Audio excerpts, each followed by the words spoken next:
Hello. I trust that the stream is working. OBS says I dropped 126 frames, which is 1% of all the frames so far, but I'm sure that percentage will get small.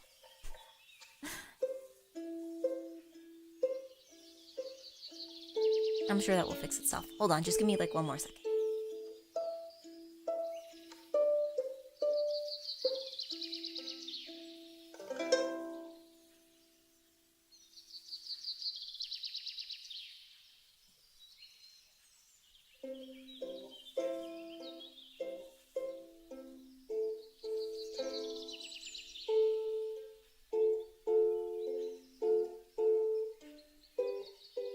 Alright, alright. Alright, for real now. For real. Real egg. Real egg. Oh. Oh, I'm sleepy. Now that I'm talking, I'm like, oh, I'm sleepy. I'm sleepy. I need to do something to wake me up. I have to wake myself up. To stop being sleepy. I have to turn off this music, because it's gonna make me sleepy. Turn on some new music.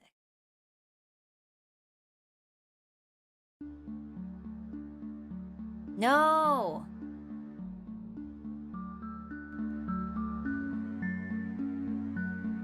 This is also gonna make me kind of sleepy. Go cozy mode. Ugh. Why do you want me to be sleepy? Hold on. Do I have two chats in here? Why does chat look like that? Oh god, what happened to chat? Yeah, that's what I'm about. That's what I was trying to figure out. Hold on. Okay, I don't know why there's two chat sources. That's odd. Oh, I know what happened. Never mind, I know what happened. Okay. There we go. I know what happened. Yesterday when I made the, yeah, and one day Eggy will figure out her OBS. No, I know exactly what I did. You remember yesterday when I, like, added the chat box onto the screen? So the box, like that frame in the background, it's one group, right? So you can make like groups of sources. I think what I did yesterday is I accidentally added the chat box itself to that group, so that it added it to the group in this scene too. Okay, no, I totally understand what I did. There we go. It's fine now, it's fine now. But yes, good morning, eggplants. Good morning to Daedric, and good morning to Punk Asian, and good morning to Momo, and good morning to Hickory, and good morning to Panis, and good morning to Lich Chicken, and good morning to Green Cap Hero. Yeah. Good morning. Oh, and on YouTube, good morning to Bebe, and good morning to Tsunderathalos, and you don't get a second good morning. Just because you say hi on YouTube and on Twitch doesn't mean that you get... That doesn't mean you get a second good morning. Just one for you. Just one for you. Oh yeah, groups are just neutered scene. I mean, I guess that's one way to put it. Groups are just like, I guess they carry over. So if you have like one group in different scenes, if you add something to a group in one scene, then it will like carry over to the others. Which is convenient for some things, but probably a little less convenient for other things. But yeah, chat is normal now. Chat is normal now. You can chat normally, and it will not be doubled. You know, there will not be two chats. She thinks trying to fish for a second hello. Unbelievable. Unbelievable. Yeah. No, they're literally neutered scenes. Oh, is that like how they work, like in terms of like code and the like? I don't know how pewters work, I just use them. But I reckon that's probably the case for most people. Yeah, I think I was talking about this on Discord yesterday. My laptop battery appears to be dead. Like, it doesn't, my laptop currently does not work unless it's plugged in. So I ordered a new battery. I also had to order a screwdriver, to be able, music might be a tiny bit loud, okay.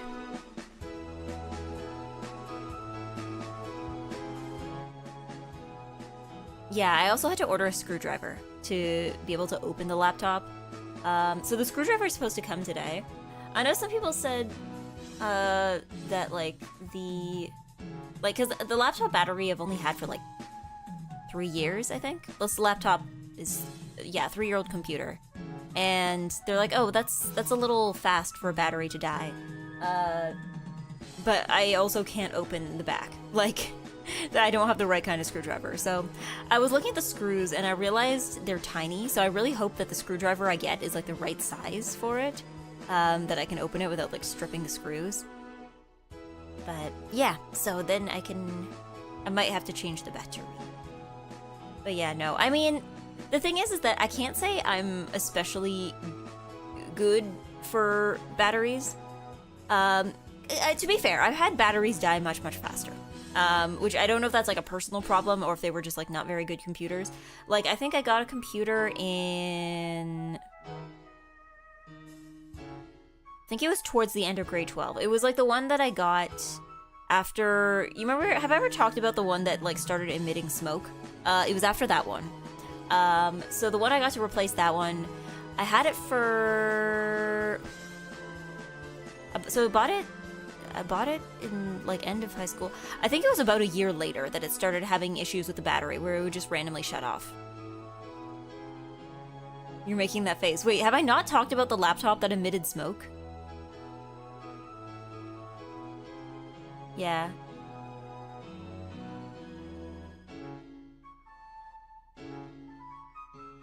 But yeah, so I've had batteries die faster than that, is the point. But also I guess maybe too I am maybe not the best battery caretaker. Like, I have a tendency to plug things in and then forget that they're plugged in. And I also have a tendency to... Somebody else said that, like, having the battery be too hot is bad for it. And I do have a tendency to use my laptop when I'm on my bed. So, like, everything is, like, fanning directly into the blanket, which probably is not the place it's supposed to fan into. But, like, realistically speaking, there's gotta be, like, there's gotta be a way to use your laptop on the bed that's not gonna kill it, right? Like, I haven't been here with a fire hazard laptop at least. Okay, so it's not a terribly detailed story, but when I was in high school, I was using my parents' old laptop. I had kind of adopted it because it was, like, they weren't using it anymore, so I would just use it for school and stuff. And the thing with that laptop is there was something wrong with the fans. Like, I think, like, a blade had broken off or something. But either way, because, like, sometimes I'd be using the computer, and I would just hear this, like, click, click, click, click, click, click, click, click, click, click, click, click, like, coming from inside the computer. But I couldn't figure out what it was, and, like, Googling it wasn't particularly helpful. And so eventually, like, I guess one day, eventually, like, the fan just started giving out. Because I was in class, and I hear this like click click click click click click click click click sound, and then there's like smoke emitting from the side of my laptop, and then shortly after that, it died completely. Like, it just wouldn't turn on, because, like, I guess I don't know if it was like a piece of something that got caught in the fan, or if it was like a fan blade had broken off and was like spinning around inside there, but. Yeah, and the thing is that, like, I didn't know enough about, like, taking computers apart at the time to figure out how to, like, actually fix it. So pretty much what I like opened it up, but I couldn't figure out how to get to the fan. That was the thing. Like, the computer I had, I didn't know enough about taking apart computers to know how to, like, fix it. Because it was like, okay, I can see the inside, I can see, like, the motherboard and the battery and whatnot, but, like, could I actually see the fan? I could not. So, laptop in bed, maybe have a tray cooling pad arrays. Also, electronics other than laptops probably shouldn't be permanent plugged in. Old laptop probably needed to be dusted too. It probably does. But yeah, no, I think I don't really have anything to put it on is mostly the main issue, I think. Because I also put the laptop, like, on my lap, as the name says. Because that was the other thing, too. In the past year, a lot of the times when I was using my laptop, it was because I was on the bus. So, like, I didn't really have anywhere to put it on there other than my lap, which I don't know if that was good for it or not.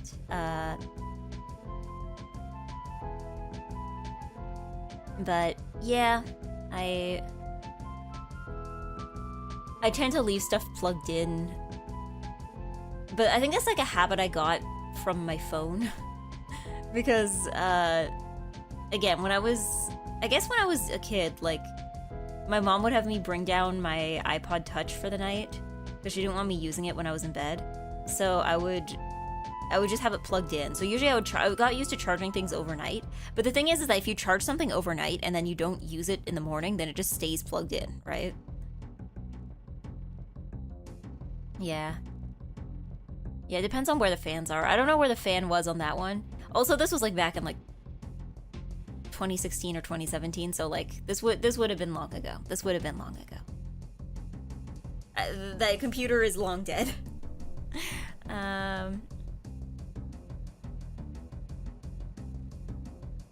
Sorry, I'm like shifting. My foot's falling asleep. See, this is why I like using my laptop on my bed, because my chair is less comfortable. It is less comfortable. But yes. Yeah, I used to have a spare board that I would set my laptop on. I know you can buy, like... I knew somebody who had this, like... It was essentially just, like, this, like, hollow tray. It was, like, a tray that was really thick but completely hollow. I guess you're supposed to put your laptop on and it, like, ventilates the air better or something. But, yeah. Should be fine these days. Battery charging is smarter now. It can also limit power to 80% charge. Yeah, because, like, I still charge my phone overnight. But the difference is that, like... I use my phone every morning when I wake up, right? Because half the time I'm using it as my alarm. So because of that, usually unplugging my phone is like the first thing I do when I wake up. So it's less likely for me to just like leave it plugged in because I'm like, yeah, I'm using this instantly. Whereas my laptop was a little different because it's like, I don't always use my computer first thing in the morning, you know? But now, instead of a PC and a laptop, I might as well just have 2 desktop PCs now. Since it only works with the cord.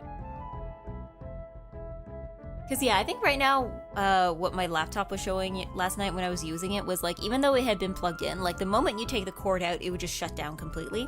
But when it was plugged in, it would say it was charging, but it would always say it was at 70%.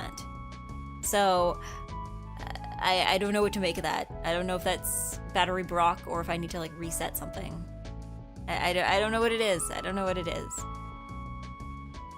Ooh, technology. What?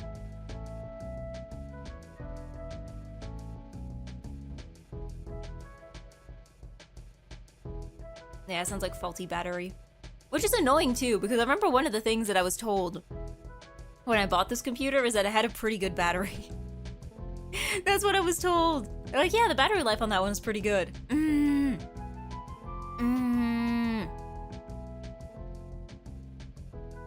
Yeah, either battery brock or battery controller brock. Yeah, I guess when I get the screwdriver, because I think the screwdriver is supposed to come in today, so I'll see if I can like take apart the computer and like take the battery out and put it back in.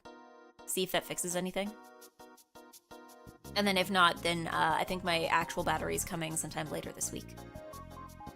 So, yeah.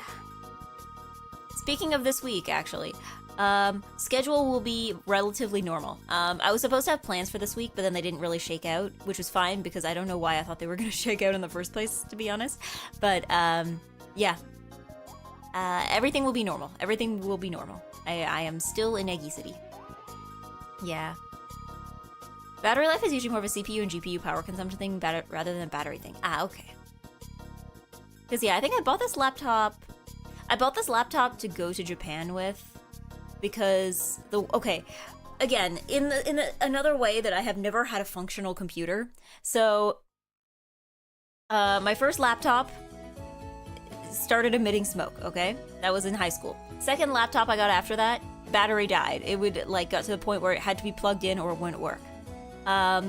Third laptop after that. This was like a gaming laptop. It was again, not like super powerful, like it's nothing by today's standard, but it was the most powerful computer I ever had at the time.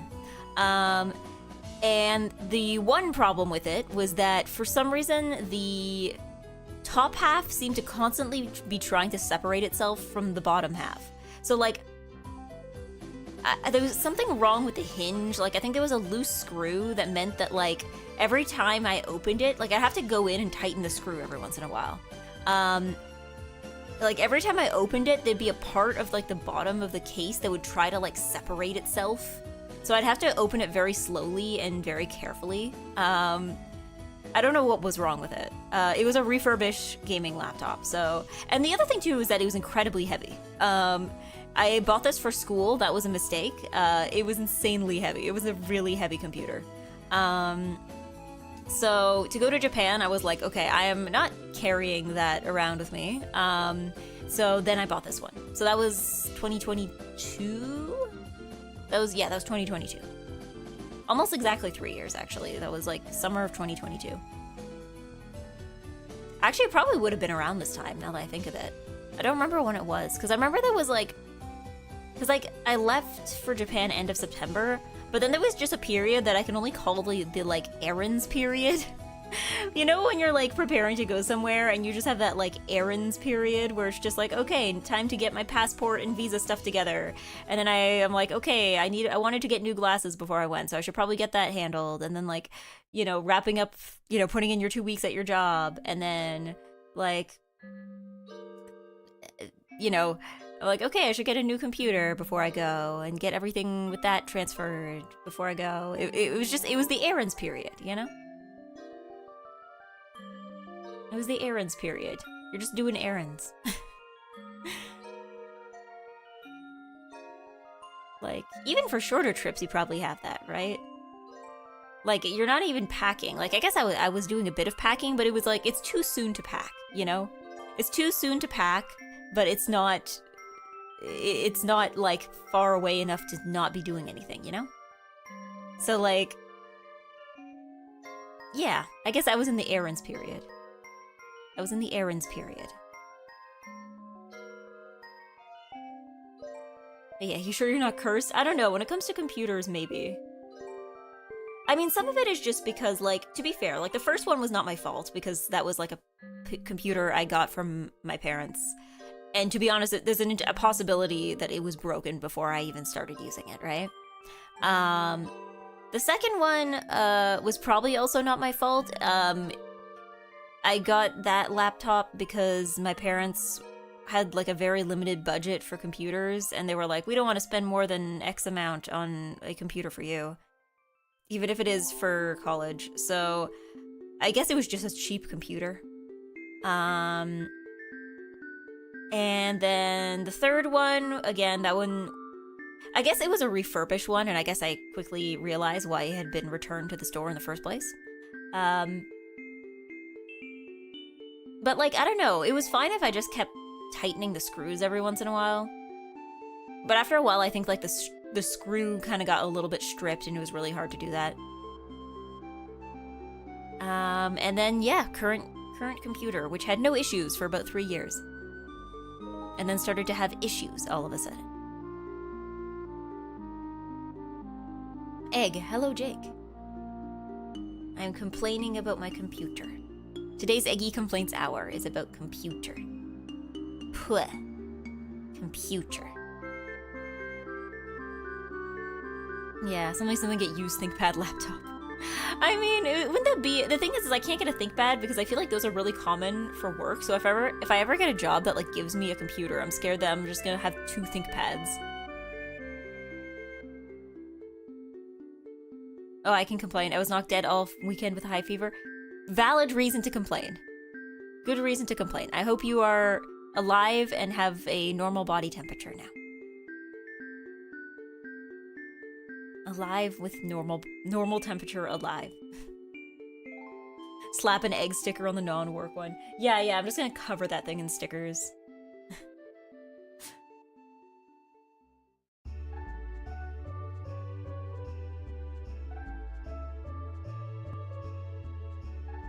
You put your sticker, okay, you're not ThinkPad.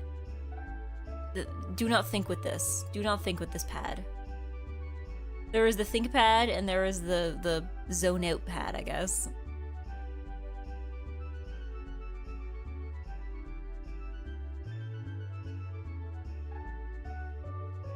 But yeah, because like, I guess I still want a computer that, like a laptop that can like run games. They don't have to be like complicated games, they just have to be like I want to be able to play visual novels and such on my pewter. Yeah. Yeah, my laptop is covered in stickers. Mine has quite a few as well. Usually. Because, like, I feel like it's not like I'm running out of space. It's more just like, there's only so, if you have a big sticker, like, because I feel like whenever I go to conventions, all the stickers that artists tend to sell are pretty big. So I'm like, I'm never sure where to put them other than my computer, because that's the only thing that is, like, has a big enough flat surface. Right? Visual novels is an incredibly low requirement. Okay, that's fair. That's fair. Like, I imagine, like, your average PDF file probably takes more to run than, like, the House in Fata Morgana, right? Yeah, you need to go with something to 816 gigabyte RAM. The more, the better if you want more demanding games. Yeah. Again, I'm not planning to get a new computer. I'm currently trying to fix the current one, so I don't have to do that. Yeah. Stickers don't have to be on a flat surface. Yeah, but, like, they'll probably stay on better. And they can be on a curved surface. I know, but, like, I don't know. I guess I could always put stickers on the side of my PC case. I know some people do that. It's like, again, the issue is just that, like, I used to put stickers on my ukulele. Like, my ukulele used to be, like, the dedicated sticker space whenever I got new stickers, right? And then I started to run out of space on my ukulele, so then I had to, like, move to my laptop. I still have some leftover stickers I don't know what to do with. I know I put some stickers on my laptop the other day, but then I still have a couple left over that I'm like, maybe I could put these on my PC. Like, I have one of, an axolotl drinking bubble tea. I don't remember where I got this one. I think it was a gift from somebody. And then I have a few... Oh, you know what I think it is, why I have so many stickers now, is because, like, every time I've been to a convention, if I've ever met any, like, VTuber friends, they all give me a sticker, and, like, this isn't a complaint because I'm absolutely guilty of this too. Like, I was also giving out stickers, like, the last time I was at a convention. But yeah, I keep getting stickers. Like, I think I have multiple Bodega stickers now. I just keep ending up with more stickers of VTubers. Like, I was handing out EGGY slep stickers. You know what I want to do for the next time I go to a convention? I want to, because I still have some leftover sleps, but I also I'm like, I should get some sleps. I should get some, like, good wax printed and then some bad wax printed. So then it just, I'll put them all in, like, one bag and I'll, like, shake it around, and then people will, like, reach in and get a random one. And maybe because I will have more wax than sleps, then, like, slep will be that's the rare pull, and then, like, the, like, good and bad wax. Yeah, sticker gotcha. Yeah, I'm like, I should do that. I should do that.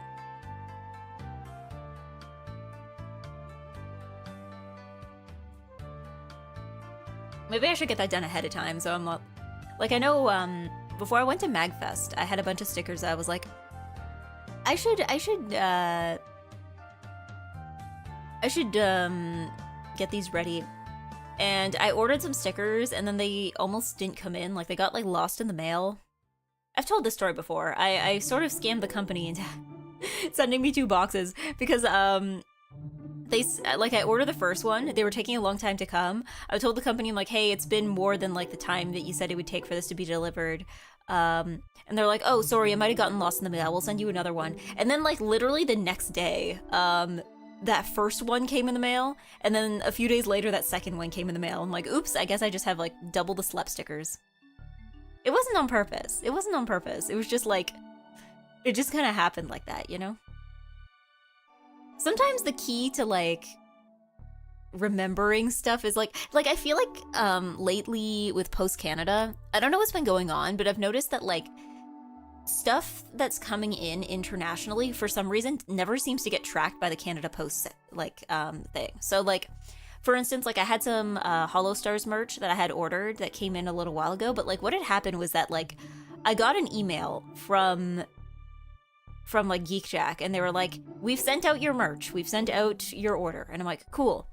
And then it had been, like, several weeks. It had been, like, almost a month, and I hadn't heard anything. And, like, the tracking wasn't updated on, like, either Japan Post or Canada Post's end. And then one day it just, like, showed up. Like, I was worried that it got lost in the mail, and then it just, like, showed up. So I don't know what happened with that. I'm thinking, I guess, because again, it's one of those things where it's like, I've been told it's left Japan, Like, it's out of Japan, but I have to just, like, hope that the boat carrying it didn't sink or something, you know?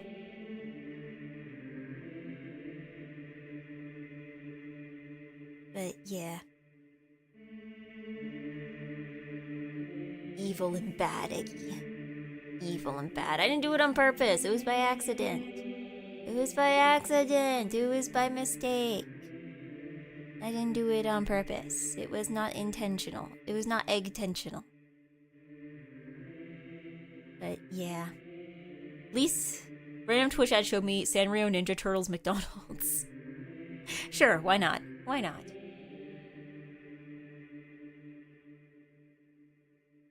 I mean, there was Sanrio Yu-Gi-Oh! McDonald's, like a year or two ago, I think, wasn't there? I think I have something from that, because I think I saw Kane around that time, and Kane was, like, determined to get, like, all of them, and as many of them as possible. He was apparently getting Happy Meals, like, every day while that promo was going on. So I think I have the My Melody one from that collection.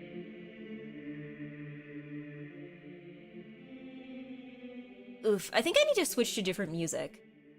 I was like, yeah, this is a Nintendo 64 playlist, but then I'm just like, I am being put to sleep again. I'm being put to sleep again.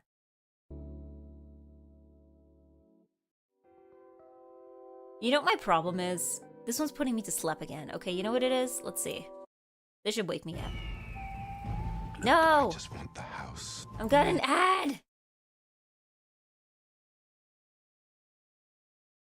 The ad's supposed to be over! Okay.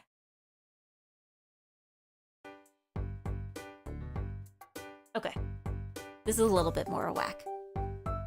I mean, to be fair, that's on me for, like, being like, what would be appropriate to have playing? And then it's like, I keep clicking on, like, sleepy video game music to fall asleep to, and then I'm like, why am I so sleepy? Okay, a whack music only. Only a whack music. We are listening to a whack music. A whack music. Hello next time, good morning. Are you a whack? We have to listen to a whack music. Only a whack, no slipping, no slipping. A whack, a whack, a whack, a whack. Egg, can we mahjong early? Streamer. Yes, actually, I was just about to go to Zhong before I fell asleep. Streamer, can we start zhonging? Streamer. I went into the Zhong. There's no Zhong in the Zhong. I burned out all my energy smiling to this music. I'm more tired now. No! Well, that's on you. I can't take the blame for that. There we go. I need to play for the event. Oh, right. Yeah, there's an event going on. Oh, that's why my game took like 9,000 years to update this morning. That's probably it. Oh, I have do the missions to collect 2 free pulls. Actually, I have 1 free pull right now. Let me use it. Whoa! You're gonna get me banned. Hold on.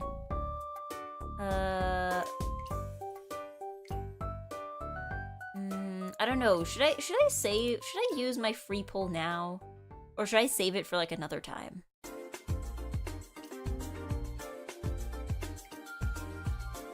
Yeah, I don't really care for the pulls. That's the thing, is that I'm just like, I guess I could pull, like... Because, like, obviously, like, the character I want is still technically in there. It's just, like, low chance of getting her. Drop it on the guy banner? That's true, I don't have any guys yet. I wonder if I could get a guy. I can try and get a guy. Oh, actually, I have... Wait, when did I get 4? When did I get 4? You know what? Yeah, let's see if we summon for 4 times. Hopefully, maybe we can get a guy. Let's try to get a guy. We can try it. We can have a guy, probably. Okay. Will it be a guy? No, it is not a guy. Let's try again. Guy? Man? Male? No. Ooh, but I got a cool... Oh, I got a cool one. That's nice. Okay, this is number 3. Guy? Man? No. All right, one more. I think we have one more. Okay. Hopefully this will be a guy. This one gotta be a guy. Please? Guy? Guy? Guy? No. Just a rock. You're pulling on the rate up mail banner? I think, I mean, it was on the decorations rate up. Is this the right one? I think this is the right one.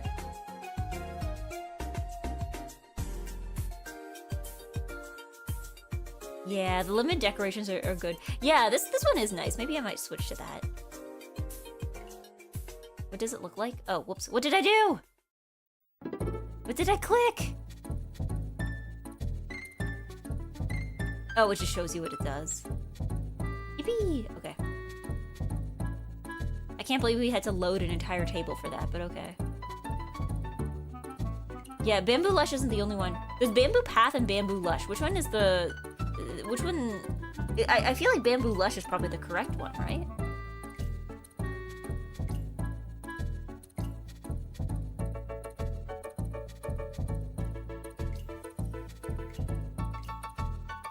Yeah, Bamboo Lush is the correct one. Yeah, that's the one I pulled on. That's the one I pulled on.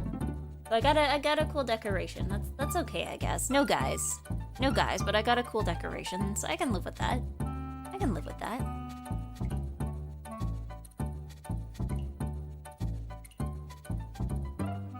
Alright, 36398. Get in here.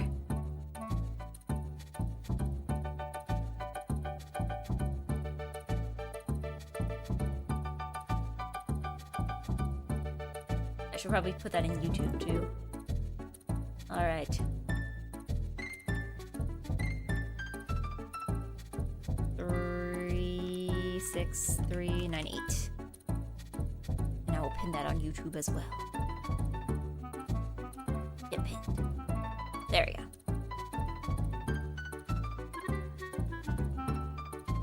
Alright. Only 61 pulls until you get to spark your character. Well, can't you also, like, if you get repeat characters, you can, like, exchange stuff for other stuff or something? Like, you can exchange for a character if there's one that you want.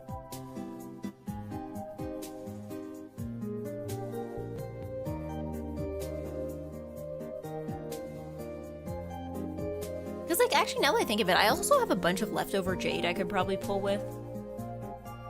Like, if I can do single pulls. Because I don't have enough jade to do a 10 pull. And I don't want to, like, buy anymore. But I just have it sitting in my account, so I'm like, I might as well use it. I might as well use it sometime. Hello, Deluxon. We need one more person. We need one more genre. One more genre. One more genre. You mind if I go quickly feed mats to my girl? What? Zully, what does this mean? What does this mean?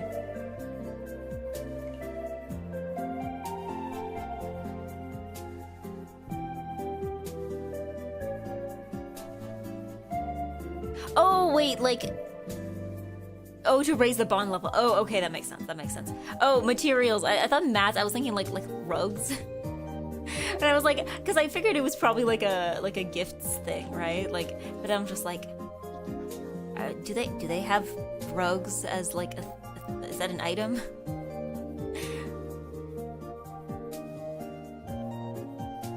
Just feeding her the carpet.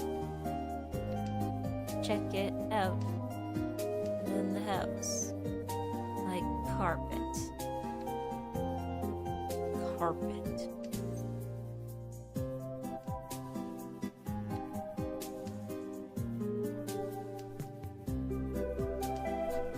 I don't know. I remember having a conversation with somebody recently where they were like, oh, yeah, houses today don't really have carpets anymore. Like, no one's in the house like carpet because there's no carpet. But then I was like, I don't know, is that true? We're doing a survey here. Does your house have carpet? Like, in at least one room?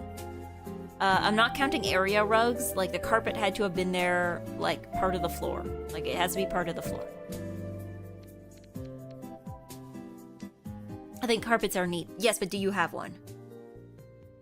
But like not floor carpets. What other kinds are there?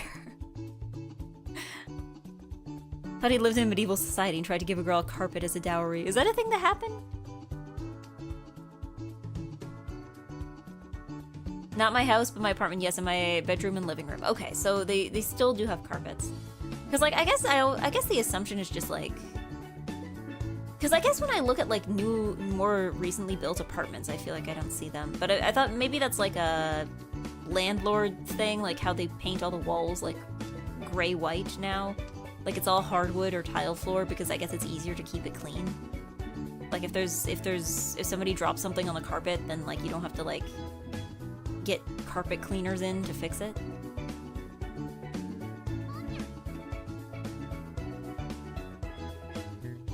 Yeah. Only a rug that's like quarter room. Okay, so like an area rug. Because like I have those too, but... Because yeah, like I think where my parents live, because the house, when I was a kid, the house I grew up in had a lot of carpet. But also it was like... It was an older house by North American standards, I guess. It was like, it was built in like the 50s, I think. So like we were living it was like, you know, like 2000, so it was like a 50-year-old house, right? Then we moved, and the new place was something that was built a bit more recently. And it was all hardwood. I don't think there was anywhere in the house that had carpet. It was all hardwood. We put a lot of area rugs in. Ooh! And then obviously like the bathroom was tile, but like everything else was hardwood.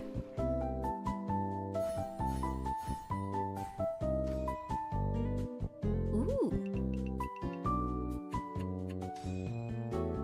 Eggy win.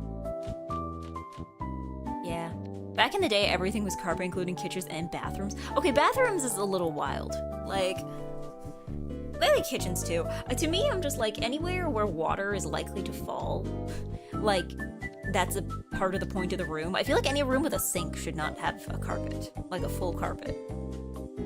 You know? Although I guess we do have bath mats. But the difference is that you can throw a bath mat in the laundry. And you cannot do the same with a carpet. Yeah. Get those grippers dry. Yeah, the mats. That was pretty popular in the 70s. Yeah, I mean, I don't know. There's probably questionable home design, like home decor decisions people are making now that we'll question in a few years, but... I don't know what they would be, though. I feel like it takes, I guess maybe because people keep furniture longer than they keep clothes or makeup. So I feel like when it comes to like home decor trends, they tend to last a bit longer. Like, I don't know, people like to make fun of the like millennial fairy lights kind of style of decoration. I still like it. I think I like the like millennial fairy lights more than I like the like zoomer LED strips. I like them a lot more. Yeah, now it's gross gray square flat. Yeah, I guess it's like quote-unquote minimalist. But... yeah.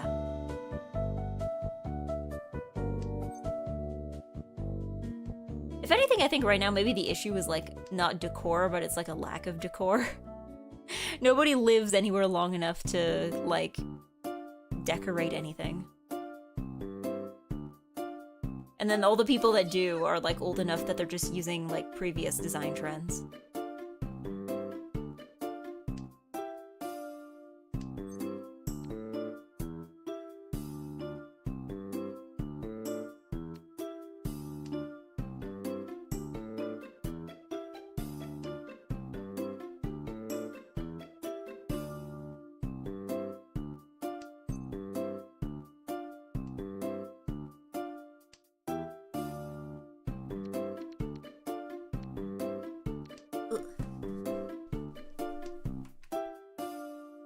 Things happening.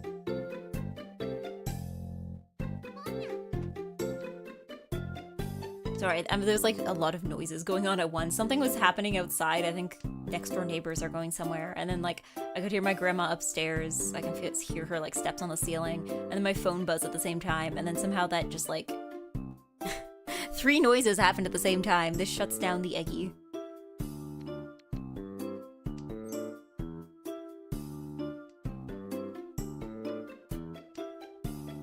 Egg stimulation, egg verse stimulation. I don't know, it's not even like overstimulation. It was like somehow getting distracted by 3 things at once.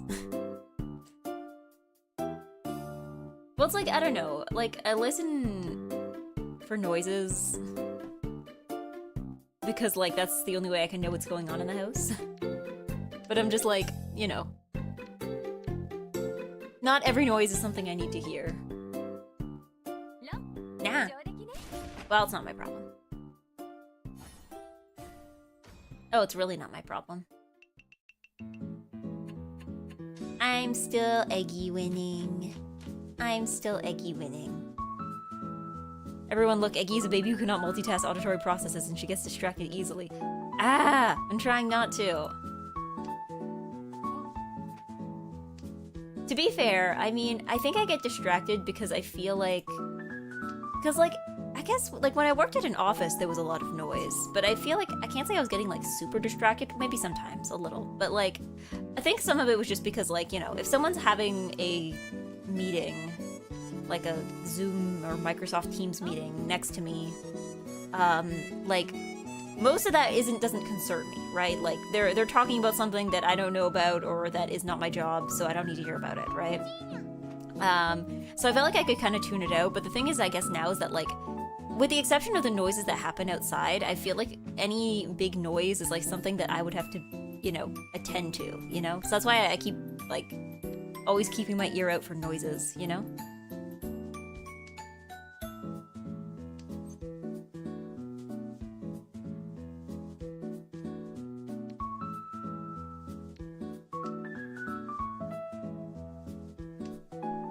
Because it's like, phone call? This could be for me.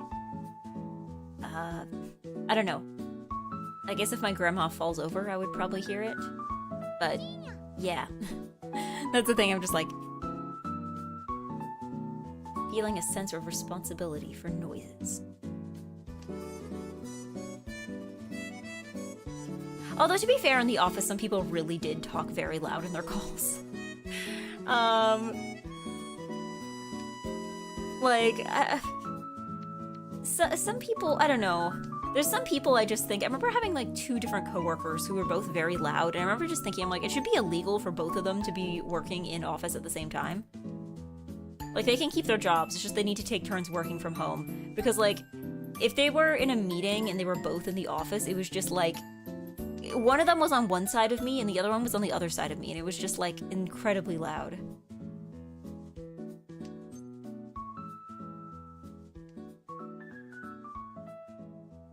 Yeah, I usually keep my office door closed. See, I think okay, because like when I was working, right, some of my coworkers had offices. Like I think the HR people had their own office, but some people just had cubicles, right? And the thing is that like, I think that the people who gets an office and who gets a cubicle should not have been decided based on position. It should have been decided based on how loud you talk when you're in a Microsoft Teams call. Like, because I think some people could have really used the sound barrier. I mean, I guess it was also too, like, I know they were dealing with that with Office Space as well, because they had the problem of, like, everybody was working from home during COVID, and then they all came back, but then, like, they didn't actually have enough space for it. Okay, never mind, this is my problem. Uh-oh. No! Now I'm full of problems.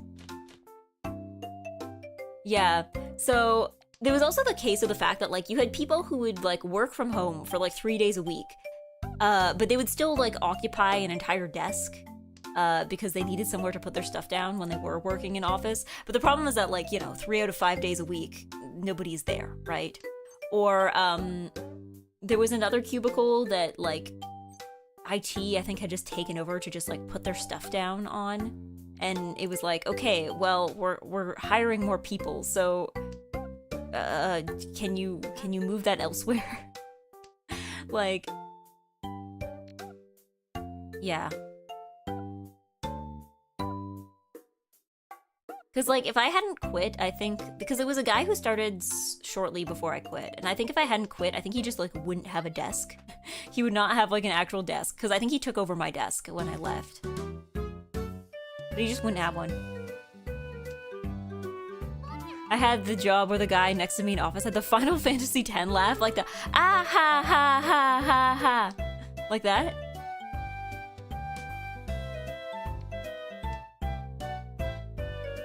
Yeah, I've been lucky enough to always have an office. Man, you know how important I would feel if I had a whole office? Like, I felt already very important when I had, like, a cubicle. It wasn't even a full cubicle, it was, like, half a cubicle. I was technically sharing it with somebody else. But, like, even just having a desk that was that wide was like, whoa. Like, if I could stream on a desk that wide, I would be so powerful. I would never have any problems ever again.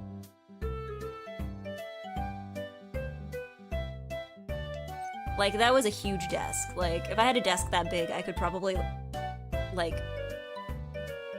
I don't know what I would do. I wouldn't even know where to start. Like, I'm like, I could do knitting. Like, I would be doing all sorts of crafting streams. I probably would be able, like, if I set the camera up right, it would probably have enough space to, like, put an entire, like, single electric burner and do, like, a cooking stream. Like, it was that much space.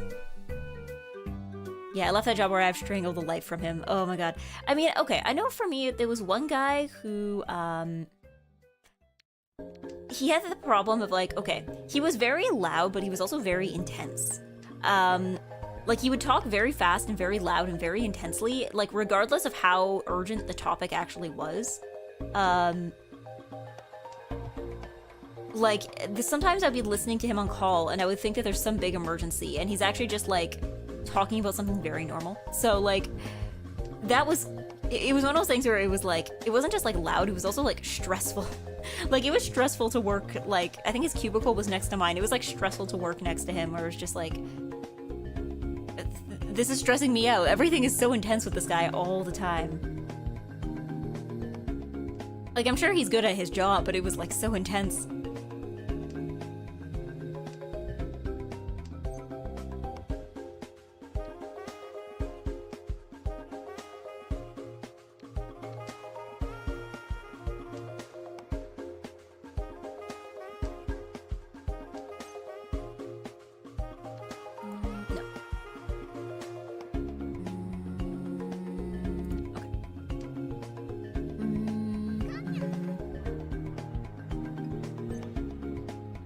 But then again, I don't know. Some of it, too, I think might be... Because people would usually wear headsets when they were in meetings, right? Like, if they were on, like, virtual meetings. And I think some people just put in headphones and immediately start talking, like, way louder. I'm not in 4th place anymore! Let's go! Yeah, like, they would start talking, like, way louder when they had headphones in. But, like, they couldn't just not have a headset when they were in meetings, so... Yeah. You know what I think another issue is? Again, we're getting into Eggy complaints hours, but I think some people don't know how to adjust their mic sensitivity on, for video calls. Because, like, I remember, I've even during job interviews, I had a job interview a few months ago where, like, I had to keep asking, I felt bad, I had to keep asking the interviewer to, like, keep repeating stuff because, like, he didn't seem to have his mic sensitivity high enough, and so half of what he would say just would cut out. Like, it just wouldn't catch it. And, like, every time he wanted to talk audibly, he would have to, like, lean in really close to the camera. Because I guess he was using his webcam as a mic. I'm assuming maybe there was just, like, a lot of background noise in the office and that's why he had it up so high, or that was, like, the automatic setting and he just didn't realize that was the case. But check your mic sensitivity. Check the sensitivity of your microphone.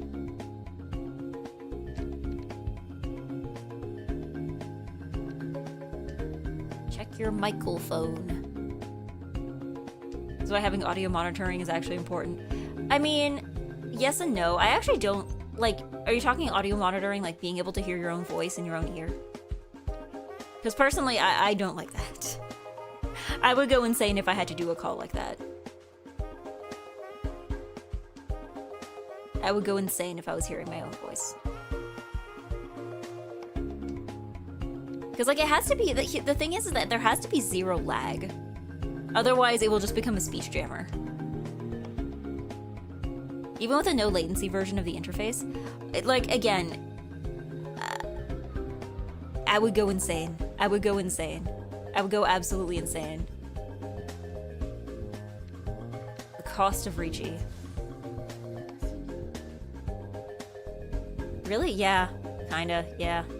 I mean, to be fair, part of it is just that I don't think I've ever had something with zero latency, or at least like enough latency that it wouldn't notice. Oh, never mind. No more sacrifice. Let's go. We're so back. We're so back. It was not a sacrifice, but merely something to borrow. Let's go.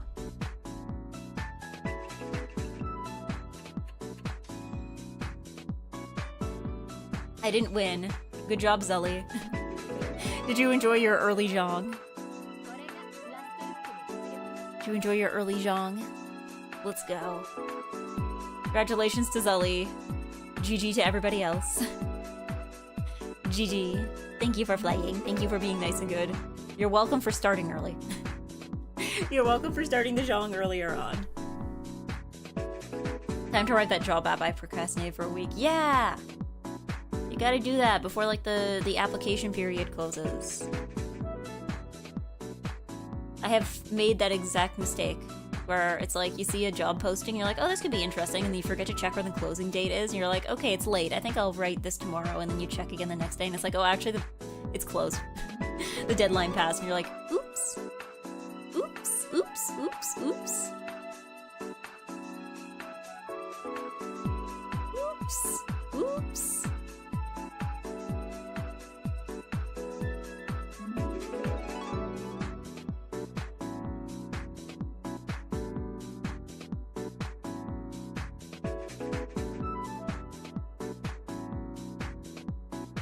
Speaking of job applications, I'm gonna check my email. I don't know if you can hear it. Every time I pick up my phone, I have like my 2 acrylic keychains just clacking around. Do you hear this? Like my phone keychain ASMR? Kamusta, Eggy? Musta... okay. Let's see. Anything important? No! Okay. Sounds pretty good. I took my phone into the bath too much. The anime illustration on my phone charm dropped off. What? That's a thing that can happen? Oh, thank you, Rice Scan, the healer. Thank you for sprouting. Thank you for sprouting. I didn't even know that was a thing that could happen. Because I have 2 charms. I have 2 charms. One is... I've had them for a while. One of them is an egg.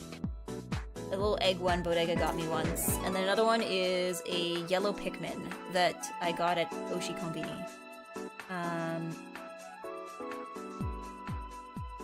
But yeah, it's like, because I like the idea of having a bajillion charms, but also I know if I add any more charms, then they're all just gonna, like, become even louder. Like, even the phone charm I had before, for a while I had this, like, Hello Kitty one that I got in Japan. But the thing is that one had a jingle bell on it. I felt like a clown. I had it when I worked at the office, and sometimes when I was, like, the first person in the morning, I felt like a clown walking around. There was one day where, like, it was wet, and the shoes I was wearing made, like, this really squeaky noise when they got wet. So I was walking around the office, and, like, I had this little jingle bell going because of my phone charm. And then I had, like, this, like, squeaky noise that was, like... Again, I felt like a clown. I just, like, was making, like, squeaky noises every time I walked, and I had a little jingle bell. Even that jingle bell, I remember, like... I had keychains, I think, on my phone at, because, like, even in, like, back in, like, 2018, 2019, I had keychains on my phone, and I remember, like, once I was walking around with my phone and I had a coworker who was like, I get jump scared every time you walk by when you have your phone because the keychains make the same noise as like because the managers would walk around with keys, right? So they're like, it makes the same noise as the manager's keys. So I get like jump scared every time you walk by because I think the manager is coming. Yeah. It's just a piece of acrylic in the shape of Genshin Yoimiya. Now it's just... Found the art next to my desk. That's weird because I'm pretty sure like the I don't think the acrylics on this can peel off. Maybe the Pikmin one might? Because I feel like the egg one is like printed like it's like between two sheets of acrylic, right? I didn't even realize it could peel off.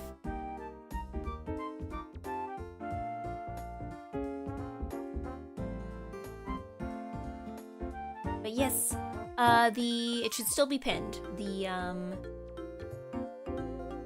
The room code is pinned if you wish to join. It is still there if you wish. But yeah, I have carpet in most rooms. Sorry, I'm jumping back to YouTube. I have carpet in most rooms. How old is your house, Bebe? Is it an older house?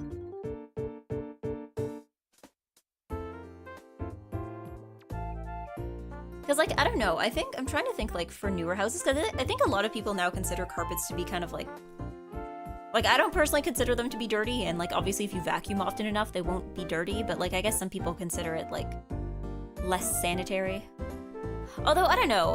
I remember hearing that, like, schools actually, like, the reason why a lot of schools still have carpets is because, like, the carpet will get gross, but, like, it will be to the benefit of everybody. Because it'll be like absorbing stuff from the air, so it's not in the air or something. And that's why like a lot of like school classrooms for younger kids tend to have carpet or something like that. I don't know how credible that is, though.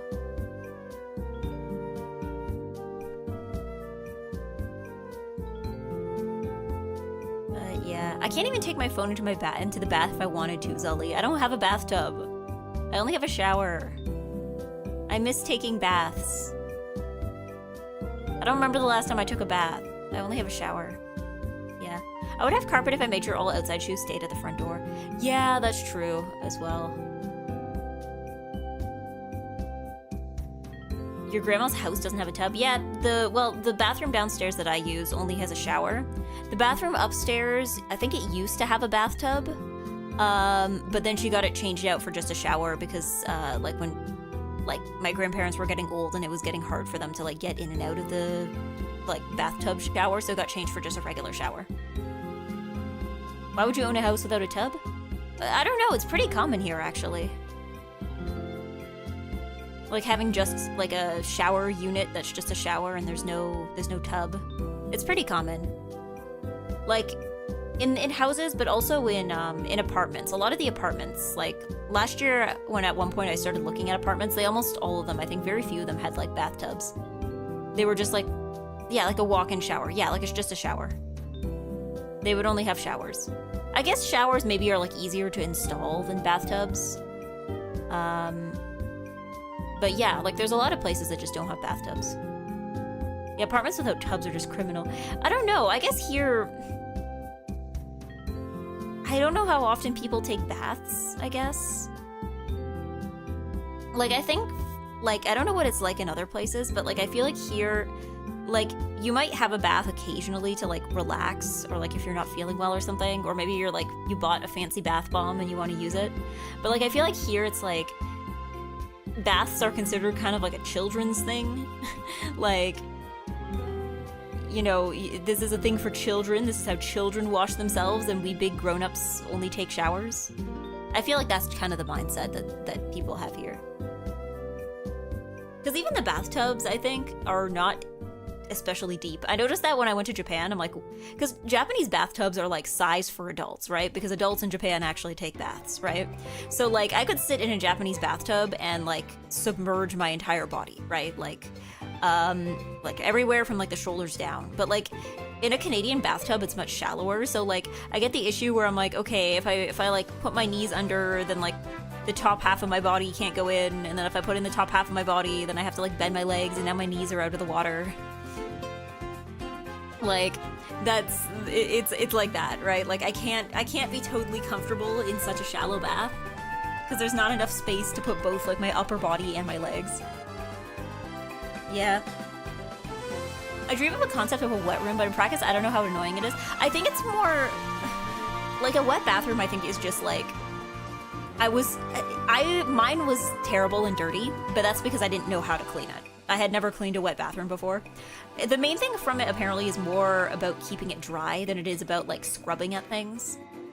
Because I think that was my problem, is that I was like, I would clean my bathroom when I was in Japan, but I was like, why is my bathroom so dirty even though I keep cleaning it? And the answer is because I was cleaning it wrong.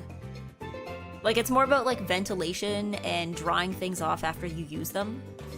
Because like, if you leave your bathtub, like it will get stinky if you leave it like that, right? I'd be afraid of mold. Yeah, that's the thing. That was my problem, actually. I feel bad. I feel bad because I'm like, I feel like I failed to keep my bathroom clean. At some point, the toilet paper dispenser broke. Like, I think I accidentally broke it off the wall. And it took me like several weeks to ask somebody to fix it, or to come take a look at it. Because I was like, my bathroom is so dirty, I feel embarrassed about letting somebody in to see this. And I eventually did get it fixed and it was fine, but it was like, I could not figure out how to keep things clean.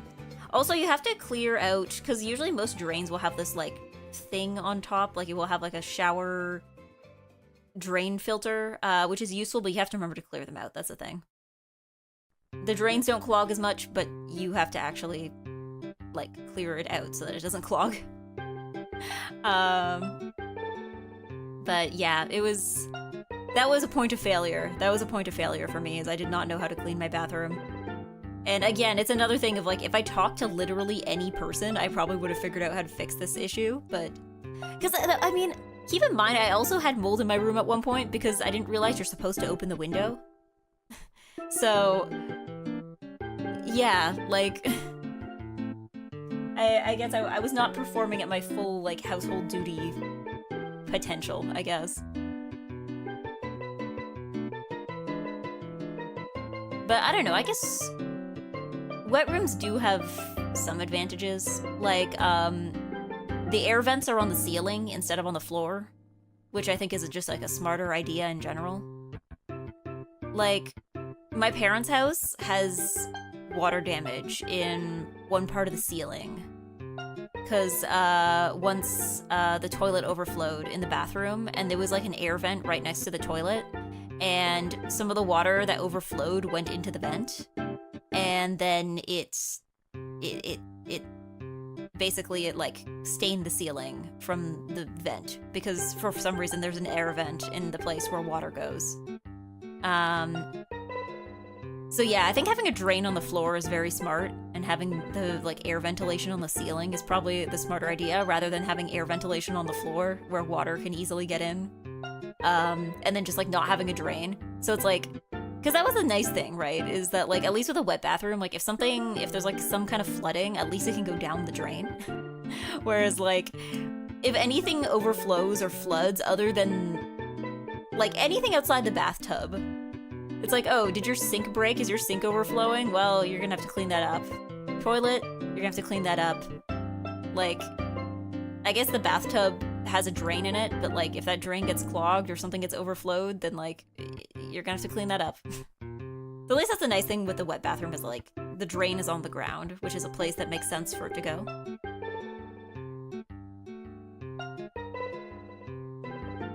Because like public washrooms usually have drains on the ground, so I don't understand why we don't have them for like unpublic washrooms, I guess.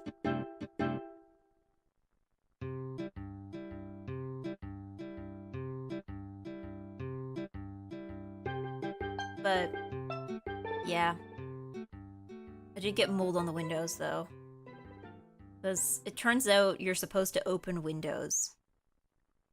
Like, not just when it's too hot or too cold, but like all the time. That was something I had to get used to, right? Because I feel like houses in Canada, because it gets so cold here, like like you can't have it ventilated that way. You can't use windows as your main mode of ventilation, because otherwise people will like freeze to death in the winter. So like I was accustomed to being like, okay, when things are cold, you like close all the doors and you like seal everything so that the heat stays inside. But like I was not used to the idea of like, oh, you need to let air leave. Like you need to use the window to let air leave. Like that just like wasn't a thing I had ever experienced. Because Canadian houses, again, I guess we just figure out different ways of ventilating so that we don't have to like open the window when it's -30 out. That's what happens because you didn't set up a heating system in your house. No. It's not for temperature reasons. Sorry, I didn't turn on the TTS. It wasn't for temperature reasons, Faye. It was for like letting go of moisture. Because like in Canadian houses, right? Like if you take a shower, you might have like a fan in the bathroom. But other than that, like even if you don't have a fan, it might be a bit steamy, but usually it'll dissipate pretty quickly and without too much issue. Just because there's, again, I guess houses are just ventilated differently so that you don't need to have the windows open ever if you don't have to.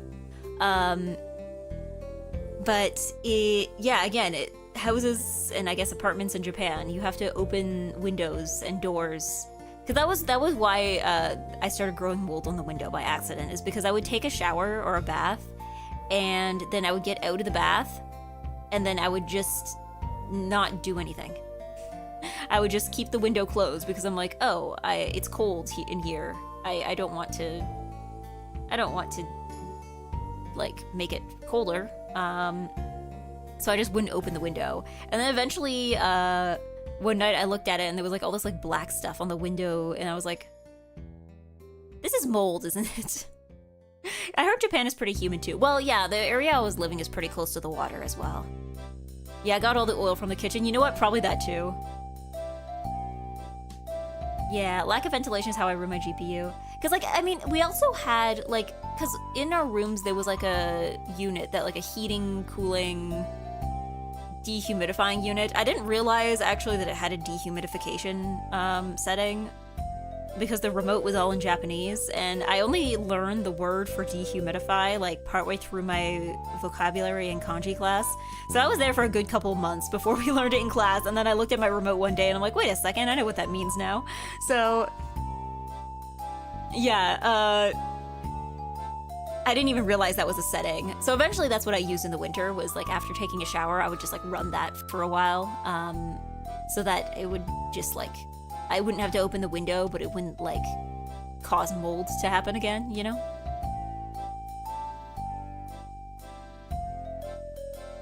But yeah.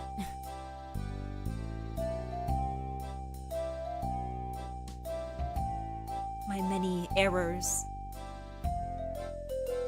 Mold. Oh, speaking of mold, I should probably clean up my fridge. I'm so mad. Every time I clean up my fridge, I'm like, wow, everything here is nice and good and ready to eat. And then there's always like something rotting in the corner that I totally forgot about because it was like completely out of my line of vision.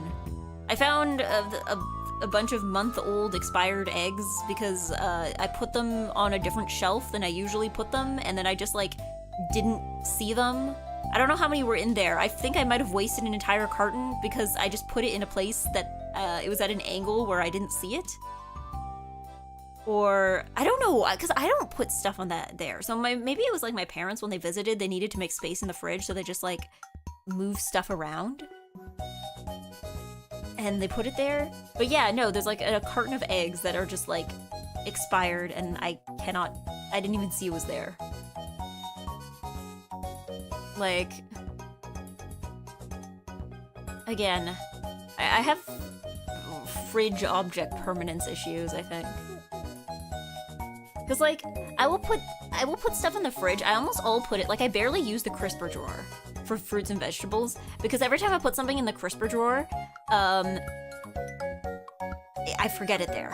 It's like, okay, if it's not on the middle shelf, and it's not on the top shelf, and it's not in the door, if it's anywhere else in the fridge other than those 3 places, it's gonna go bad. Like, maybe I should start putting like, not like non-perishable, but like stuff that stays good for longer. Like maybe I need to start, because usually I put like sauces in the door, but I'm like, maybe I need to start putting like my like laoganma or something in the on the bottom shelf, so that like it's not a huge deal if I forget it there. Because it's gonna last for a long time anyway. Easily distracted by noise and object permanence issues. Are you old enough to be on Twitch? Goo Goo Babies? Goo Goo Babies? No, I am old enough. I am old enough. Don't say things like that. You're gonna get me, like, banned on YouTube or something. YouTube is gonna think I'm a Goo Goo Baby.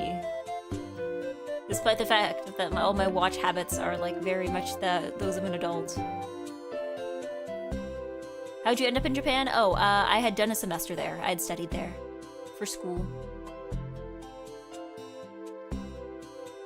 For the record, I am not a Goo Goo Baby. Stop saying Goo Goo Baby stuff, I'm sorry! Well, you see, like, a Goo Goo Baby would not be able to open the fridge on their own, okay? I can pull stuff out of the fridge and I can even cook with it. Could a Goo Goo Baby do that? I think not. I think not.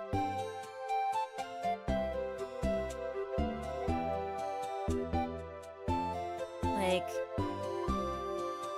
I don't know. I don't think YouTube thinks I'm a Goo Goo Baby, though. I don't know, because, like, I feel like those, like, computer that tries to figure out your age is actually not, like, a new thing. Like, I remember back in, like, 2020, I knew somebody who, she did cosplay, and she would stream on TikTok. And there was, for a while, because she would stream on TikTok in cosplay, I guess. And there was, like, a period of time where she was banned because they thought she was underage. Which is very strange, considering I think she was, like, 24 or 25 at the time. I mean, I don't know how they determined that. Like, I don't know if they were just, like, looked at her face and they were like, you look young. Or maybe it's because, like, I guess she cosplayed a lot from, like, shonen stuff, so maybe it was like, oh, your audience is very young, so surely that must mean you're also a child. Because surely there could be no other explanation for this. So I was like, okay. Yeah, considering he's using crappy AI to auto-suspect people's age, I would be concerned these days. Yeah, because it's like, I mean, I think the thing is, too, is just like, sometimes some of these decisions, I wonder if, like, they have conceptualized, like, what people's lives actually look like, other than their own. Because sometimes I think about, like, okay, if someone's, like, a parent, or, like, a babysitter or something, and they use their YouTube account, like, they're logged in on their own account, but they wanted to use YouTube to, like, you know, show a video or something to their kids. Like, they wanted to have them watch some children's programming on YouTube. Like, is that gonna make YouTube think that they're a baby? Like, or I remember once too, I think it was MagFest 2024. So it wasn't like this year, it was the year before. I had logged in on YouTube on the TV at the Airbnb, and I guess I just forgot to log myself out, because one day I was looking through my watch history, and there was like a bunch of stuff in there that was just like, stuff I absolutely would not watch. Like, this is absolutely stuff that, like, a 9-year-old boy would probably watch, you know? I was looking through it and I'm like, I didn't watch this. And then I was like, then I went and checked and I was like, okay, what devices have used my account recently? And there was like a TV in like Washington, DC, and I'm like, ah, that's probably it. So I logged myself out there, but I'm like, would that have like thrown YouTube off? Like, I mean, my account is over a decade old, but like, I don't know. I guess a few videos is not enough to make the AI think that you are secretly a 9-year-old boy.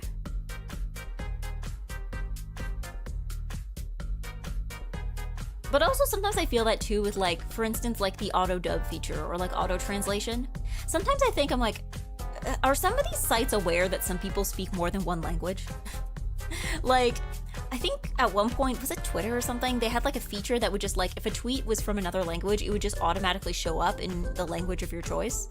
But the problem was like, some people were like, hey, stop auto-translating the Japanese tweets I see. I already speak Japanese. I can read these. Like, why is this such like a hard concept for you to comprehend here?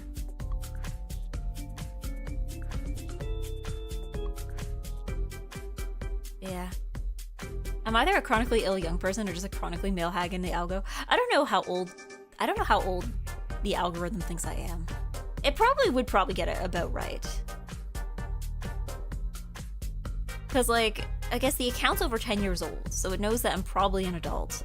I also have paid for things with credit card, so I think you can also safely assume I'm an adult because I paid for, like, super chats and subscriptions and stuff.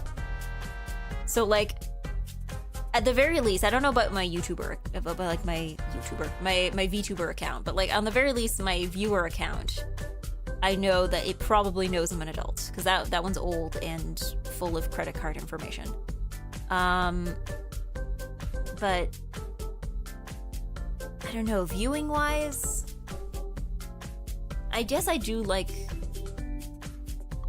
I do watch a lot of video essays about topics that would probably not interest children.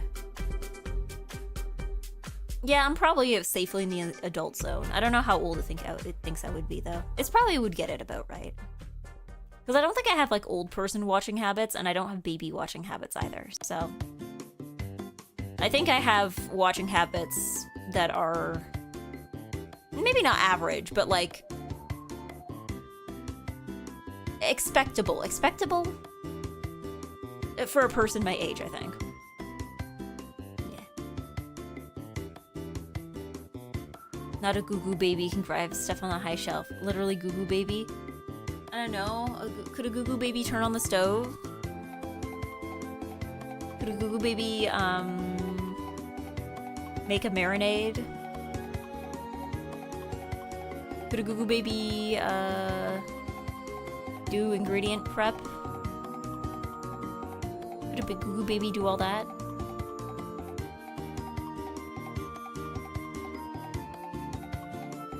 Could a goo-goo baby, a goo-goo baby can turn on the stove, that's why you watch them. Could a goo-goo baby turn on the stove to the appropriate level of heat, though? Could a goo-goo baby, light the stove, like, let the pan heat up over medium heat? Imagine having an algorithm try to guess your age using the stuff you watch, but always locks you out of watching things for mature audiences so you can never age up. Oh my god. Oh, I could imagine that. Well, I don't know, because, like, I think it depends. Because there's a lot of stuff that's, like, not inappropriate for children, but would probably not be very interesting to children, right? Because this happens for other things outside of YouTube, too, right? Is that, like, there's tons of things that, like, there's nothing objectionable in it, it's just that, like, children would probably get bored, right? So I guess you could, if you watch enough of that, like, it's like, oh, here's a video about law or politics or something, where it's like, okay, would children like this? Probably not, but, like, are they gonna, is there, like, any, like, downside to them seeing it? Not really, they'll just be bored, you know? They might not understand it, but, like, it's not, like, inappropriate or anything. Like... Because I think about that, I think I've mentioned this before, how, like, every city I've lived in, puts, like, it shelves Yotsuba, like the slice of life manga, it shelves it in a different area because nobody can agree on, like, if this is for kids, teens, or adults. Because, like, it's like a manga that's like, okay, this is about children, it has child characters, but, like, children aren't really the target audience, but, like, there's nothing inappropriate for children in there, but also it's not like children would find this very interesting. So, like, everyone disagrees on where it goes. Maybe it's, like, one of those things. You find the Yotsuba of YouTube videos.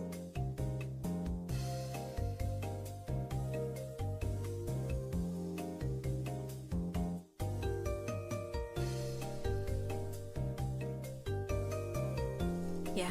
Watch his videos on George Washington for a 3rd grade essay. Yeah, kid, you're old enough to vote. Well, no, but, like...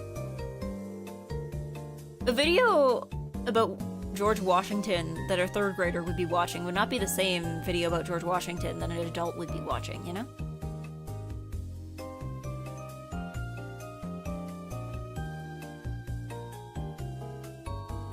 Like, it would probably be a different one.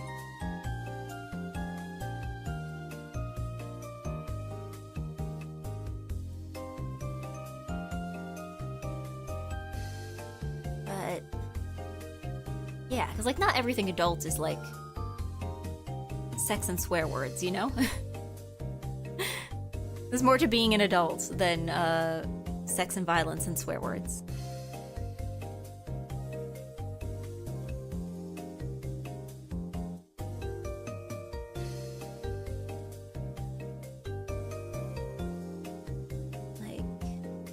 know, what else is there? There's boring stuff. Like, economics.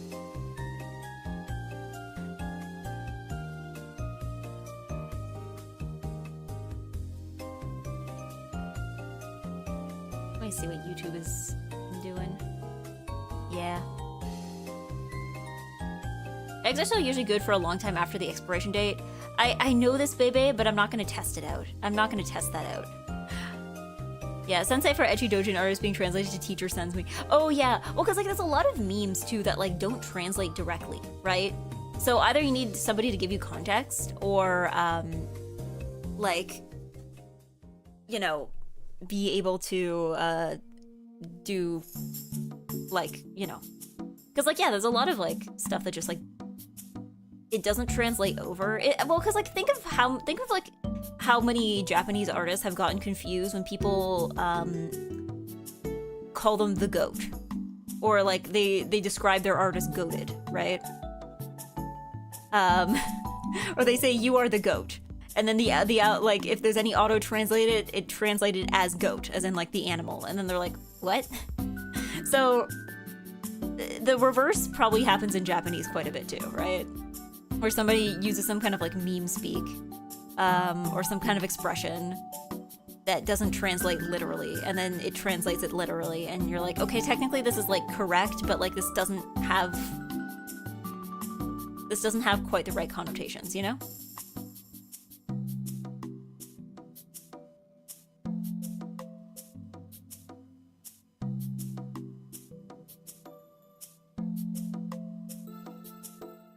Like, I don't know, how would you translate goated with the sauce into a different language, you know?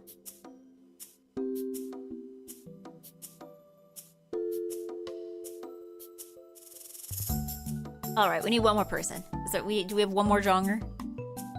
Just need one more genre. The final genre. Join our genre game. Maybe everybody is sleeping. They're all sleeping. I mean, it's almost 1 p.m. Everyone should be awake. Sometimes at the beginning of the stream, I'm like, Iggy, drink water? Okay. Sometimes at the beginning of the stream, I'm like, oh, maybe people are sleeping. Because especially, like,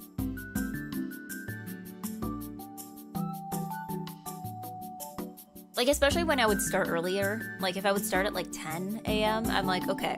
So this is, like, 7 a.m. for people who live in specific time on the West Coast.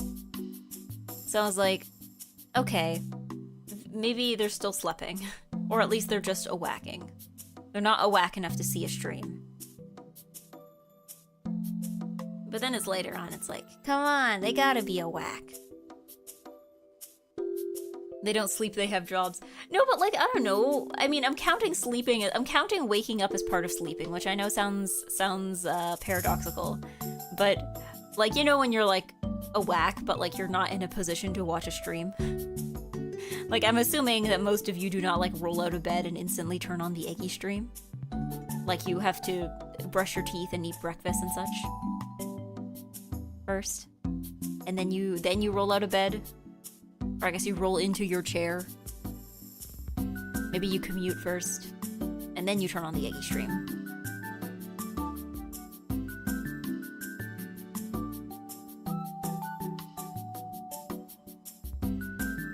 The EGGY stream. I don't know.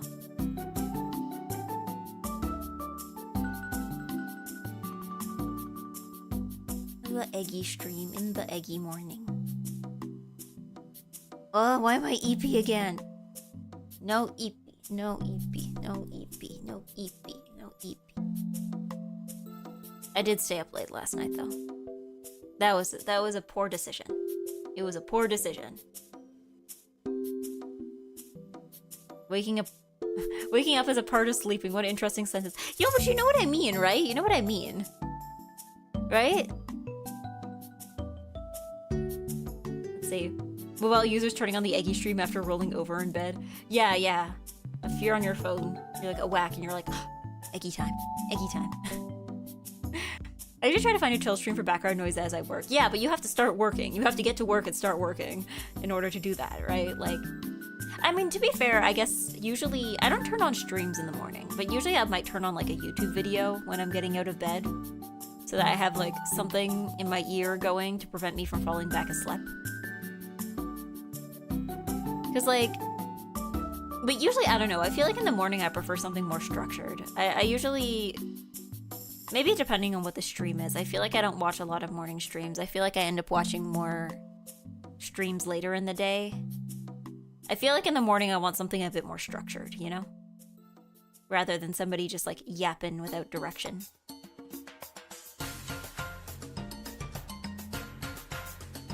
I don't know, when I was at work too, I used to catch a lot of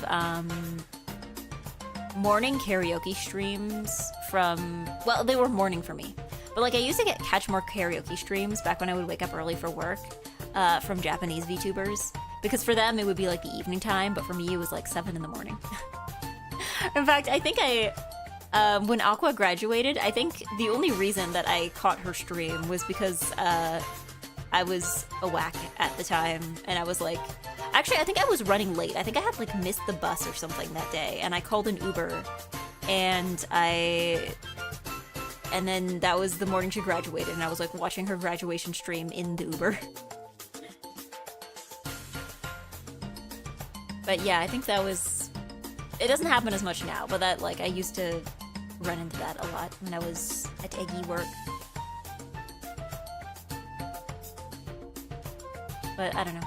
At EGGY work too, though, usually I had to have something going at all times. Like, I was constantly running out of stuff to watch just because I was like, I was there for like the whole day, and usually I'd be listening to something most of the time.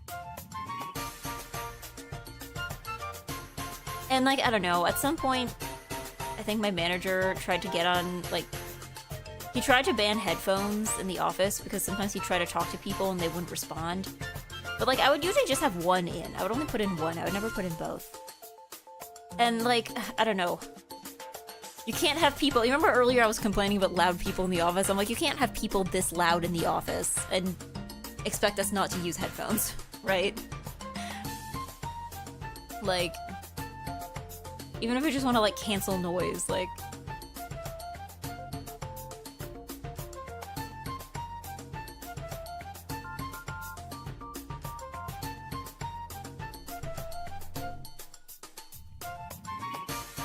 Alright, we just need one more genre. One more genre.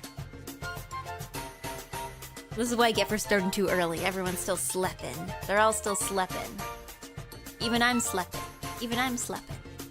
Even I'm going feng shui. Feng shui. Feng shui. No, I can't fall asleep. I have my glasses on. EGGY, hello, motionless poetry. Feng shui. Slip. Slip. Slip. Comforting friend and Eggfriend and chat. Hello. I am sleepy today. I am sleepy and sleeping, and I can't be sleeping. I am live. This is EGGY live, which means I have to be a whack for it. I have to be a whack. A whack, a whack, a whack, a whack, a whack, a whack, a whack. A whack, a whack, a whack, a whack, a whack.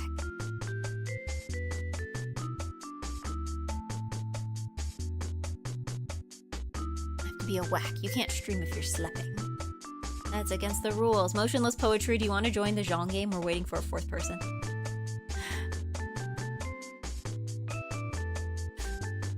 I don't like throwing in AI players because I'm like, I feel like every time I do that without fail, then like 3 seconds after I hit start, then like somebody shows up and they're like, can I play? And I'm like, ah!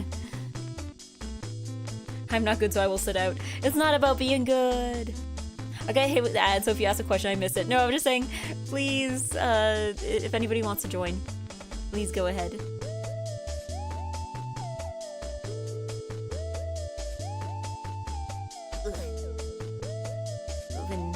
Stretch my icky legs. Whoa, whoa, whoa.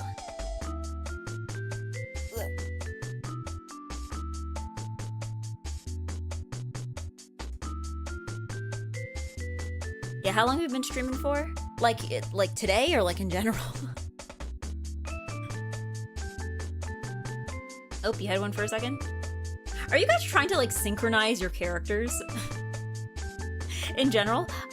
So my first stream, okay, technically my first stream that was just like a test one was like December of 2020.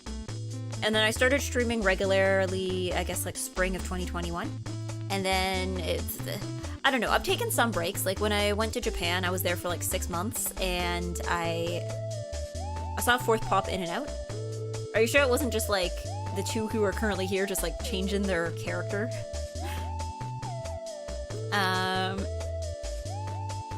It feels like they're doing a roulette. Like let's see if they go long enough, will they be able to match their characters again? Let's see. Whoa, they had it for a second.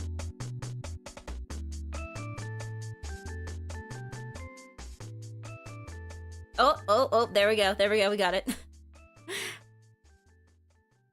Yeah, in general. So yeah, I guess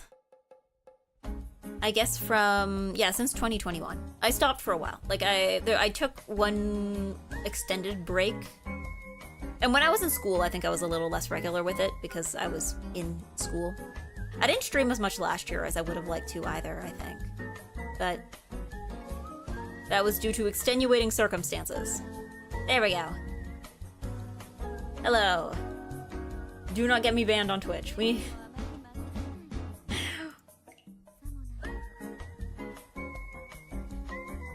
5 a.m. job really knocked you up. Well, okay, it was more just like the predictability of it was very poor, right? Because it wasn't just about like long commute, I'm tired kind of thing. It was also like, it was really hard to predict because a lot of the time the way home would have way more traffic than the way there. So it was hard to say, oh, I will start streaming at this time. When you like sometimes I'd be like, okay, I'm gonna start streaming at like 8. And then, like, by the time I get home, it would be like 7:30 and I hadn't even eaten yet, you know? It was that kind of situation. So, I streamed on Sundays still. I think that was the only day I managed to be consistent with last year. But yeah, it was just like, it was difficult. It was difficult. Are the devs trying to get streamers banned? I know. We need to make sure, who are you, M Spotto? We need to make sure they don't win. So that I do not get banned from Twitch or YouTube.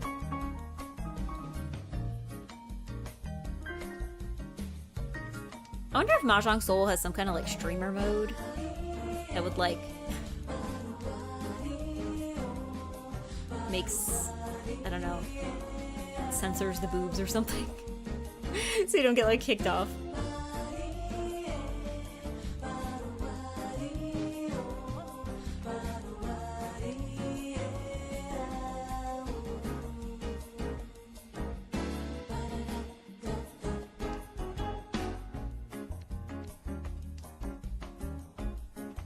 But yeah, no, I think this year I've been very consistent, and I want to keep being consistent.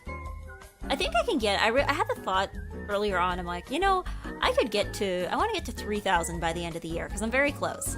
And then I realized, I'm like, I will probably get to 3,000 before, like, October, if I keep being consistent on Twitch. Because, like, I think I'm less than 100 followers away from that. I'm at, like, 2,905 or something like that. Like, I am close. I'm closer than I think. Hopefully by the end definitely before the end of the year I will make 3K. I don't know what I'll do for it, but I will make it there. What's your gain rate? I think it's lower than it used to be. So I think it used to be about 100 followers a month. Now it's a little lower, it's like 80 something a month. But I feel like it's one of those things where it's not like, I feel like follower growth is one of those things that like, it grows in spurts, right? So there might be a day where I get like a big raid and then I will get like 30 follows in one day. And then like the next stream I might not get any raids and it will be like one new person, maybe 2. Or maybe there will be like, again, something will happen. I might participate in an event or like put out a cover or something, more people find me. be in a collab, somebody else gives me a shit out, I'll get a few more people. It's not like a consistent thing where it's like, oh, there's like X number of new people per stream, right? So, yeah, I think... But I don't know. That's the thing is also, though, to me, is that, like, Twitch follower number is, like, important, but it's not, like, that important. Because, like, what's more important is how many people are showing up, right? Like, it doesn't matter how many followers you have if none of them are watching you, you know? That's the important number.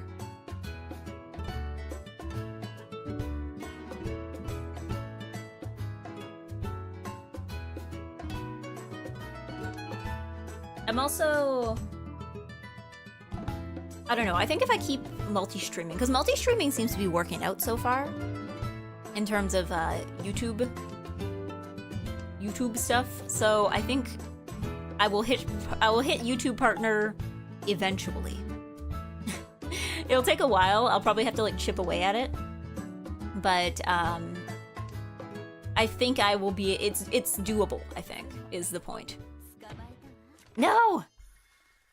We can't let boobs win! We can't let boobs win! No, no, no, no, no. We can't let boobs win or I'm gonna... no, no, no, no, no.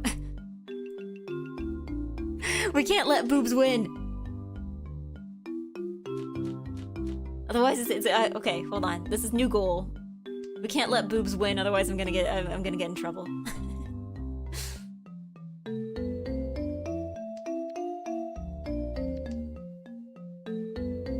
Boobs is locked in. No! Yeah. Gotta pump the number for the Raid Shadow Legends sponsor.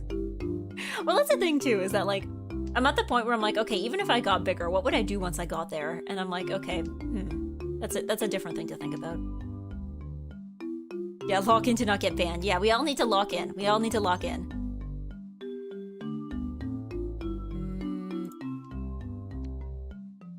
You know what? Maybe this isn't the time to try to make big hand plays. Maybe I just need to focus on getting there faster.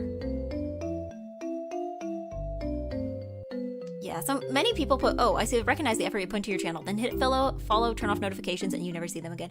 Yeah, yeah.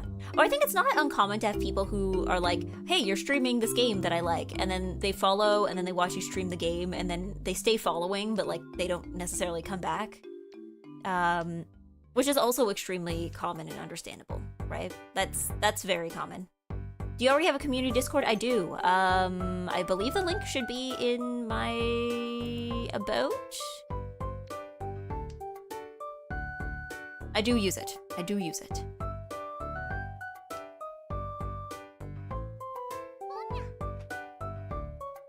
But yeah, I don't know. I get it. There's a lot of VTubers. There's a lot of VTubers. And what makes someone like one VTuber over another VTuber is, well, it's not necessarily a mystery, but like, you know, it's one of those things where it's like,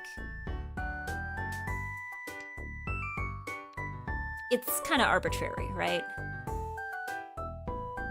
Like, you can try to explain why your Oshi is your Oshi, but like, you might not be able to, and that's okay.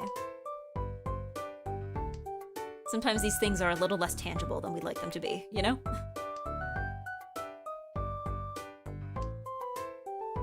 Because I don't know, people like to say like, oh, VTubing is oversaturated, and it's like, I think that's just like most of the entertainment industry. Like, there are kind of infinite musicians out there. Like, I think most things like that are oversaturated.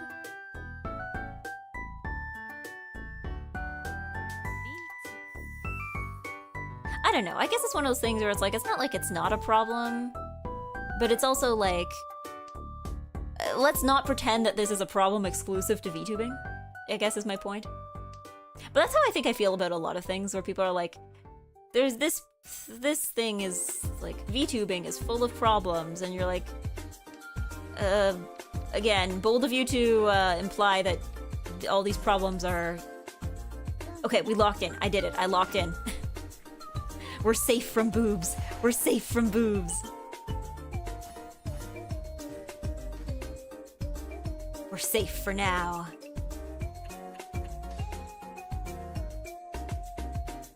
Average VTubers never watched streamers before. They have not been in the content trenches since 2011. Well, it's not even just that, but it's like, I don't know. I see that a lot, because here's the thing. I see this in every online community I've been in. I've seen it with VTubers, I've seen it with cosplayers, I've seen it with Lolita fashion, I've seen it with, like, K-pop, where people are like, this community is so full of drama. And it's like, I have some news for you. I think everybody thinks that their online community is, like, the worst and has the most drama, and it's like, I don't think that's true. Like, there's so much drama in the VTuber community, and it's like, yes, this is just a side effect of interacting with other people. I think if there's not a certain amount of conflict in an online community, then I don't think it should count as an online community. You know?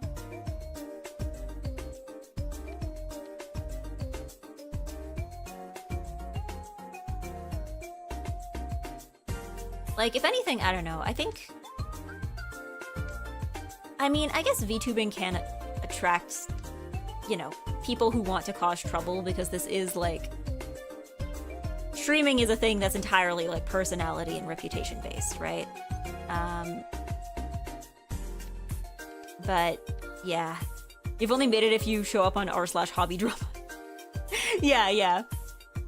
Ask me about drama in programming language communities. Actually, please don't. I imagine that exists. I imagine that probably exists, and it's probably, like, insane. Well, okay, I think the thing is, I feel like when people talk about, like, drama in online communities, I think some of it is more likely to leak out than others, because if it's easy to understand for outsiders, right? Like I'm thinking about, like, the Cinder situation from, like, a few months ago. Was it a few months ago? I don't remember how long ago it was. But, like, I imagine that probably made waves outside of VTubing, because it's, like, a situation that you don't necessarily need to understand VTubers to be able to follow, right? But, like, I imagine probably for some other hobbies where it's something that's, like, so niche and intricate, then, like, I imagine that probably doesn't leak out as much, because, like, the average person is not going to know what they're arguing about. Right?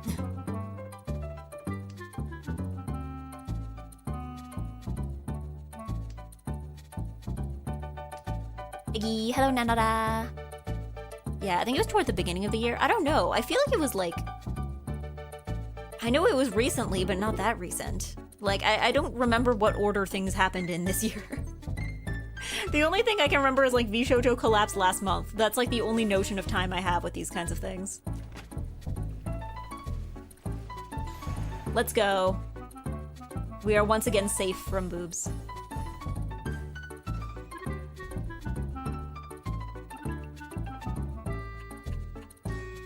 We will not get banned today. Is there still time? Oh yeah, for sure. I've only been going for, like, it hasn't even been 2 hours yet. Did you want to join? You can join the next one. Currently we're trying to, we have one person here who has a character who just has big, barely covered boobs, so I'm trying to save myself from getting banned on Twitch. If we could just keep winning, we will be safe from boobs.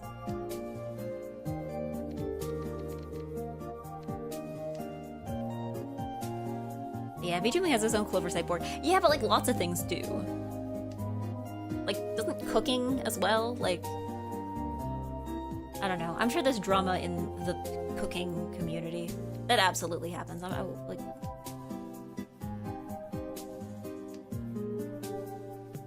I think 3D modeling has one. Yeah, like, I don't think that says anything. I think most subject matter has one. Yeah, to use Twitch's terms of service against them, allowed games cannot get you banned for the contents within them. Oh, that's like an actual rule? I guess that makes sense. What would people fight over in cooking? I don't know. Have you seen, like...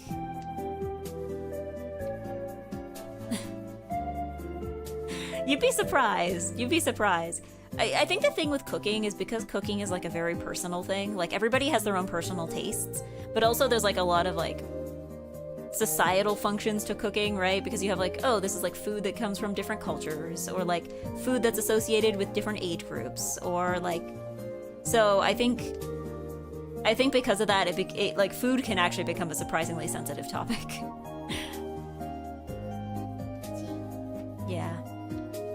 People on the internet would fight about literally anything. That's true. I imagine getting angry is like a hobby for at least some people. Let's go.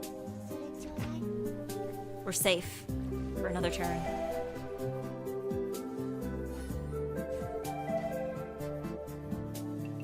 So yeah, I just had to lock in. Just have to lock in.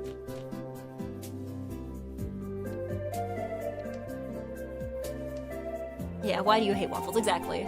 I mean, I think Twitter is a bit worse for it, but then again, I think everybody thinks their main site of use is the worst for it.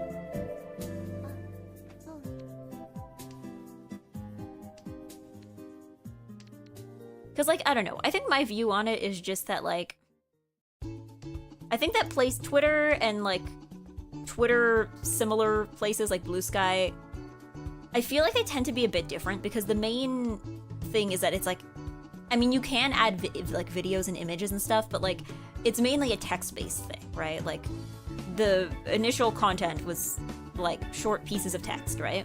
So I think that that kind of like text-based stuff attracts a different kind of person than images and video.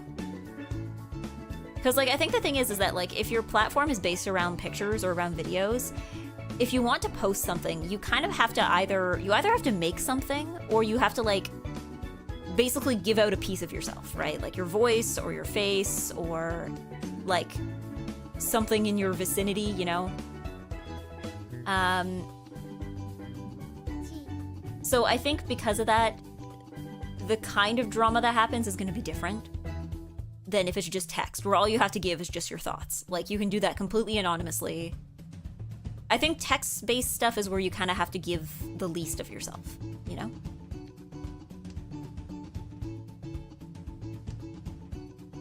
Yeah, the guidelines are saying something like, there's a strip joint in GTA 5, sometimes you have to go in there for missions. That's fine. Staying there when you don't need to be in order to ogle the models is not allowed, though. Okay, so it's like a subjective thing. Well, again, I guess to me the concern is like, okay, if you were like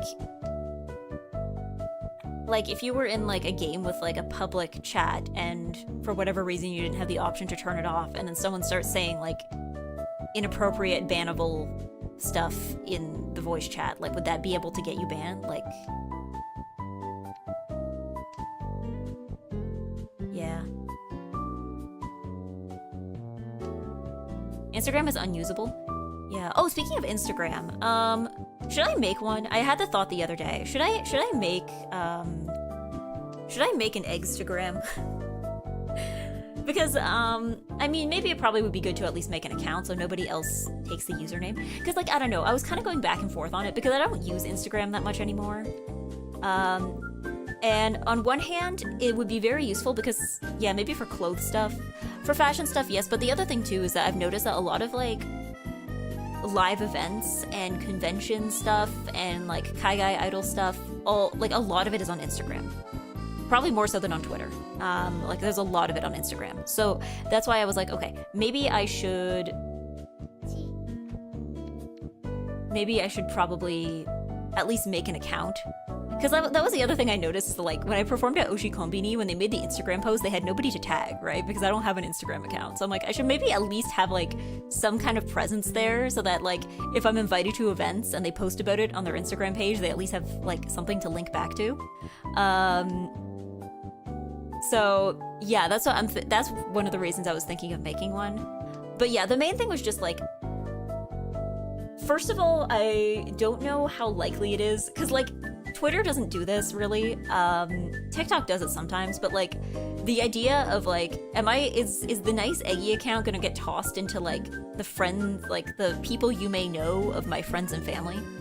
Like, are they gonna be suddenly hit with the NiceEggy?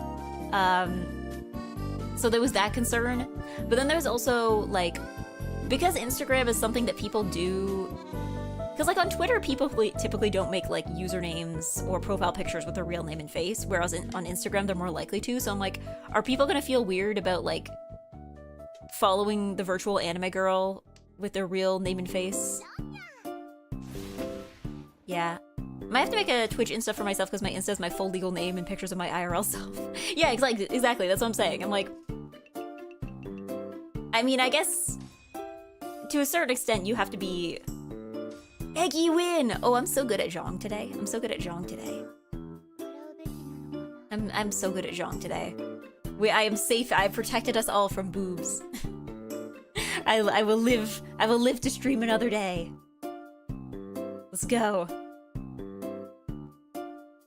See, at least because thank you for playing though. Thank you. Thank you for playing.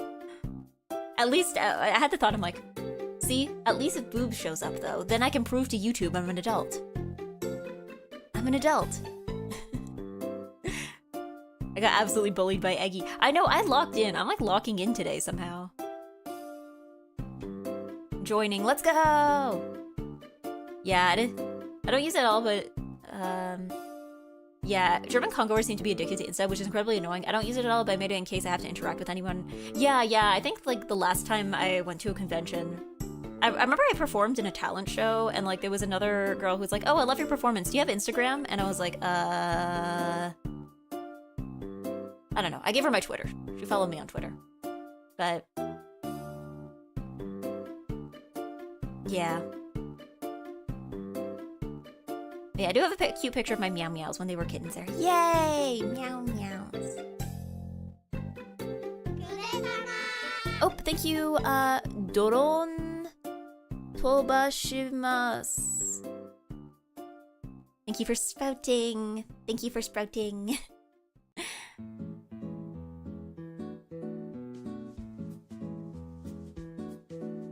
Yeah, all my IRLs know that I'm Zully3. Yeah, I mean, some of my IRL friends know that I am Eggy. But also, I am... It's possible to have an Instagram account for only your VTuber. I mean, again, I think my concern is less like... Because some of my friends, obviously, like, my parents know that I stream, my friends know that I stream. But my concern is, like, you know when you have people from, like, high school that you, like, followed for, like, because you were in high school? And then I'm like, am I gonna get thrown into their, like, people you may know? I mean, I guess if they don't know me, they would just simply not follow me, but like, is that likely to happen? Like, am I gonna get thrown into, like, my parents' friends, people you may know? Like... You can always make the account protected. Yeah, but then what's the point? What's the point of making an account for self-promotion if you're just gonna lock it down?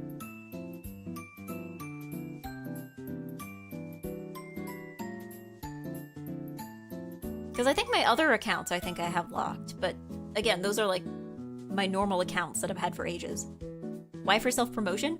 Well, because again, okay, imagine like you are a convention, or like you are following the Instagram page for a convention, and they're announcing their guests, and they're like, guest, NiceEggy, VTuber, and then they tag me, and then you go to my account, and it's private, and then you're like, okay, I guess she doesn't want anyone to follow. Weird, but okay. Oh god, Boobs is back. We have to make sure. You know what? Usually I don't let people go twice in a row, but I guess we're a little short on people today, I guess. Yeah. Insta has lots of ways to calculate people you may know based on devices, phone numbers, contacts. That's the thing, is because like phone number, like obviously I would probably put in a new email because I have like the Eggy specific email, like the niceeggy@gmail.com. But like I'm like, if I connect it to my phone number, is that gonna like throw it into my list of contacts? There we go. No more boobs. Thank you. There we go. We got a fourth person. Let's go again. Yeah, feel free to go twice today because I think we're having a bit of a quieter day. No! You switched to boobs on purpose! Oh boy, okay, now we have to take you down. I didn't mean for this to become an anti-boob channel, but...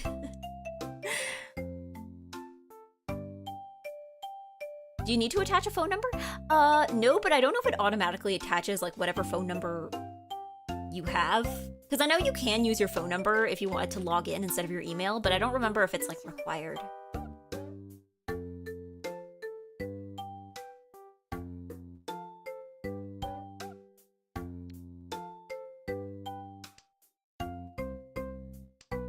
But yeah, you're primary mistake is to even consider using the app. Unfortunately, I have to consider many things when you're a VTuber. You have to consider many things. But yeah, I at least want to have some presence there so that, like, if I'm going to events, I can at least, like, you know, not even, like, network, but at least, like, have something that people can tag, you know? So that, like, I'm not just... Yeah. I'm not just a Eggy. Invisible Eggy. Theoretical Eggy. Because, yeah, they can say my username. But if they don't link me directly, I don't think people will find me, you know? I don't know. Maybe I should at least make one to, like, park on the username, you know? Make sure nobody else takes it. One of your IRL friends has the Eggy email in their context. Yeah, the Eggy. The Eggy. The Eggy. I don't think they would. I don't think anybody has the Eggy email in their contacts. I don't get that many emails to the Eggy email.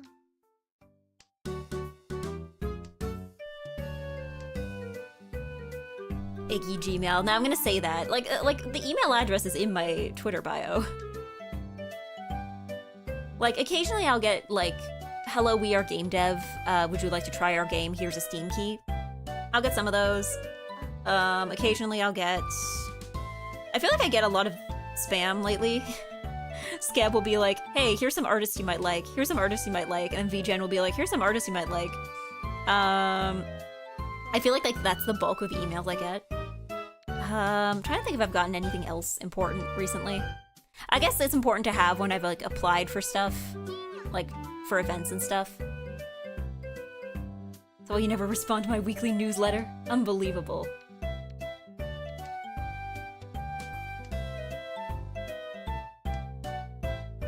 Yeah. Have you seen Instagram settings? Yeah, it's long. I have not. Again, I barely use Instagram anymore. That's the thing.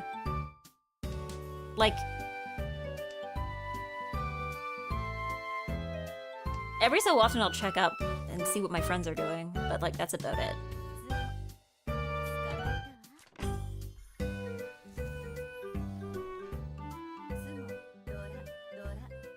Okay, we gotta lock in. We gotta lock in.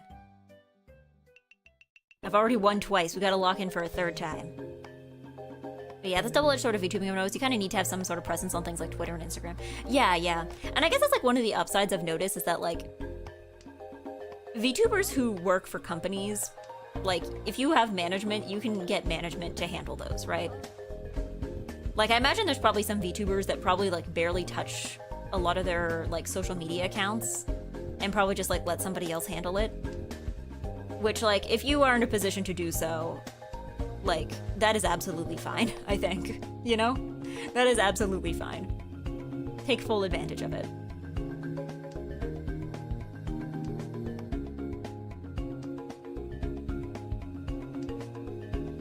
I like using Instagram to see painting jobs on minis I could never achieve and cry about it.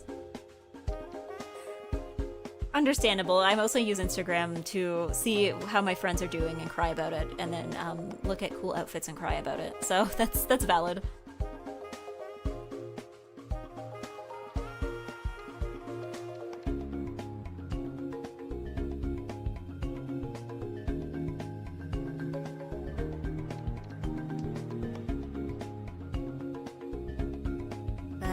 Yeah, I think among my friends I'm most active on social media. I might be, I don't know. I think all my friends, we're all kind of very online. Not all in the same places, but a lot of us are very online. I like hearing about toxic Insta communities like Fruit Mom Insta. Okay, now you're just making it. That's a new sentence. You're just making stuff up now.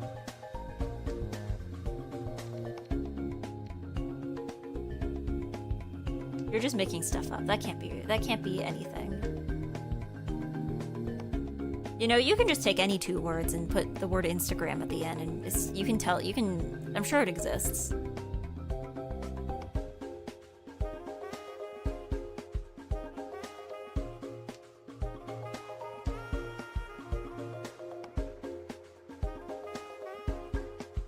Like Catstagram. Well, I mean, of course, people have been posting pictures of cats since forever. There's always been air. There's always going to be air. Because I don't know, I've been on Instagram actually for like a very long time.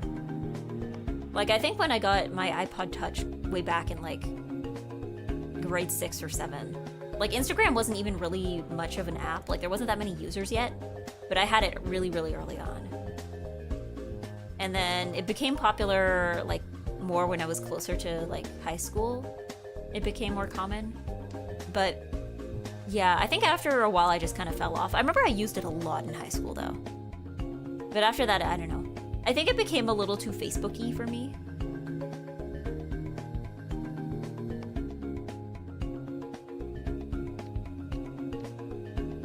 Like I was just kind of getting less comfortable with the Facebook-iness of it.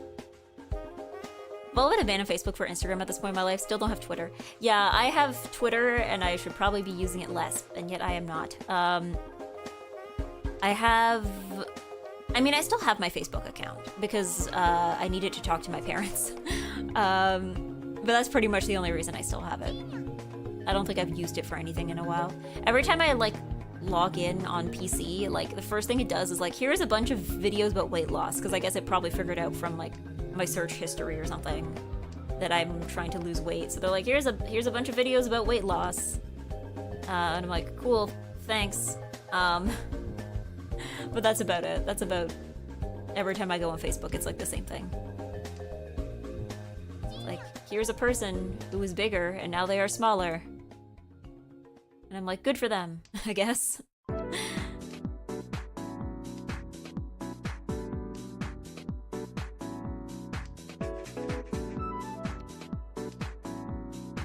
But yeah, I've all but abandoned Facebook for Instagram at this point in my life. Still don't have Twitter, but yeah. Oh, sorry, I've read that before. But yeah, no, Twitter is different, but I think Twitter is different because it's like, no Yaku? Ugh. Well, it's fine. I made it to Tenpai and that's all that matters.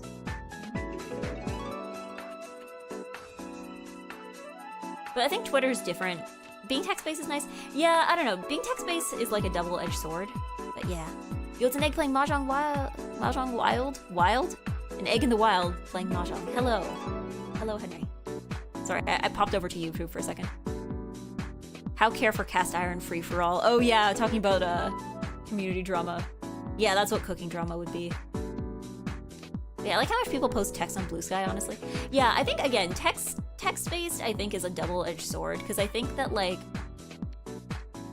I said earlier, like text-based obviously has the pros of like anonymity and stuff, but I think it's also the kind of thing where you have to give the least of yourself, right? Like, it's the least vulnerable place, you know? Because there's no sacrifice. You didn't have to make anything, and you don't have to, like, show that much of yourself, you know? It's the least vulnerable form of posting, which, again, has its pros and cons, right? Because, I mean, on one hand, you can kind of present yourself the way you want to, but on the other hand, it's also, like, people think they can get away with a lot more when it's just text-based, you know?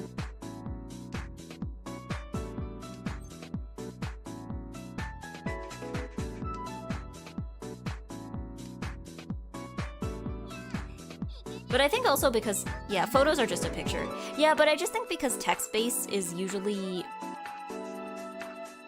It's like the lowest effort and the lowest... lowest effort, lowest effort, lowest vulnerability. So I feel like it attracts more people who like to just complain than other social media platforms where you have to post like a picture or a video, you know? Yeah. I'm gonna be honest, I still don't much care for Blue Sky. I will concede that I don't use it as much. But I made it in case people actually bailed on Twitter, which I didn't. I follow it. 2 Peeps never post, and Eggy posts 2 times a day, so I can scroll for hours and only see a wax left. I know, I'm trying to post more on Blue Sky, I just don't have anything.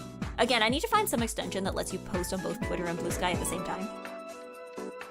No, I think my thing with Blue Sky is that Blue Sky still thinks I'm old. Stop showing me old person political cartoons. Like, just because I agree with them politically does not mean that this is what I want to see. Blue Sky thinks I'm like 58 years old or something, presumably. I'm having the opposite issue of YouTube thinking you're a child. Blue Sky thinks I'm a senior citizen.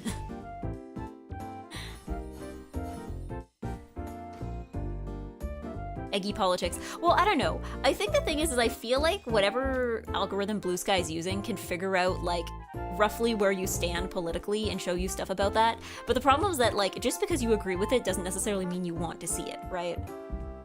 Like, I've had to, like, mute a bunch of words. I've muted, like, the name of basically, like, every prominent American politician because I'm so tired of seeing it.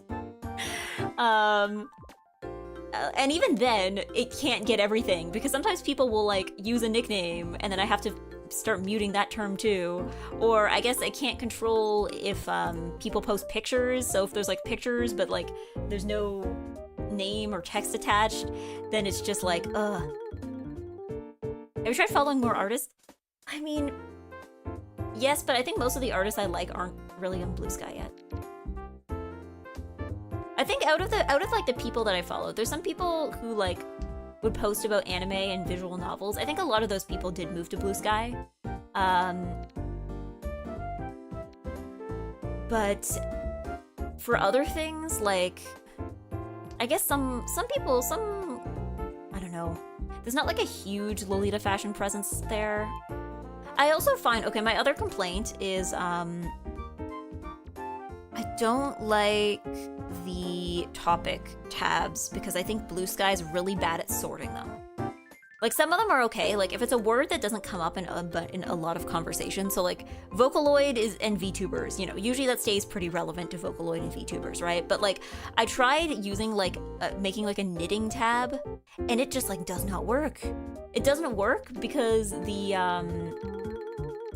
like the word knit or knitted is like such a common word in many contexts that, like, you know, a post about a tight-knit group will find its way to like the knitting tab regardless of whether or not it's relevant to knitting, you know?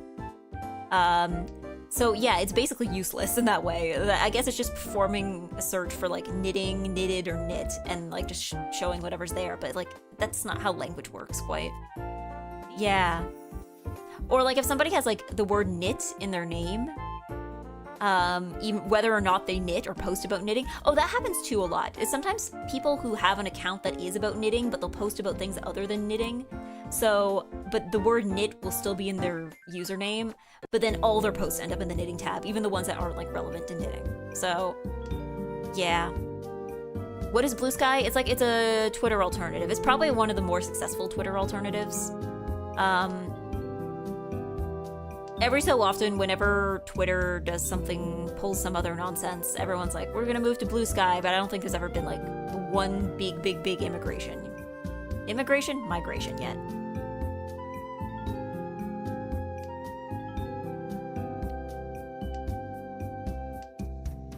I tend to say on Blue Sky, to be honest, a lot of this politician did this is why America is dying, and I'm like, I'm just vibing. Well, the thing is, too, is that like, I am not American, and I'm not sure if Blue Sky has figured that out yet. Like, obviously in Canada, we're still, like, affected by the things the US does, but, like, I think I've seen more things about US politics than I have about politics in my own country. And I can only imagine what it's like being from a country that's not the US or Canada and still somehow getting US politics. Oh, I'm so locked in today. Yeah, I don't know if I can blame Blue Sky here. You have the mentality of a 58-year-old and Blue Sky just trying to serve you content. Again, Blue Sky thinks I'm old. They think I'm old. No matter how many VTubers I follow. No matter how much Zoomer... Do I need to be like... Do I need to start just posting the word skibbity over and over until Blue Sky gets the point? One Han, why? Because I'm locked in. Because I'm winning. Yeah. And I follow US people, so I say US politics naturally because they post about them. That's true, that's true. I guess it's more just because I don't think I've ever seen Canadian politics on Blue Sky. I know someone somewhere is talking about them, but I think it's very funny that, like, I don't think Blue Sky has noticed that I don't live in the States yet. Oh, she knits? She must be interested in the Minions political memes about how it used to be better 50 years ago. That's not the ones I get. Usually a lot of the ones I get are, like... how do I say this? It's like Trump bad, but it's like Trump bad in like an old person political cartoon way, and not in like a young person online poster way. I don't know. Blue Sky, I know that there are like young person posters on Blue Sky, the same way that there were on Twitter, but like it's not showing me any of them. It's not, I don't know where to find them because Blue Sky still thinks I am 57 years old.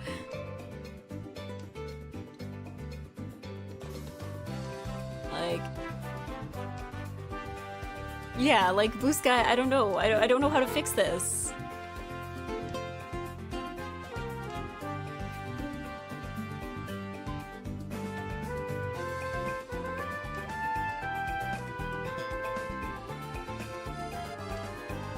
Like, no matter how many times I click on the, like, show me less. Yeah, hobbies, mahjong, and knitting. 50-year-old Chinese woman.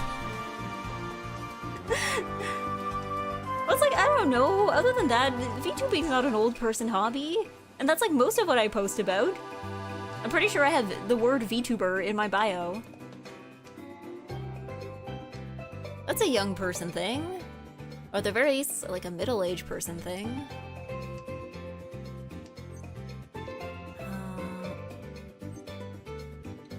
I don't know, I don't think anime is not an old person thing.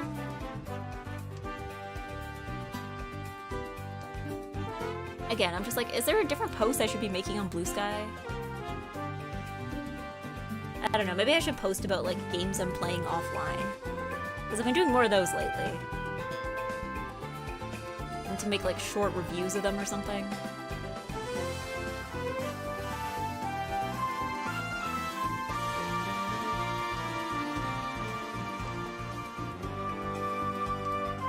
Time to read manga to get with the times. I don't know, but that... If I say the word book too loud, is like Blue Sky gonna add like 5 more years to the age that it thinks I am? I see a lot of Alberta independence movement propaganda like, homie, I got no dog in this fight. Oh, so you're having the opposite issue. You're having the opposite issue.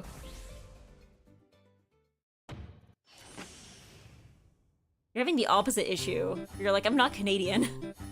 Why are you telling me this? I'm not Canadian.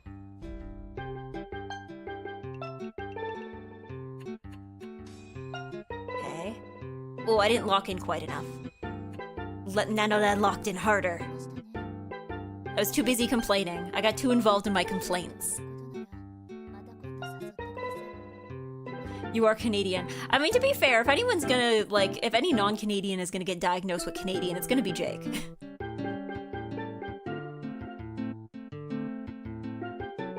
Okay, congratulations, Nanoda. GG to everybody else. Thank you for playing. Wait, you follow 237 people on Blue Sky? Why are you using Discover? So I can find more people to follow. Because I know, like, I used the, like, what do they call it? Like, it was, like, Skybridge or something. There was, like, a browser extension that essentially allows you to, like, find the people who had Twitter on Blue Sky. But I know there's inevitably gonna be somebody that I missed, right? I think the other thing, too, is that, like, when it comes to VTubing, a lot of people have moved, but I feel like it's been mostly indies. Like, I once checked for, like, HoloLive, and I think there's, like, 7 people out of the entire company, out of, like, HoloLive and HoloStars, who have, like, Blue Sky accounts, and I think there's, like, literally 1 person, I think, who's using it regularly. I think, I don't even know if he still does. I think Shinri was the only one using it regularly out of the entire company. So, I know for that kind of thing where it's like, okay, everything is still kind of on Twitter. And I mean, I guess to be fair, because of the way Blue Sky does usernames, I can see why there was no, like, gold rush. Because you know how sometimes, like, how with Threads, everybody was making an account even if they didn't plan to use it, just to make sure that nobody else stole their username. Because Blue Sky uses the kind of, like, URL format, I could see why there was not going to be, like, a huge rush to open up accounts for, like, corporate talents, because, like, no one else is going to be able to steal their username, right? Like, you can make, like, talent name at hololive.tv, or, like, talentname.hololive.tv. Like, you can make that at any point, right? No one's going to steal that. No one can steal that from you, right? So I think because of that, there was probably not like a huge rush on anyone's company's end to try and make an account there. So, yeah. We bullied Morika Laipi out of Blue Sky. I don't even know. I think she just forgot. I think she forgot, or management forgot. Because yeah, you're right. She did post there pretty consistently, and then like hasn't for 3 months. But also, I don't think she's the only one. I think Mio was like that too. Mio, I think, also has an account and hasn't posted on it in months. I don't know, because I think I checked once. There was like 7 people in the whole company, I think, who had it. Because I know Kelly had one, Mio had one, Ruse and Shinri had them. I think Flayon and Narissa and one other person, I can't remember who. Flayon and Narissa, I think, both have them, but they've never posted on them. Like, I think the profile picture is still just like blank, but I guess, you know, they have the like username.hololive.tv at, I guess, if they ever need to move to it later. So, yeah. My biggest surprise was that Nimi Nightmare made a Blue Sky day one and still uses it. Yeah, I think it's definitely just like become a bigger thing with indies. I think maybe it might also be a regional thing too. Like, I don't know how, I know some Japanese people use Blue Sky, but I don't know how common it is compared to Twitter. Like, I don't know what the like, I don't know if it's as popular with Japanese language as it is in English. So it could just be that like Japanese companies just like aren't aware of it yet. And like, that's why so few, because I guess especially for like Japanese-based corporation, that's probably why so few of them are on there. Because yeah, I think most of the people I've seen on Blue Sky, it's all indies.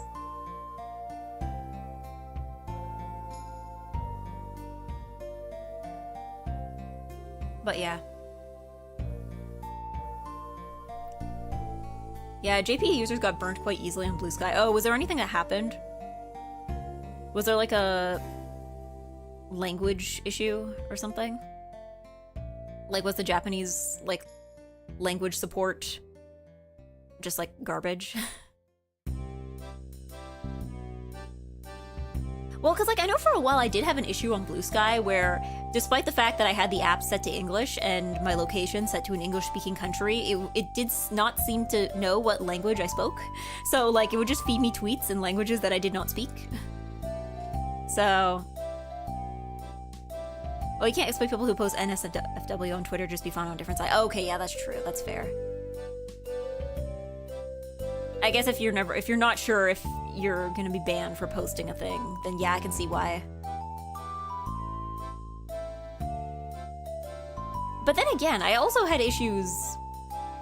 I did, for a while, keep getting NSFW on Blue Sky for a while, to the point that I could not open the app in public.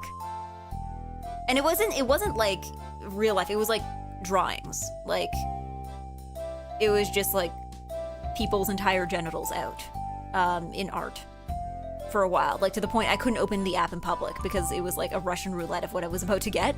And no matter, again, it was another thing where it's like no matter how much I clicked on the like do not show me this, stop showing me this, or at least like censor this, like so that I can, yeah, titty jump scare. So yeah, so I can like be on the bus and not have to worry about embarrassing myself like this.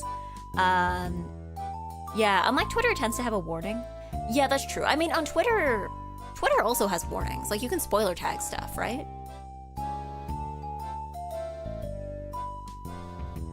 But yeah, I should try the popular with friends. I'll look into it. I also need to find, I know this probably exists. Is there like some extension that lets you post like the same thing to both Blue Sky and Twitter at the same time?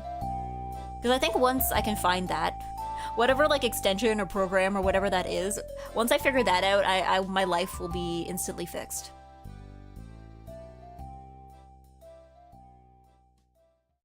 No, oh, but the issues on the Twitter side. Because that's the main thing, too, is I kind of get a little bit tired of every time the reason why I don't post on Blue Sky much is just because, like, every time I have to post something, I have to do it twice, and I get tired of doing that. So, yeah. Oh. Hello, Nuna. Hello, Nuna. Sorry, we're complaining. Do you have any complaints to throw into Eggy Complaints Hour? There is a user script. Are you down for that? You're gonna have to give me very like, if it would fix my problems, I'd be down for it, but you're gonna have to be very, very specific on how to install it.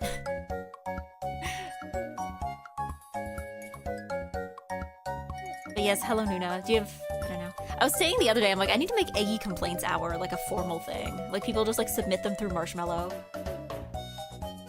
But like, I don't know, I get scared. I get scared. I'm very nervous about doing stuff with audience submissions.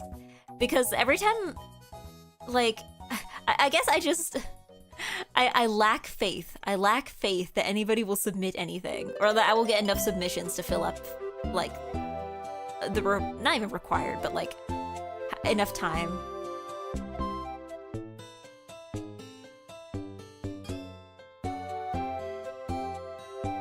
Yeah. Why? Chat is nice and good. Nice and good. Yeah, you're nice and good, but I'm always just like... There's always the risk of like, everyone like make a suggestion, or everybody like submit a complaint. And I'm like, what if nobody complains about anything? I complain about how much I hate painting? There we go, that's a good complaint. Are you like painting a house right now? Oh yeah, you bought a house recently. Is that what you're painting? Is it at least gonna be a nice color? Yeah, I don't need blue sky since 99% of my artists are on Pixiv. That's fair. I don't think I've used Pixiv that much. Let's check on YouTube. Okay, nobody said anything on YouTube. That's fine. But yeah. I don't know. I haven't painted a room in a very long time. I think my parents like suggested, I think it was like back in like 2017.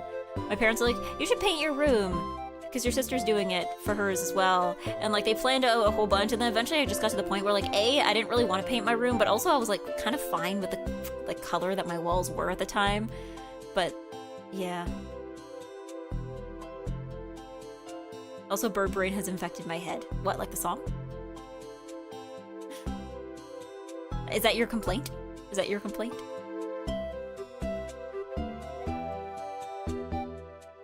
But yeah, I do not care for painting. We're painting the entire inside of the house and it sucks. Ugh. Yeah, I haven't painted anything in a long time, and I would like to avoid it for a little while longer, to be honest. I mean, then again, I don't foresee myself ever being in a situation where I will need to paint a wall for a while. Somehow I don't think I'm gonna buy a house on an income of unemployed. My wife and I have made some mistakes since our first time painting, so we're having to redo some stuff again and again. No! Is it at least a nice color? Is it at least a nice color? Yeah. I was very content as a child. My parents wanted to paint the room, and I was like, I'm good. Well, okay, I think for me as a kid, we repainted my room several times. Because it was, again, I had very specific tastes. I was like, I want it pink. Or like, I think at one point, the last time we painted before we moved, it was two of my walls were blue and two of them were green and the ceiling was white. So, and then we moved and we were renting a place, but we were like renting it for so long that we're like, okay, we might as well paint. We might as well get the landlord's permission to paint. I know people are like, don't paint like a rental house. You're just like making more value for the landlord. But it was also like, you know, we've been living here for like a decade. I think it's okay if we want to paint the walls. This is basically our place now. Like, so my sister's room got painted because that's fair. It was like kind of this like weird, gross olive color that she didn't really like. So she painted it purple and liked that much better. But like my room was like a kind of a soft yellow when we moved in. And like I was perfectly okay with that color. Like, I don't even know if I wanted to repaint it. I don't even know what I would have repainted it to. Because the yellow was, like, kind of nice and neutral. Like, most of my room decor was, like, white and pink. So, like, it fit right in. Like, it kind of just fit right in. So, like, I wasn't concerned. I never had any issues with my room wall color. Yeah, my old bedroom was light blue. Yeah, my current room, though, downstairs is blue. But I don't plan to repaint it.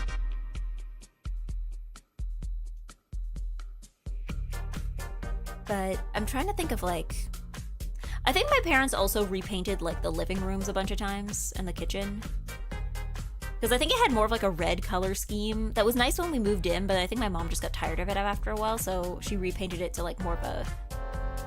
not not quite landlord gray, but like close to there. And then she kind of made the color scheme of the room more blue than red.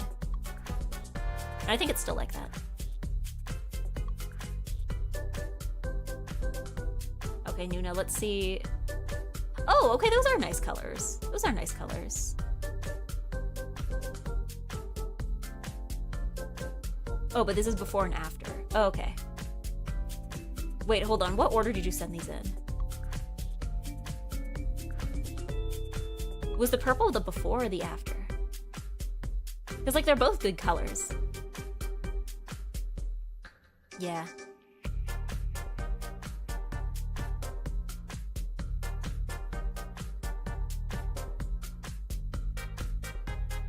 But yeah, unfortunately, I think I'm just like not very creative with my choices of wall color though. Because like if you ask me like what color would you want your wall to be, I'd probably be like, light pink, I guess. But I don't know, I don't know, I tend to put a lot of stuff up on the wall is the thing. I feel like if you have enough posters and wall scrolls, then like the color of your wall becomes completely irrelevant. Yeah, I would just say white. Yeah, but that's boring. It's boring. And I'm like, on one hand, I'm like, I don't have strong preferences for that. But on the other hand, I don't want to be boring. Like, I guess I know what colors I don't want. Like, I don't think I would want my walls to be, like, black. I wouldn't really want them to be, like, that olive green that my sister had. I guess I would prefer a lighter color, I guess. But it doesn't have to be white. What stops your wall from being boring are posters. Yeah, but okay, here's the other thing too, is that most of my furniture is white. So I'm like, I feel if the walls are white and the furniture is white, then it just becomes a little too sterile. No matter how much stuff you have up on the wall. Like, I think both my current bed frame and my bed frame that I had before I moved were both white. And like most of my shelves, if I have the option to buy it in white, usually that's what I get it in. So most of my furniture is white. Even the desk that I plan to buy, once I have a job, hopefully, that one's also white. Like, again, it's just, I like when the furniture, I like white furniture.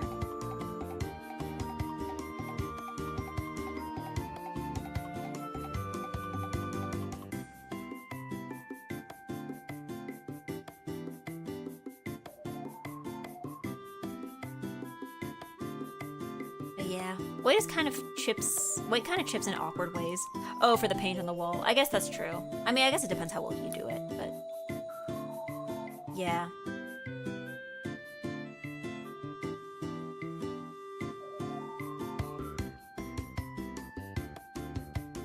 Oh, on furniture. Yeah, that's true, because it has, well, that's just because it's painted, right?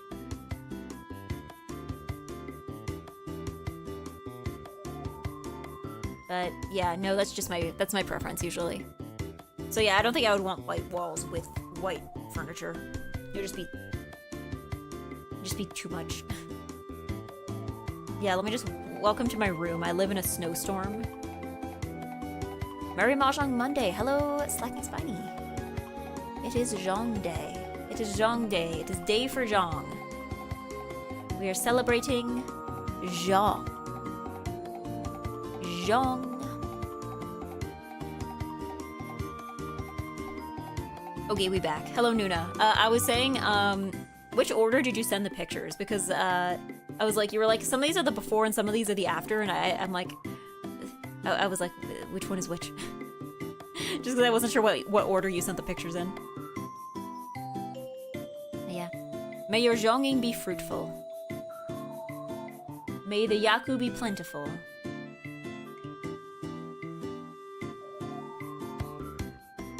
Hello, White Zora. Welcome. Good morning. Good afternoon. It's 2 p.m. Oh, that reminds me. I need to do something. Hold on. Nothing to worry about.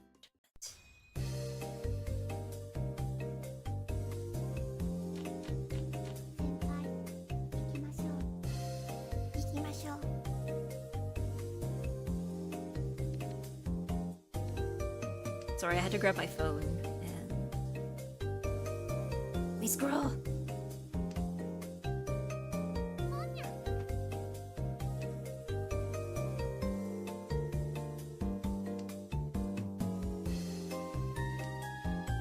Okay. For each set, the first picture in this picture, second to after. So cyan to pink, purple to green. Oh, okay, okay. We want to go for a very foggy theme house with terracotta and natural wood furniture to go with everything. Ah, okay. Will you actually have the froggy chair? Froggy chair house. Very foggy. Froggy house. Yeah, God, I'm scrolling Twitter and it's full of... We got Silk Song. We are delaying our game to November.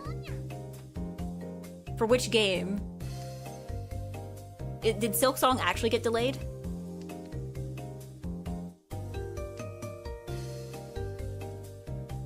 What got delayed? Oh, it's other devs. Other devs. Well, I mean, to be fair, Silk Song announced its release so, like, close to the release that, like, I totally cannot blame people for moving their release dates because, like, it just kind of came out of nowhere, right? You couldn't plan for that. I mean, I guess for me, I'm not terribly worried because the games that I was going to buy, I am going to buy anyway because I... Like I think, Kodaka, Hundyline and Danganronpa Guy has another game coming out, like, I think it's next month. I don't remember, it's like the 10th or the 11th. And, I mean, I don't plan to buy Silk Song because I never played Hollow Knight and I'm not that into platformers. So, like, I'm not too concerned, but, yeah, I know some people are like, their release date is really close, but, like, obviously they decided that months ahead of time. They can't really change that too much now. Yeah, I don't think people need to be moving their release dates because of Silk Song. That's a bit much. I don't know. I think it depends. It depends on the kind of game. I don't think all games are competing with Silk Song. Like, sometimes things are, like, the audiences do not overlap at all. But I'd love to see you play Hollow Knight. I don't know. Maybe I'll put that one on the list of possible charity games. I need an incentive. I need an incentive.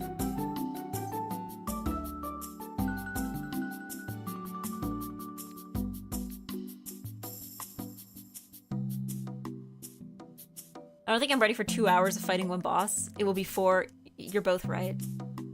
Do it next year for the Donathon? I'll keep it in mind. I'll keep it in mind. Because, yeah, this year I did Hat in Time. Because, like, I feel like platformers, I feel like this is, like... This is just when I'm gonna play platformers now. That's what the SummerSlam is for. This is the time when Eggy plays platformers. Yeah, the games I'm looking forward to are Rataton, Jump Ship, and maybe New Damon X Machina. Yeah, like, I imagine those aren't things that are, like, competing with Silk Song directly, right? I think some games can definitely impact other game sales. Look at Horizon Zero Dawn and Breath of the Wild, or Horizon Forbidden West and Elden Ring. That's true, but, like, are they close enough in genre?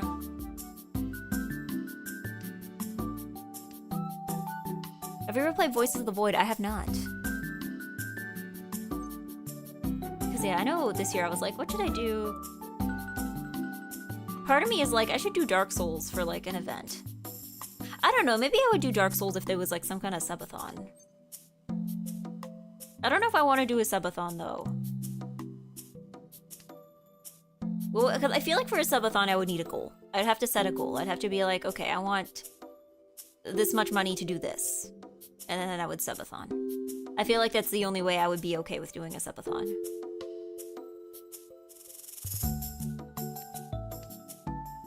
I don't think whatever I'm doing is gonna work. To be real here. Onion Ring is better. I don't know if my computer can run Onion Ring though. That's the thing. That's my concern. Because I know Dark Souls is a much older game and it's like 2 gigabytes of RAM or something. Like it's like a very light game by today's standards. But I know Edawing. Onion Ring might be a bit much. Even I think Bodega couldn't play it at launch because her computer was not strong enough.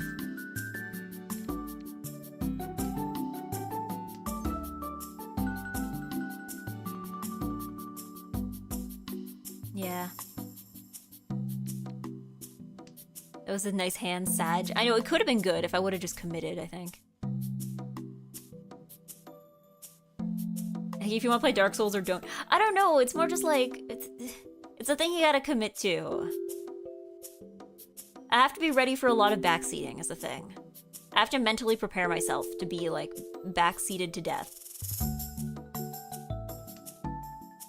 Yeah, I had to refund night treeing because it exploded my PC. I mean, I've had a couple games like that. I mean, to be fair, a lot of it was just I had garbage PC, but like... Oh, I will not backseat Eggy for Hollow Knight. Eggy is on her own.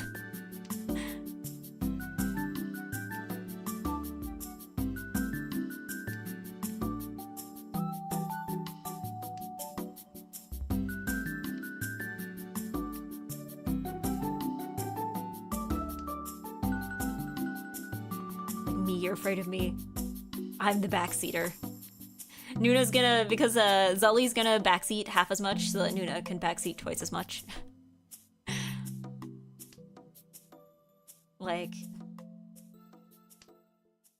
this isn't even backseating, like, this is just a bus now and everybody's telling the driver where they think the bus should go.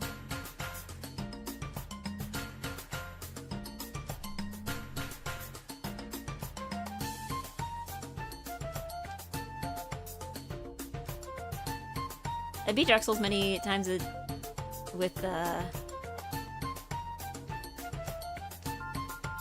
many builds in my backseat would be get good. You will skip half the messages.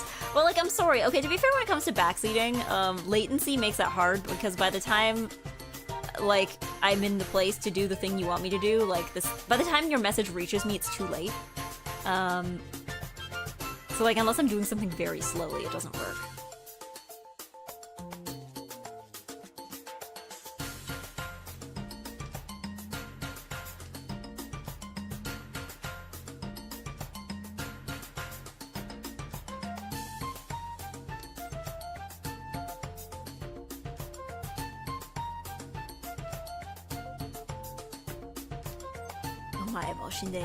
Nani?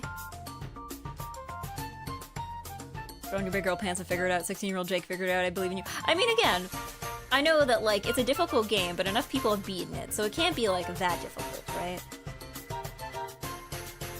But also, I don't know, you've seen my Hat in Time streams, you've seen my Deltarune stream. I am not a very gamer-eggy. I'm the weakest gamer. Oops, 13 tiles left. Oops. Oops, oops, oops.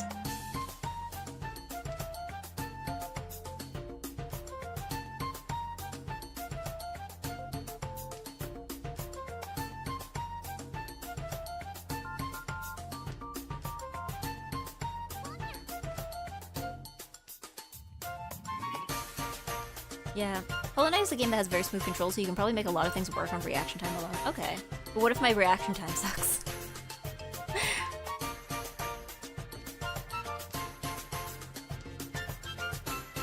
I saw a guy beat the Scholar the first DLC, which is like the most frustrating thing I've ever experienced. I saw a guy beat it with a Guitar Hero controller. It'll get better after a month. A month? Oh, I was not locked in on that. I was not locked in there. A month?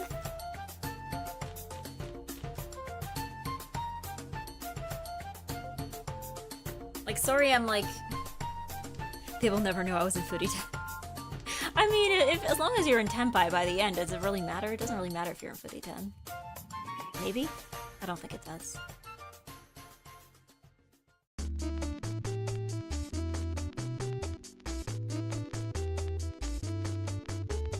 Hello, Baxter Crook. But yeah, no, I'm sorry, I'm like catching up on years of gaming that I didn't have before.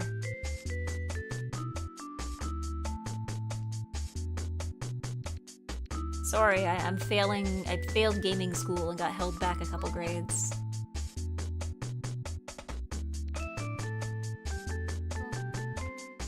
If you really want an easier experience, Dark Souls 2 base game is probably the easiest. Okay. Very belated hello. Hello. Oh, have you been here the whole time?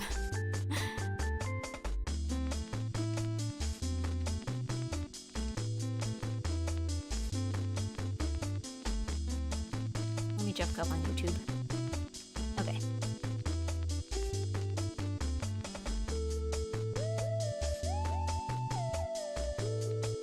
Yeah, 40 hours in Hollow Knight for around 106% completion. How do you 106% a game? Do you like replay parts of it? Or is it like, is there like New Game Plus or something? Yeah, hold on, how do you 106%? Is that a typo? Maybe that was a typo. True end requirement is 100%, DLC count. Oh, okay, DLC counts as extra. Okay, I was gonna say, I'm like, how do you... Oh yeah, I'm better at gaming than you. I got 113%.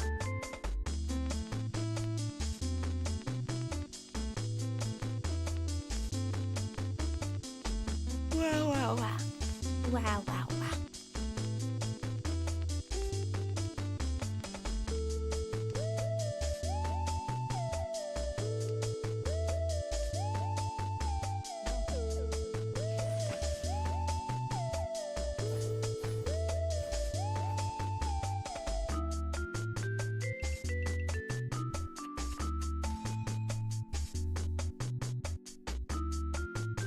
Yeah, okay. Oh, okay, so it makes the game more lenient in that regard. Oh, is it like one of those things like in how in like Hat in Time for certain areas, it's like, okay, you need 25 timepieces to unlock this, but like which 25 for the most part is up to you.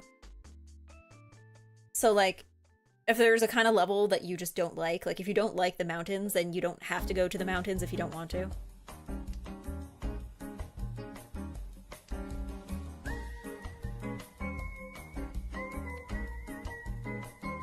Yeah, the Mario 64 approach. Exactly, exactly. Like, if you absolutely hate the underwater levels, then you're not like obligated to do them if you can find something else you like better.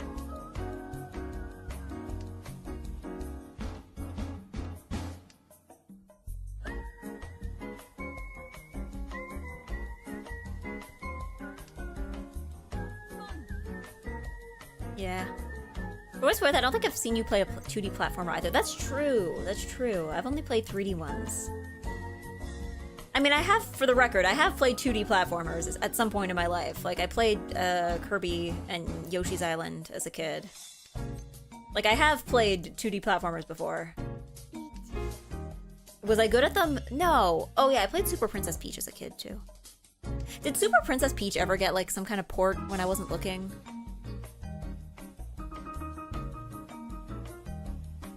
Because I remember playing that as a kid. But... yeah, Castlevania Symphony of the Night goes a bit over 200% as part of an elaborate fake-out. It got a sequel on the Switch. Oh, yeah, but that's Princess Peach Showtime. That's different. Wasn't Showtime... was that a 3D platformer, or was that just like a 3D-styled 2D platformer? Because I know Princess Peach Showtime looked really cute, but I'm just like... platforming. Platforming. I think they want to forget the Peach game happened because her superpower was being a mood-swinging woman. I mean, but to be fair, but like... isn't the new one just like she gets power-ups by wearing different outfits? Which, to be fair, is technically what Mario does as well, but like...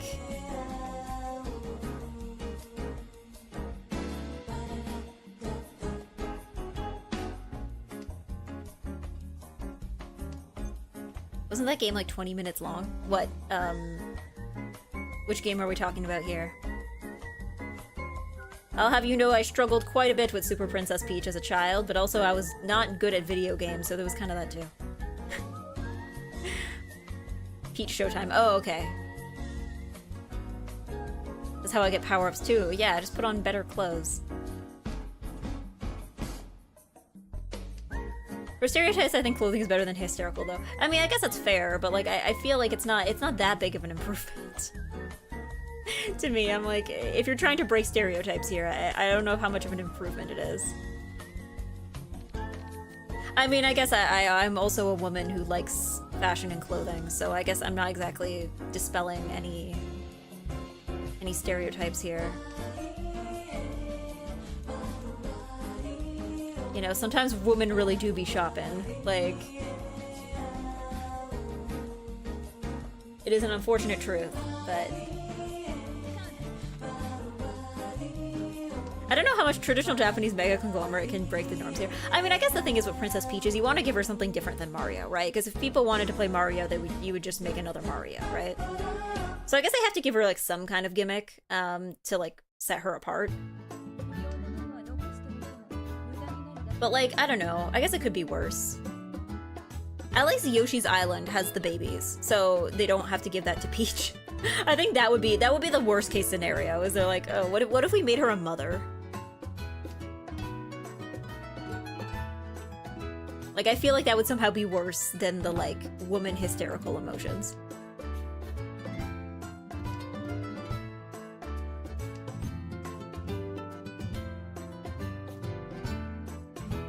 She is already a mother, isn't she? Is she? I mean, maybe if you like stretch your imagination far enough. Yeah, Peach Showtime is the kind of game where you walk into a room, it tells you to press a button, and you press the button. Ah, okay. I love to tell my lady friend to go back to the kitchen. She is a chef.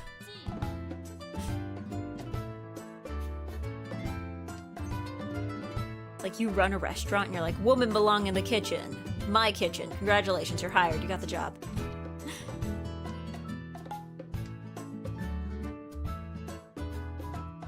Bowser told the kids she is Bowser Jr.'s mother. Yeah, but like, is that like canonical or is that like through marriage canonical? Is that like biological or is it through marriage? Like, is she like their stepmom? Isn't like, this is your new mom now? I don't know. Are there any Mario lore experts? Was there ever like woman Bowser? And not like Bowsette. But like an actual like Bowser but lady. Huh? I don't know why my connection for this game specifically has been absolutely garbage lately. It was like that last time, too. Like, it's better today because we haven't, like, disconnected yet. Fingers crossed. But I don't know why it's worse today than it was, like, last week. It's very weird. Is stream lagging or just me? Oh, okay. Is stream dead? Are we disconnected from the internet? Oh, we're back. It looks like we're back. Rip. Okay. I don't know what happened there. Maybe I like... Okay, to be fair, I think I do have a problem. You know what I think my problem is that because of the way my computer is set up, I have the... oh, the music stopped. I have the, like, Wi-Fi antenna right next to my leg, and I think I probably have accidentally kicked it at some point.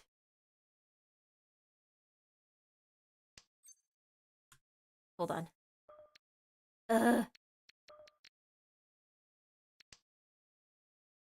The boob lady must have hacked her. We got ruined by boobs. She lives? Okay, I'm alive. Okay.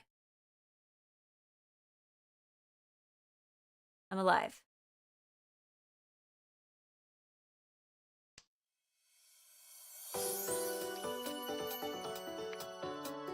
Oh, are we alive? Hold on. Are we dead? Are we alive? Oh god, okay. Did you kick your Wi-Fi again? I don't know what happened. Maybe I hit the antenna with my leg, but keep in mind that this is just something that's been a risk the entire time that I've had this computer at this desk. Again, when my parents visit, my parents are visiting soon, so maybe I'll ask my dad again about like installing a second router. Or like getting an Ethernet cable or something. I need to get employed so I can get the bigger room.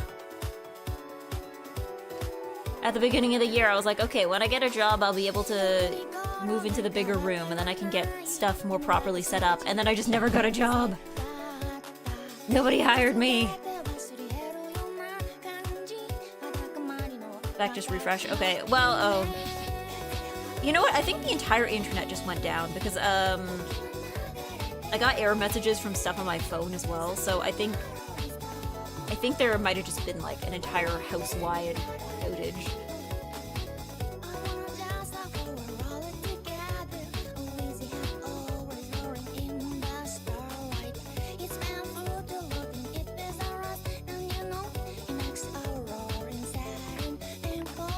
Now, is YouTube still alive? I need to check on YouTube. Oh god, I need to check on YouTube. Are you guys still alive? Okay, it looks like okay, it looks like that's YouTube was fine. YouTube is fine, it looks like. Okay, YouTube is alive. YouTube lives. There we go. Ooh.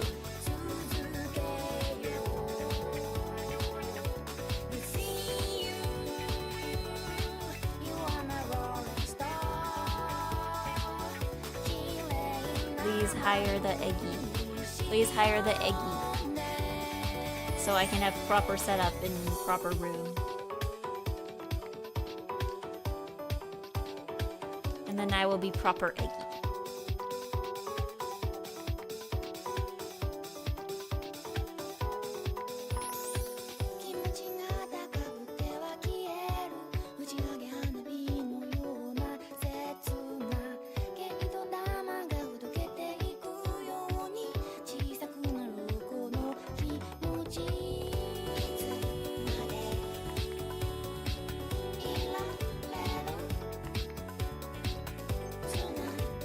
There we go. You know, it is kind of annoying. I think about how, like, unreliable internet is for so many people. And, like, I mean, for me, it's like, you know, this, in the grand scheme of things, is not that important. Like, this is the Eggy stream where I stream Mahjong in the app, right? This is not, like, super important, but just, like, the idea of, like, even for places with, like, reliable internet, it still is, like, I don't think there's such a thing as reliable internet in the same way that there's, like, reliable electricity, you know? I don't think there's anywhere that has, like, really, really reliable internet. Miss Crucial Eggy lore. What was I talking about? What got missed? I don't remember what I was talking about before the internet went down. What was I talking about? Oh, we're talking about Mario lore. That wasn't Eggy lore. That wasn't Eggy lore. That was Mario Bowser progeny. Yeah, I don't think there is like a female Bowser. Oh, thank you, Cherry Danish. Cherry Welcome. _Danish And thank has you for planted giving one to flower. Isento. Thank you for planting Isento. Thank you. How are you doing? Are you gonna join the Zhang? Yes. Welcome back. We're alive again. Feel free to join. However, if I can make sure that the computer does not break, this track a little loud. Okay. To make sure that hopefully the computer doesn't break while I'm gone, I'm going to quickly washroom. And then we'll be back momentarily. Let me find where's my washroom? Here we go. So yes. Let me pause the music and put on the music that lets you know I'm not here. Alright, my soul's gonna leave my body for a bit. Gotta go have lunch? Have lunch! Thank you for streams to make my early hours so nice and relaxed. Thank you, I'm glad. But first, I will be back in like 2 minutes. Like, not 2 seconds. I'm not gonna set my standards that high. Let's go. I will be back in a minute. Oh, is the mic still on? Hold on. Oh, the button didn't work.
Alright, we're back.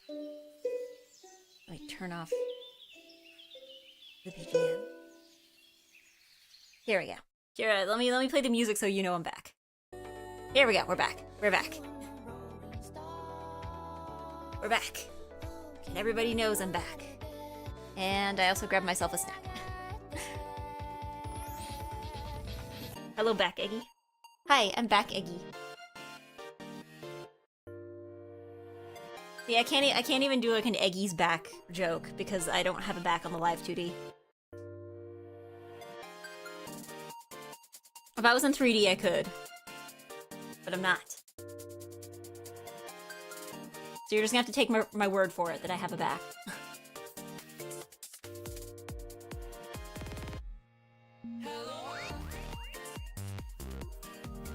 I promise there is a back of an egg. Oh, I should probably take the washroom off the screen. Here we go.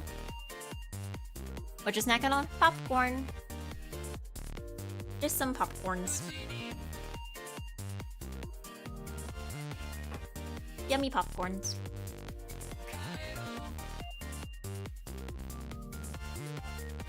I don't know, I bought a new flavor of popcorn. I don't think I'll buy it again. It's like a butter popcorn flavor, but like it doesn't taste... It's like not salty enough is a thing. I don't know if I bought like a low sodium version or something of it, but like it tastes a bit buttery, but it doesn't taste very like... You expect butter popcorn to be kind of salty and it's just like not. I only eat kettle corn. I should find some. I like,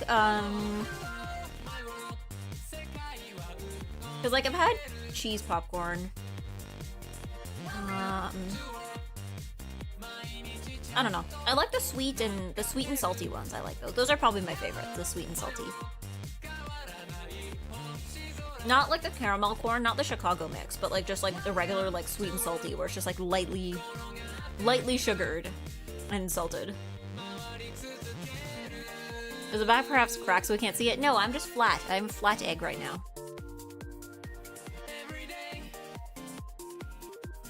But yeah, I'm trying to think of what I should make for lunch though, because like I have some leftover fried rice, but I don't know what to make with it because I'm just like, Or sorry, not leftover fried rice. I have leftover rice that I could fry, but I'm like, what should I fry with it though? Because like, your fried rice has to have something in it, right? You can't just fry the rice on its own. But I'm trying to think of what I have, like... Yeah, kettle corn is that. Oh, okay, so sweet and salty is kettle corn. I guess that makes sense. I like that one.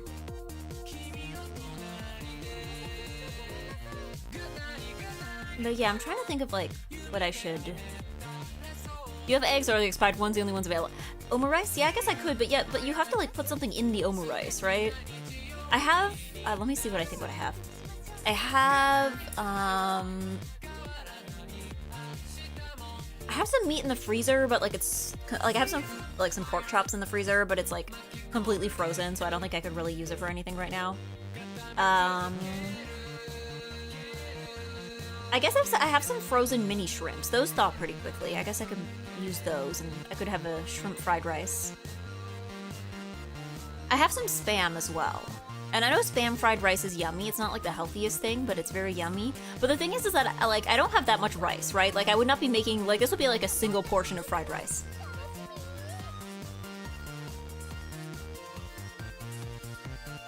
Hello Mechlam. Hello Agent Snap Crackle. Hello. Shrimp Spam tuna omurice. Oh, that's true, I have tuna, but I don't know. I don't think flake tuna is very good for omurice. Spam could work. Spam would be yummy. It's not the healthiest thing, but like, I don't know, I'm going to the gym later today, it's fine. It's quite shrimple. It's shrimple? Is it shrimple?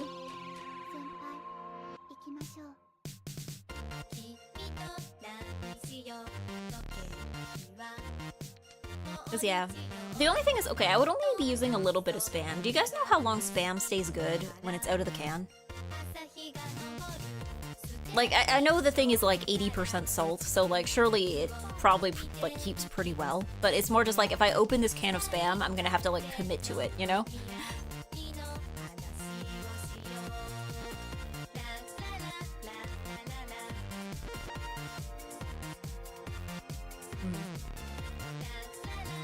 Refrigerated, but probably a week. Okay, can I go through an entire can of spam in a week? I guess if I only eat a little bit at a time, it's probably reasonable. Especially since I'm not going away this week. I'll probably have more... Because originally I was like planning meals with the assumption that I would be away this week, but then now that I'm not away this week, then I'm just like, what do we do now? Where do we take it from here? You know what? I'm gonna sacrifice this and hope for the best. Yeah, how goes the zhonging? Pretty decent, pretty okay. I'm a little bit locked in today, more so at the beginning. But I was pretty locked in. You guys saw earlier. I was locked in.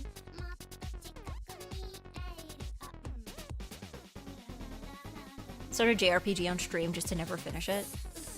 I don't know, do I even have any JRPGs, like, available? I guess I have,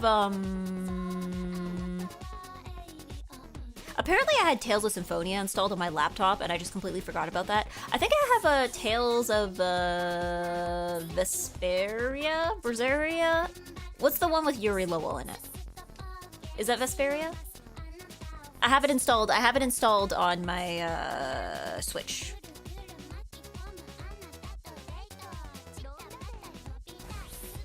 Keep spam your fridge for no longer than 10 days. I don't know. I think I can go through a can of spam within 10 days. I guess if I just, like, keep preparing it differently. Maybe I'll make, like, spam musubi or something this week. I have to get through my eggs anyway, so... Vesperia. Okay, Vesperia. Yeah, I have that one. I started it and was really bad at it, so I don't think I'm gonna finish it.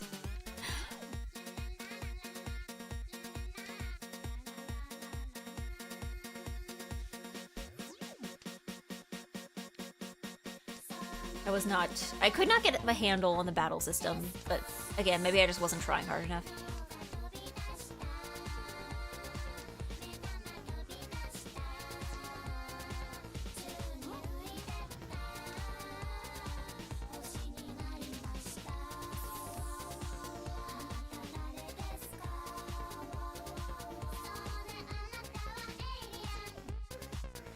If Eggy eats eggs, is Eggy cannibal? I'm not an egg. I'm not like a literal egg. I am like egg girl. I've said this before. It's like how a cat girl is like a girl with cat features. It's like an egg girl and a girl with egg features. I'm as much an egg as an Uma Musume is a horse.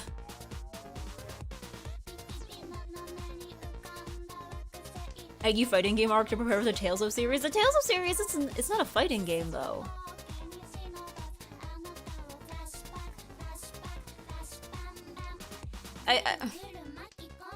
I think you guys just really want me to play fighting games.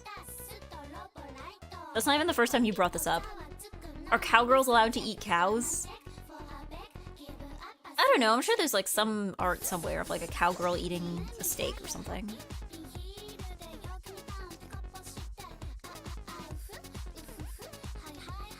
I don't know. I don't think these universes think through the ethics of it very hard.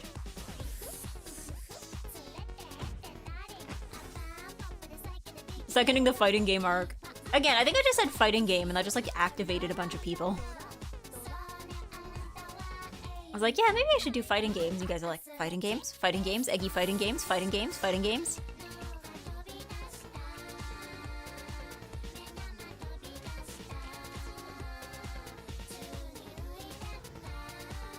I was gonna start Multi-Blood type Lumina. It's easy to get into. I know, but like, is Multi-Blood...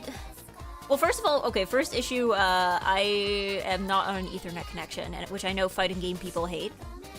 Because, like, the closest thing I've played to a fighting game, I guess maybe if I'm training, I can just do it on single player.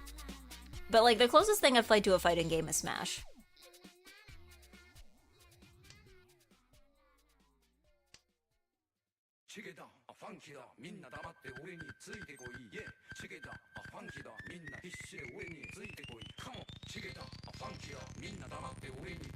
Yeah. You'll probably mostly play with the people here anyway. That's true, but like, I don't want to annoy the people here either.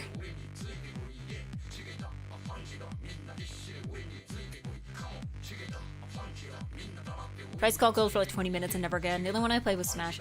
Again, like I've seen other people play. Like, again, like when I was at MagFest, I think like Floob and Takako were playing, I think it was Melty Blood. And I was witnessing them doing that, but I was not playing. Like, I've seen people play Guilty Gear, I have seen people play Street Fighter, I have not played any of those things.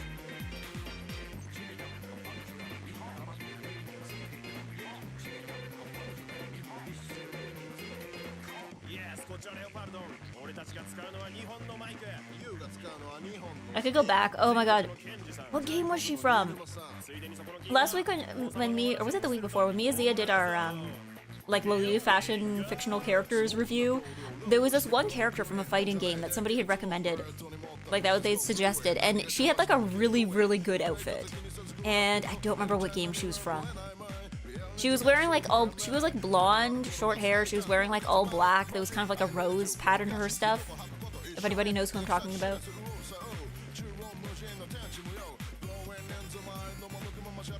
Was it a Blaze Blue character? I don't think it was Blaze Blue. This was like it was a 3D fighting game as well.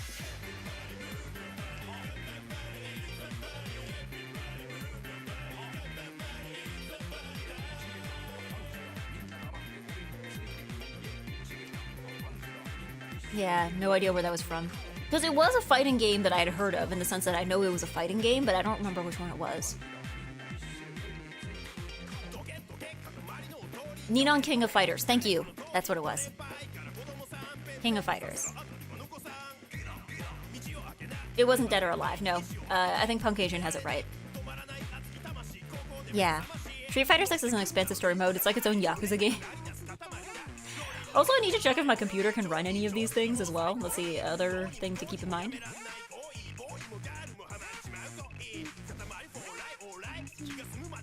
Yeah, I could send Mary Rose for that stream. Marie de Rose.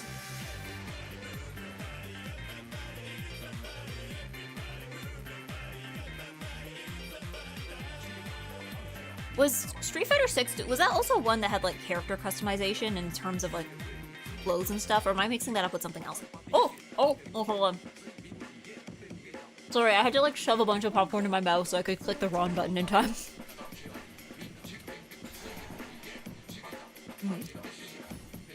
And PC can definitely run type Lumina. I mean, I'm not concerned about most, like, 2D fighting games. Like, I imagine, like, Melty Blood or... I don't know, does anybody... I know there was an Umineko one. Did anybody play it? I don't know if it's any good. I'm not concerned about it. But yeah, anything that's, like, 3D, I'm a little more concerned about. You meet the minimum requirements for Street Fighter 6 almost exactly. Yeah, which means I wouldn't be able to stream it. Is the problem. Because you gotta give yourself the requirements and then a little bit more to account for, like, OBS and... I mean, I guess I can always use a PNG instead of my model, but, like, you know, you gotta have Discord open and stuff.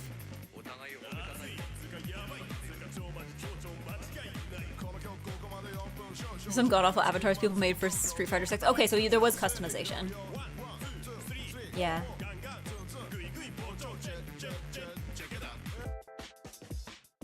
Their CPU is a gen newer, is it? I mean, it might be a gen newer, but like I wouldn't say it's a gen better.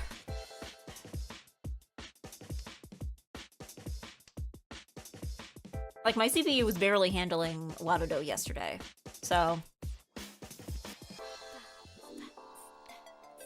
to give you an idea.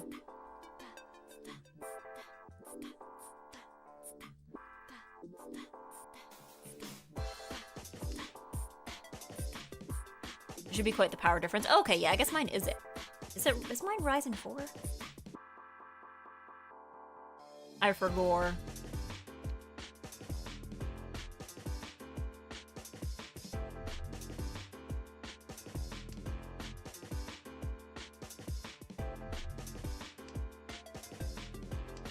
You had 2200G?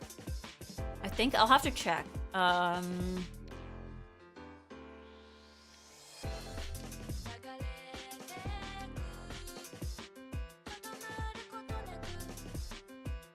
Yeah, I don't have my specs. I should probably do the thing where I put my specs on the about page so that whenever I say my computer sucks, people can look at the specs and be like, yeah.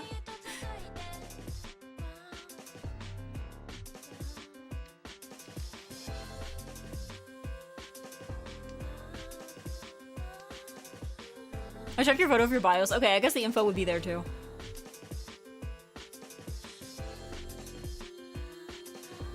I don't know. I think when I first started streaming, I always wondered why people put their specs in their Twitch about page. Because I thought, oh, you just wanted to show off. You just want to be like, oh, look at my cool beefy computer. But now I understand why. I understand why. So something's going wrong. So somebody can be like, it is, I think the problem is your GPU.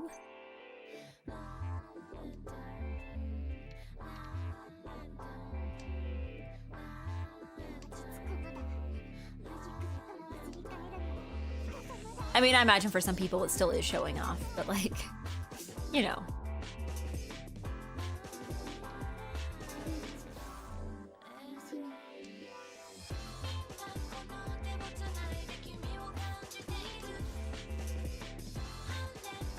I don't want to be show-off Eggy, even though it's kind of what you're supposed to be when you're streaming. You have to be show-off Eggy. Otherwise it doesn't work.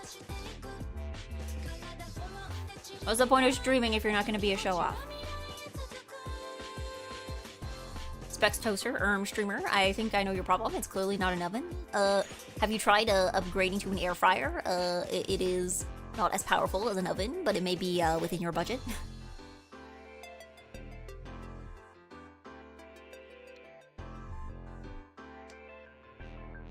You know, if you spend a little more, you could even get a toaster oven.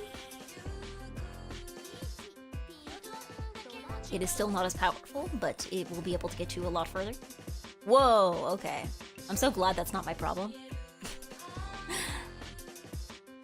Whoa, okay. Congratulations to White Zora. Congratulations. GG to everyone else. I am second place, but that's okay. Thank you for playing.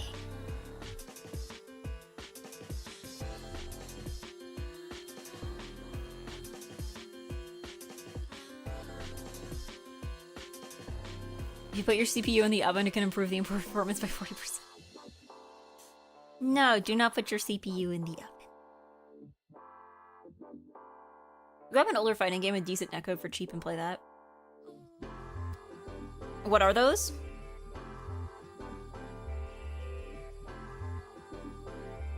And like, do they have people actually playing them is the question.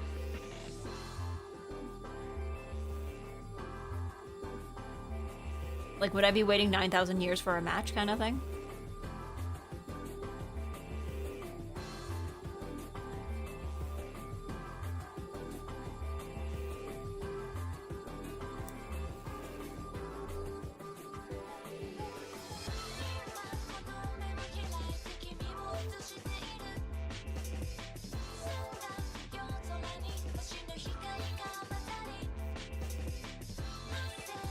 Sorry, I'm still munching my popcorn. I'm sorry if people don't like popcorn munching noises. I'm munching and crunching. So I'm not too hungry when I go to cook. Because it's like one of those things where sometimes some days I'm like, you know, I could skip having a snack, but then I know that like when I do skip having a snack, when I go to like make something for like lunch dinner, I'm like ready to explode. And then I get more irritated when I'm cooking. Because, like, you know when you're hungry, but then, like, you're not done preparing dinner, and you're like, I can't believe that, like, the pan has the audacity to take time to heat up. Unbelievable. I can't believe, I have to prepare. I can't believe I have to cut up the vegetables.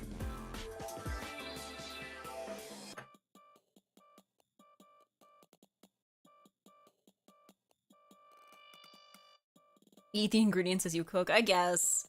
Sometimes, like, before I start cooking, I'll just grab, like, a handful of something. I'll eat, like, you know, 5 or 6 nuts. Just to, you know, not be starving as I cook. that my brain can function normally. Blaze Blue Central Fiction? Is that's an older one? Hi, I'm so happy to see you. Hello, Hugo Allen Garcia, hello.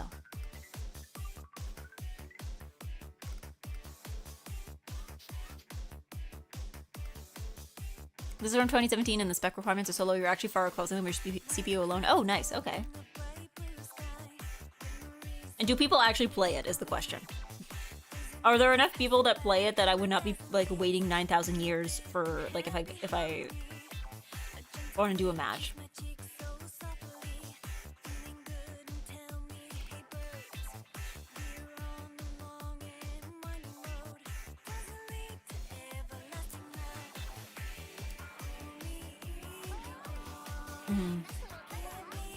I think some people still play it. Yeah, because that's the thing, is like... Yeah, only people who know the game. That's the thing. I'm just like... It's like, some people still play it, but like... Is it all gonna be people who've been playing this for like... 7 years straight? And could like... beat any player with their eyes closed? Like...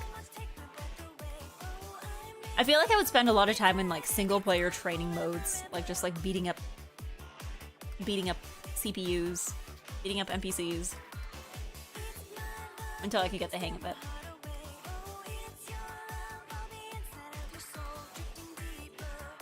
Yeah, the people playing Blaze Blue have been doing so for 15 years and will spend the whole match juggling you between gravity pods. That's what I'm concerned about, is like... With newer games, I imagine there's like a combination of like newer players and more experienced players, but I'm just like, if it's gonna be like, oops, all people who've been playing this for longer than you've been alive. Can I join again? Yeah, go ahead. It's a slower Monday, I think. Is Labor Day next Monday? When is Labor Day? Hold on.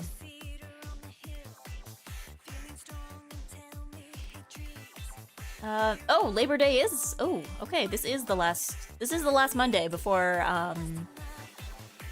Wow, okay, yeah. People are going back to school on Tuesday. Not this Tuesday, but next Tuesday. Wow, okay. I mean, it is almost the end of August. I'll keep that in mind.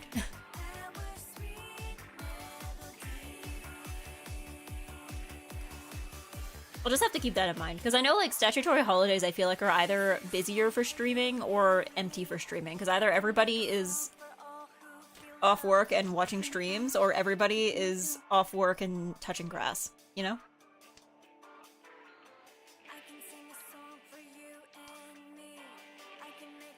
Guilty Gear Strive also runs on a toaster? Okay. But I've heard things about Strive about, like, how beginner-friendly it is. That's my concern. It's because people are like, Guilty Gear is not, like, the most beginner-friendly one, or so I've heard. I don't know. Maybe this is one of those things of, like, ask 4 fighting game players, get 5 opinions kind of thing. That level is doing a Street Fighter 2 Beginners League if you want deep end of the pool. Just jump straight in. Hope to survive.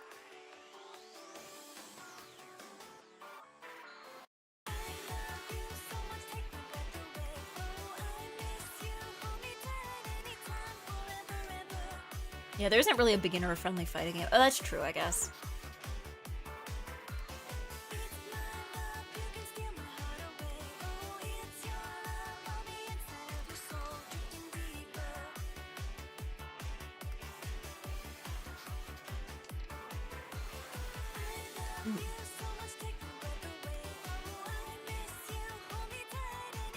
I guess it's more like, I don't know. For me, I think the thing that throws me off is with, like, currently running fighting games that get updates, with where they're like, oh, we're rebalancing things, or this character got nerfed, or something, like... The idea that, like, the rule set and, I guess, the meta is constantly changing, that's what throws me off. The idea that, like... I guess you can, like, learn to play a certain character and get really good at that character, and then, then they, like, go and change what the character actually does, and that's where I'm just like, how do you even play under these kinds of circumstances, you know?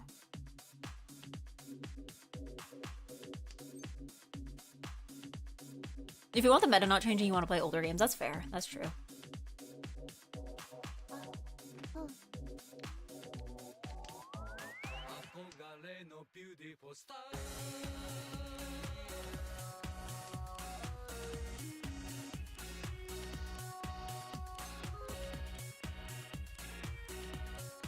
You know what? We're just calling everything. This is going to be 1,000 points exactly. Actually, I have at least one Dora. 1,001 points.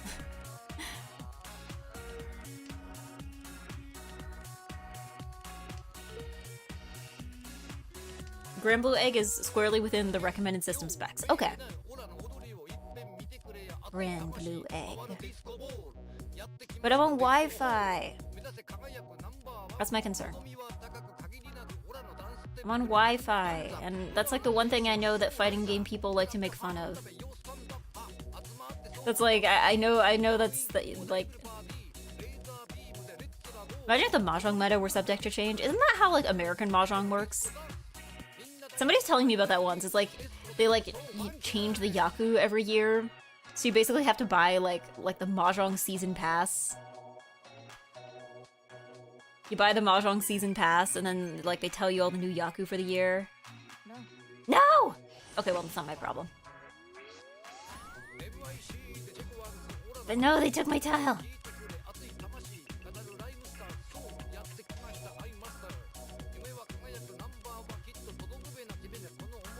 Yeah, 2D fighters don't require a lot of resources, so you wouldn't have to have them in your game list. Okay, I'll keep it in mind. I might pick one up the next time stuff goes on Steam sale. Turn-based fighting game Yomi Hustle.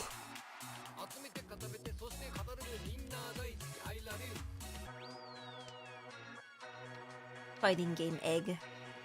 Fighting egg. When is the next Steam sale? Good question. Game knowers, when is the next Steam sale?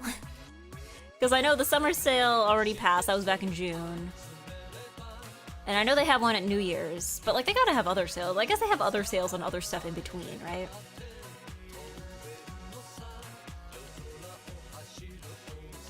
I feel like there's a lot of like smaller sales for like specific things. There's one in November. Okay, okay. Because I know sometimes they'll be like, oh, we have like a RPG sale, and like all our RPGs are on sale, or like we're having like a visual novel sale, and like, you know, discounts on a bunch of visual novels.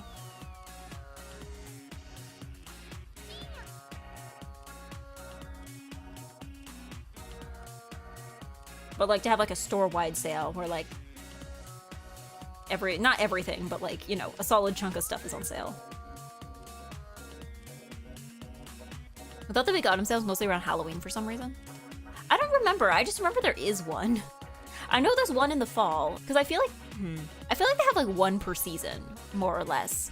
I just don't remember exactly when they fall. Late October, late November, late December have sales. Well, late December makes sense because of Christmas. It's Christmas. It's Christmas.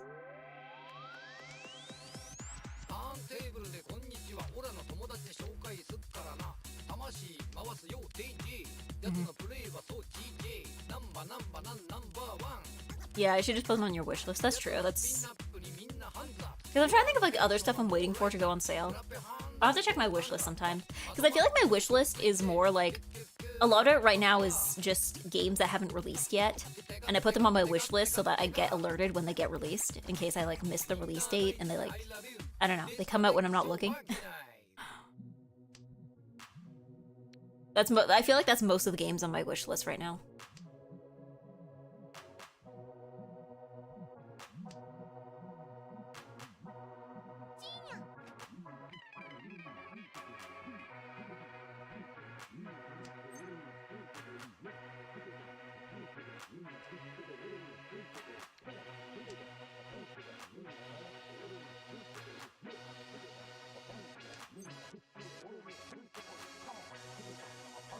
Okay. Steam Autumn Sale, September 29th to October 6th. Okay, I will keep that in mind. There's various theme sales outside the major sales. Yeah, I know. I'm aware. Because I feel like I bought at least one thing every time there's been like a visual novel sale. Although, again, I also find Steam's definition of visual novel to be very funny. Because I remember like the last time there was a visual novel sale, people are like, many of these are not visual novels, like not even in the slightest. Like, again, I'm still convinced Steam's definition of visual novel is like game with too many words in it. Like, they're like, JRPG, yeah, sure, it's a visual novel, that's fine. You could probably just call it like the story-rich sale, and it would make way more sense. Because that's mostly, I think, where they were pulling from. People just tag VNs as VNs. Well, like, I feel people, yeah, I guess people tag things that aren't VNs as VNs is the problem. Okay, so I'm in Footy 10 no matter what, okay.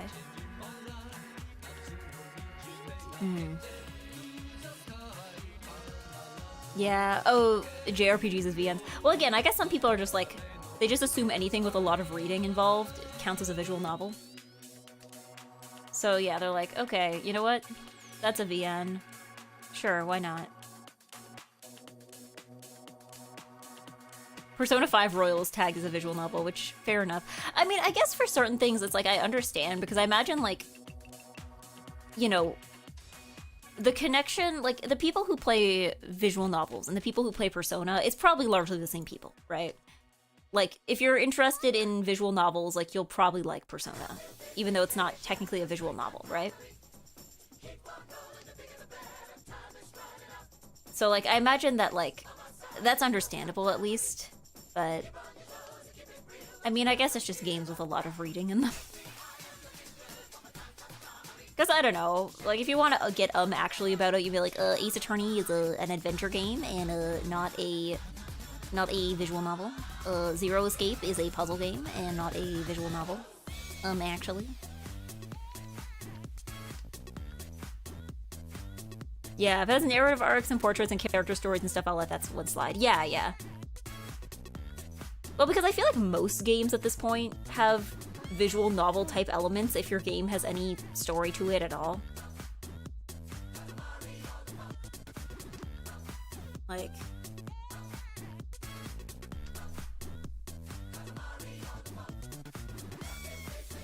If anyone wants Persona 5 Royal, the current Humble Bundle monthly is a steal. Ah, okay. I don't know, I think I've already played Persona 5, so I don't feel I need to play Royal, really. I want to play Persona 3 at some point. I don't know if my computer can run, the, Persona 3 Reload. But I want to play Persona 3 at some point.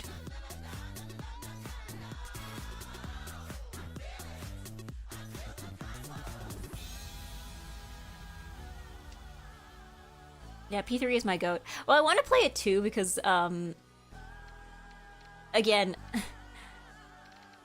because I lived in Kobe, and Kobe seems to be, it was a place that I think, like, Persona 3, like, the, areas were based on, very loosely.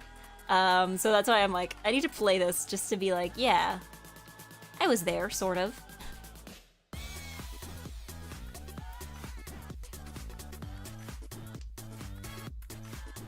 Just wants beef. No! P3 really might get a Humble Bundle monthly. Some of the other Persona games have gotten in there already. Okay. I'll have to keep an eye out. Persona... I don't know. What have I been playing? I'm currently playing, I don't know how you say it out loud. 428's Shibuya Scramble. 428 Shibuya Scramble. Shibuya Scramble. That one, I've been playing it lately. And I was like reading up about it, and it was one of those things where I'm like, I have never felt like such a fake video games enjoyer in my life. They're like, oh yeah, this was like a massively selling title for the Wii in Japan that like in like 2008, and it never got released outside of Japan until like 2018, like a decade later. Nasu Fate Guy was involved, and like there was an entire spin-off thing that became like its own anime, which the thing is I had heard of the spin-off. I did not even realize that was related to this. And I'm like, what do you mean? What do you mean that like all of this was based on this game? And like I had never heard of it. What's the spin-off? I I don't know how it's pronounced, like Kanan?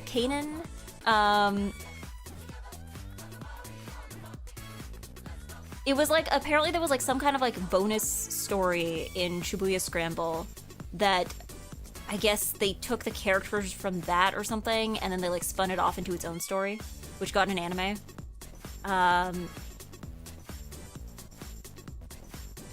Is the shows need to get the full story of the game? I don't think so, because the thing is that the show, as far as I'm aware, was released. Like, the anime did get an English release. Like, it was like its own kind of standalone thing.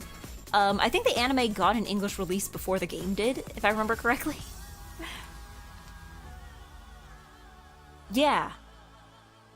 So I guess it was one of those things where it's just like,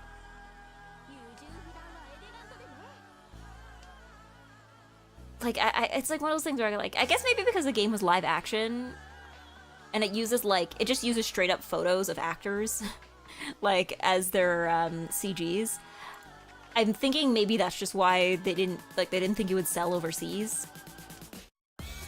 But yeah, it's very weird that there's this was like a massively successful thing and like it sold massively and I just had barely heard anything about it.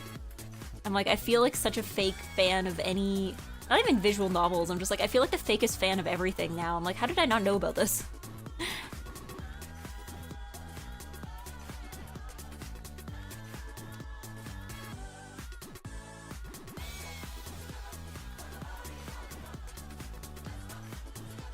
And also too, because it was a Spike Chunsoft game, a lot of the people who worked on it also went on to work on other Spike Chunsoft games that you probably have heard of.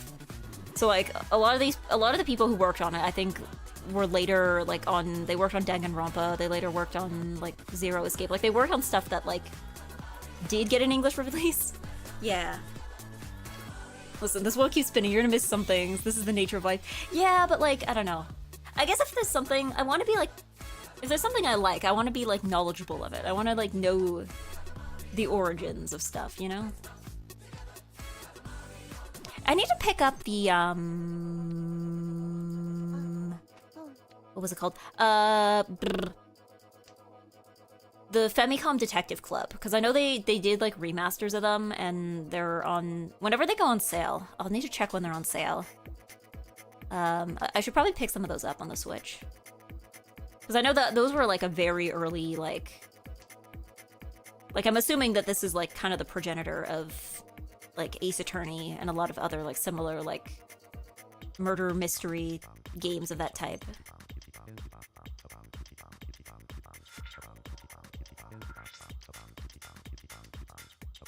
Eggy microwave.mp3. Oh, am I roboting again? Or did I just go, too much? Use Deku deals for Switch sale tracking? I will look into it, thank you. Michael was fine? Okay, Michael's doing okay? Okay. Yeah, the one I wanted to play was Another Code. Should probably pick that up eventually. Yeah,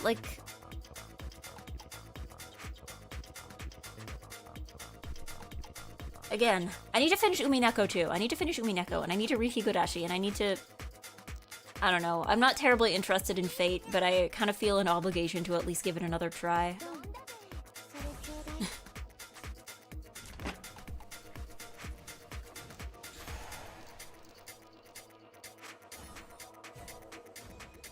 Wow, double! I mean, I think one of those is definitely gonna be more powerful than the other.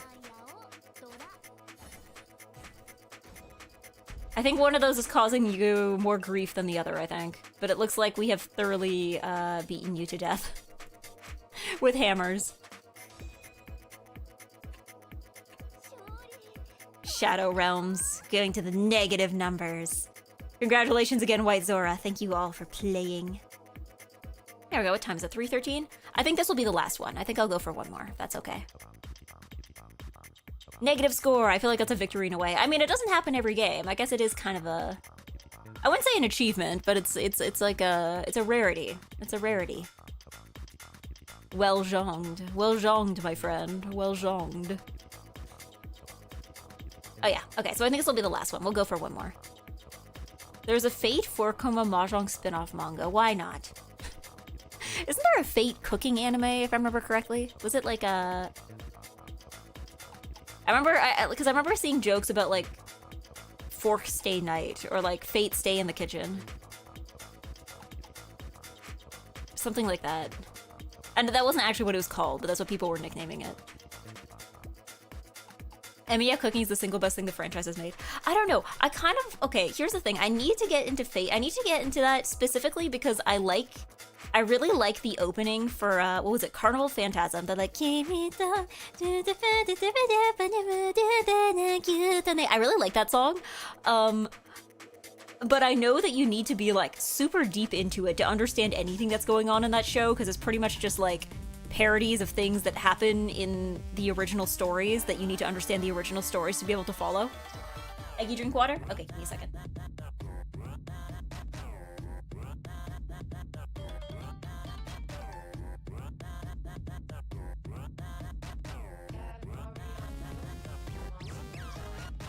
I think you need to read both Tsukihime and Fate for that. Yeah, like there's so much homework involved into watching the show. But then I'm just like, but cue opening like goes, yeah. I think Carnival Phantasm is fun even if you don't understand it. I mean, maybe. I mean, to be fair, my entry to the Persona 4, like, not even Persona 4, like, my entry to Persona in general was the Hi, I'm Daisy Persona 4 comics, like the dub of it, the comics dub on YouTube. That's how I got into Persona 4. So, mind you, maybe getting into something through a parody of it, and then going back and finding out what the jokes are referencing might be an option for me. It's symbolic. Oh my god. That has like it's weeded, it's not even weeded, it's like cemented itself in like my vocabulary. Every time something like even tangentially related to a line from that comic dub just like comes up, I'm just like, it's symbolic. I like, or the one what is the other ones I think of? Yukiko's missing. Yukiko's missing. Yukiko's missing. Yukiko's missing.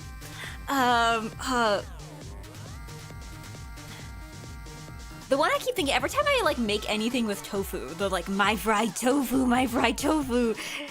Or I think my favorite one is the no fighting, like the little Nanako. No fighting. I don't know. I like that one.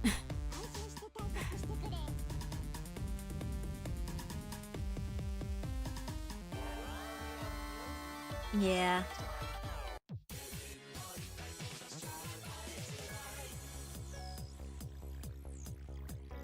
On the other hand, if you watch it, you can bother Fate fans by saying you only watch Phantasm as your only Fate thing. Just confuse people immensely. Well, the thing is, okay, I've tried to like Fate. I watched one episode of Fate Zero, and I was very confused. And I was like, okay, maybe this is not the good place to start for me.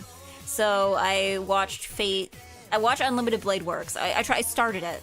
I watched the prologue episode with like Rin and Saber. Was it Rin and Saber? No, not Saber. Rin and Archer. And I was like, okay, I like these two. They're fun. And then it goes to the first episode, and then it's like, unfortunately, they're not the main characters. And I'm like, man. And then, so I'm like, I didn't enjoy it that much after that. And then I tried the visual novel, and then it kept crashing on my computer. So I gave up. Granted, I was trying to do like the old install where you had to like download the translation patch and everything, and I know there's now a proper like official translation. But still, I'm just like, okay. The word of the day is futile.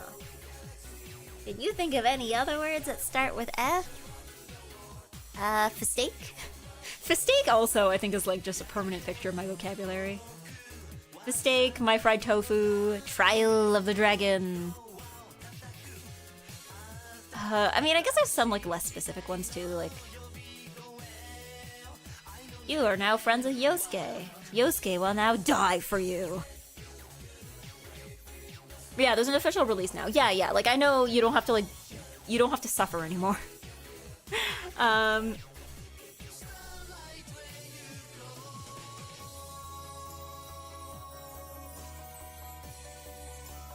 Oh, and thank you, Jake, for paying your taxes. I went from 190k to 188k. Am I in a new tax bracket? I think so far the taxes are a bit of a flat rate across the board. We're gonna have to figure that out later.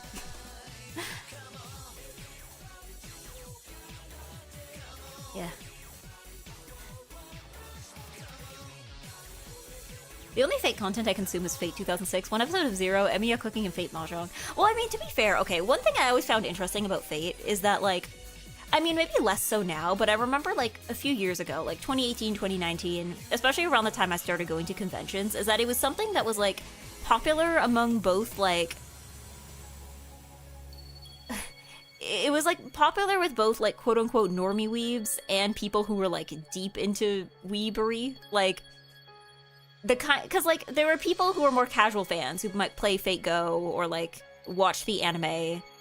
And they were still into it. And then you had people who were, like, deep into it, who were, like, visual novel readers and, like, you know, people looking up, like, you know, ordering doujins directly from Japan and, like, people who were, like, deep into, like, they were reading things in the original Japanese. So, like, but, like, both crowds were, like, into Fate. Like, that was the one thing everybody could agree on, which I found was, like, really interesting. Casual anime fan plays Fate Go. Are you sure about that? Well, yeah, because I would go to conventions and I would see people who are like, yeah, I watch Fate and I watch, like, shonen stuff, and that's it.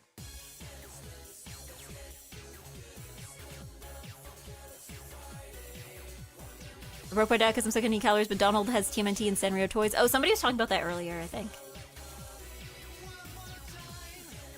And no one ate dinner that night. Nanako, Nanako, Nanako, Nanako.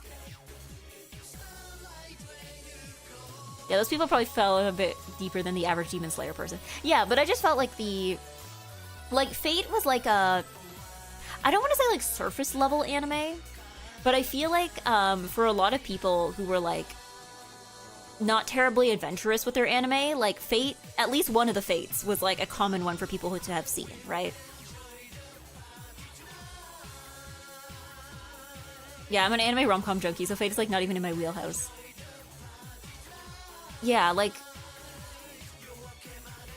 I guess you know what I think it was? Is because Fate was on Netflix too. So if you have people who like were like have watched a couple animes, but like they haven't like looked that deeply yet, and they were just like surfing what Netflix has, Fate was probably one that they would have run into, and that's probably why so many people had seen it too. It's the solo leveling of 10 years ago. Not quite. I'm not sure what the solo leveling of 10 years ago would have been. Maybe Attack on Titan? Yeah, if you were animated by Ufotable, you were probably popular with normies. True, yeah, it was that too. It was a very pretty looking anime, right? Okay, hold on. We need more music. We need more music. We just need like one more music.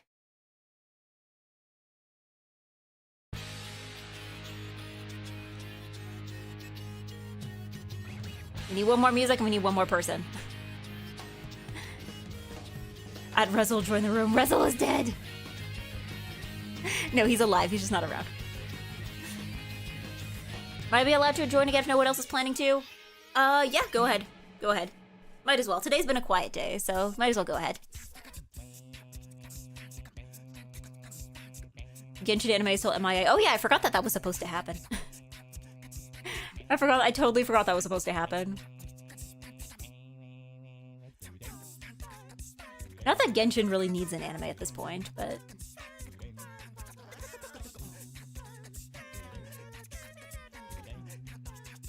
Genshin Switch 4 is also definitely dead in the water. Well, I just think that, like... Because, like, Genshin is still very popular, but I feel like because, like, MiHoYo followed that up with, like, 2 other games that both went and became, like, incredibly successful, it's not like the interest in Genshin has fallen off. I think it's just that, like, it's now competing with itself, kind of, you know? Because, like, Zenless Zone Zero and Honkai Star Rail were both, like, insanely popular, so, like... They're just kind of competing with themselves at this point.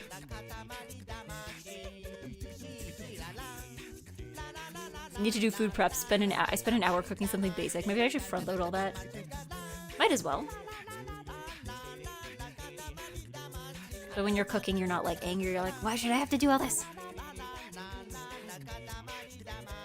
I don't know. I made ginger pork again the other day, and it was very yummy, but the problem with it is that, like,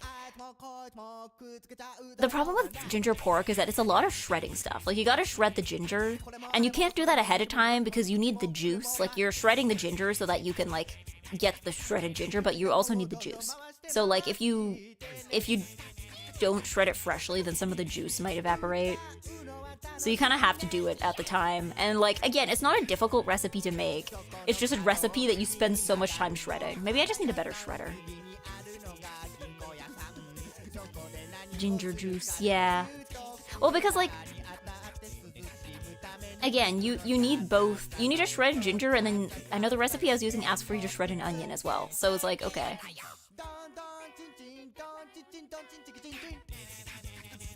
Kadimari be like, yeah. Rolling, rolling, rolling.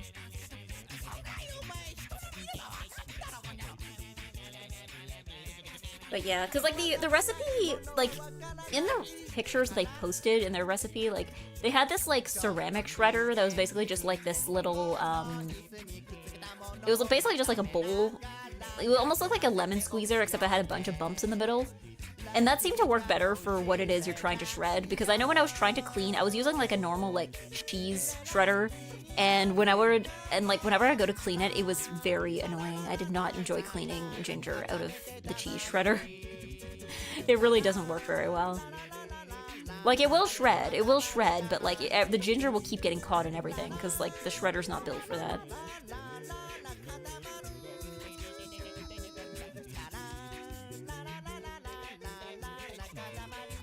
Everyone's spinning and rolling now.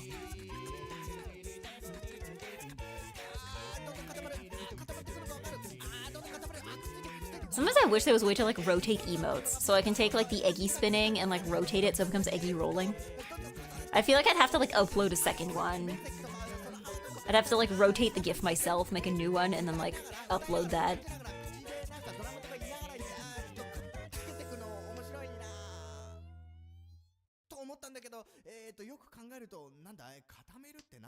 Yes, Faye, I know you have a second rolling one, but, like, that one's also not spinning. That one's also, like, not rolling.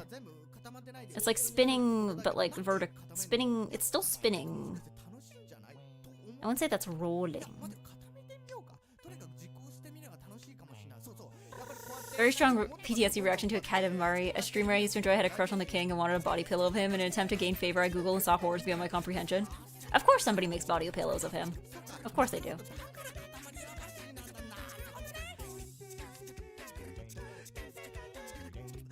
It's rolling if you believe hard enough. I guess if you, like, rotate it a bit. It's rolling.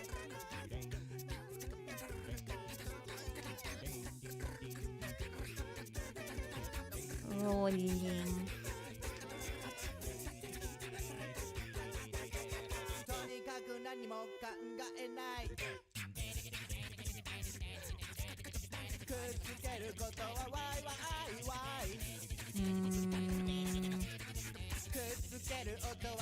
My hand is not doing what I want it to. Whoops, I should have kept that. Should have kept that. Whoops. A microplane? Microplane? What would that do? A microplane? Did you know you could toggle the numbers on the tiles? Yeah, you can. I can read the kanji.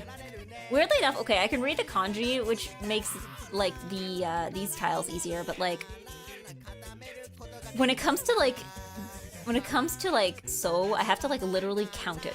I have to, like, I'm, like, sitting here, I'm like, 1, 2, 3, 4, 5, 6, 7. I'm like, ah, okay, that's what that is. Oh, a microplane for ginger. Oh, okay, okay. I didn't realize that that's what it was called. I didn't realize a microplane. That's probably what the thing that they had. It was like a ceramic thing, right? Where I'm not making tenpai. Yeah, learning characters is difficult for me. To be fair, the way they write them on Mahjong tiles is also not the most, like, learning to read kanji friendly. Because, like, I I guess if you ever want to play real-life Mahjong, it's good to be able to recognize them without the numbers on them, because real-life Mahjong tiles usually don't have the numbers printed. Sorry, this music is driving me insane. The song is almost done, so I think we're okay. But yeah, the way that it's written, like stuff that's written in like that kind of calligraphy way is not necessarily like the most friendly to beginners. There we go. Okay, that's better. Now we got the chill thing.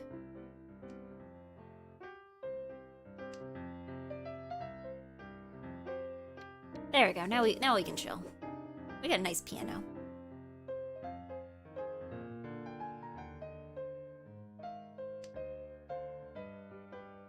There we go.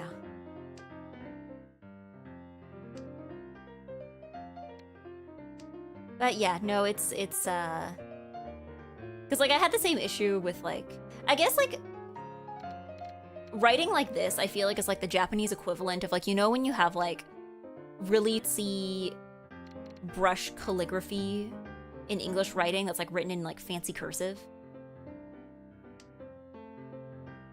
And then like the cursive is so fancy you can barely read it. Sometimes I feel like that's like the Japanese equivalent to that. Sometimes I wonder, I'm like, surely even Japanese people might have trouble reading this, you know?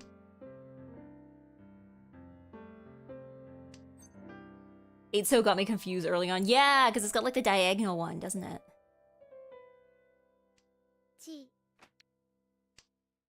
Come on, everybody! Yeah, I still can't read cursive. Yeah, I learned to read it in elementary school, but I feel like I probably learned it like a few years before they stopped teaching it. Well, it can't be that long, because I know my sister learned to read and write it too. So it must have been like shortly after she stopped. It must have stopped shortly after she finished that part of schooling. The kanji numbers are fine because I have the Chinese buff. Okay. Okay, Mr. Kanji.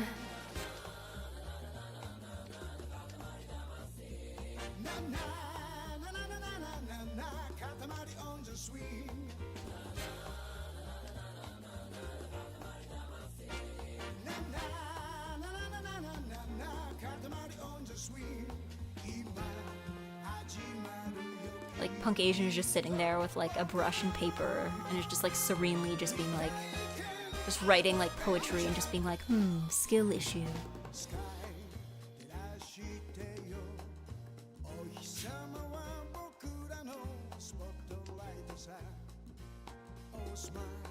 I don't know if Japanese...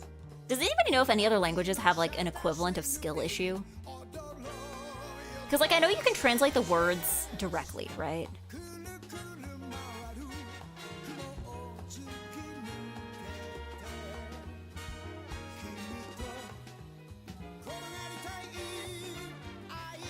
Like, I'm sure that there's probably, like, some equivalent in another language of skill issue. But I don't know what it would be, because you can always just translate the words, like, skill issue, but, like... I don't think it would have the same vibe. All of them? Yeah, but is it, like, directly translated? Like... Are we out there being, like, problème d'aptitude or something? Like, no ryoku mondai or something? Like... I don't know if that's, like, an expression.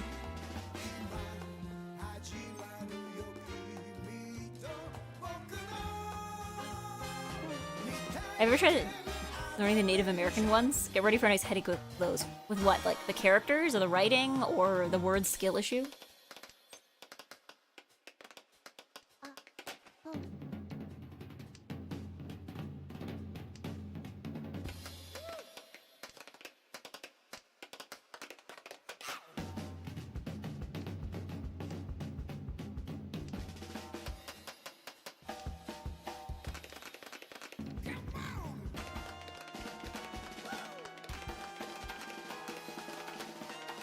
Thank God. It paused for a second. I was like, I got scared. There we go. Made it to Tenpai, so we're okay. We're okay.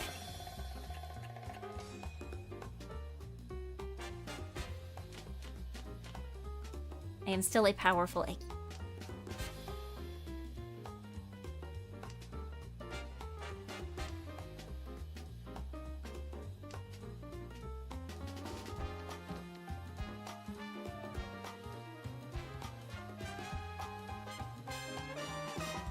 Yeah. Numbers. I'm also not quite sure what the kanji on the dragon ones mean. Cause like the one on the red dragon, like it looks like, I don't know if it means the same thing in Chinese, but like in Japanese, that's a character for like middle or like inside. Like if you're in the middle of something, or like you're like something is inside something, that's the kanji for it. But I don't know what the green one is supposed to be. Like I can't read that one. I don't know if it's a kanji I know and just can't read because of the like calligraphy, or if it's a kanji I don't know. And like obviously the white one is blank, I guess, so that one doesn't count.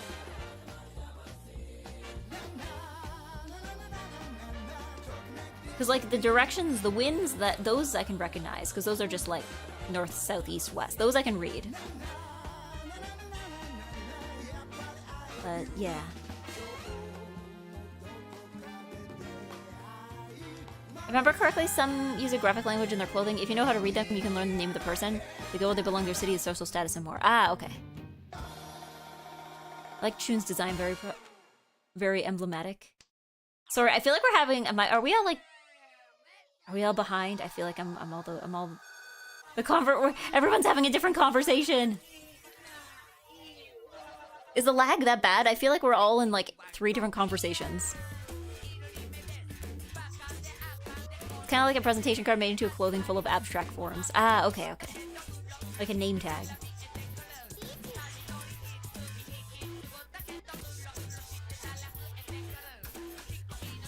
Is there a way to... No, there is not. Okay. Multi-track drifting. I refreshed because it buffered for me a few times. Okay, so some people might be behind. Because I was like confused. I'm like, I feel like everyone's having like a different conversation. Everyone's in a different place. The eggplants have been scattered through time. It's fine. We'll finish the stream after this one, and then everybody will raid, and we'll hopefully all be on the same page. Yeah.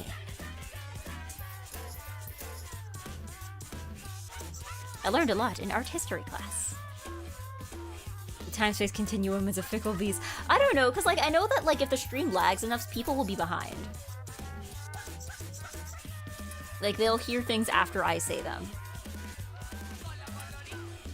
Because, like, I've definitely had, like, karaoke streams where, like, it would lag really bad. And then, like, people would be patchying me. Like, they'd be applauding in, like, the middle of the next song. Like, I finish a song, and then, like, there would be, like, no applause. And then I would, like, be in the middle of the next one. And then it would be, like, 888888888888888.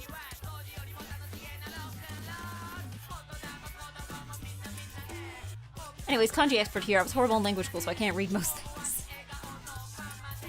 I know kanji in theory. I am technically literate. Hypothetically, I'm literate. I was trained to read these. Did they succeed? Maybe. Maybe not. Does it bother you to not get applause? Well, I don't know. Sometimes, I mean, I know for, like, karaoke streams, it's pretty normal, actually, I think, to have, like, not a dead chat, but, like, a quieter chat. Because I think for karaoke streams, a lot of people are just, like, you know, they have them on while they're doing something else. So I think it's kind of normal to not have, like, a super active chat during karaoke compared to, like, Zatsu, right? But, yeah, sometimes it does feel weird when it's, like, you finish singing and you're like, is anyone still here? Did the stream crash and nobody told me? I will clap early from now on to further increase confusion. Yeah, I'm like 3/4 of the way through the song, and Nadoda is like...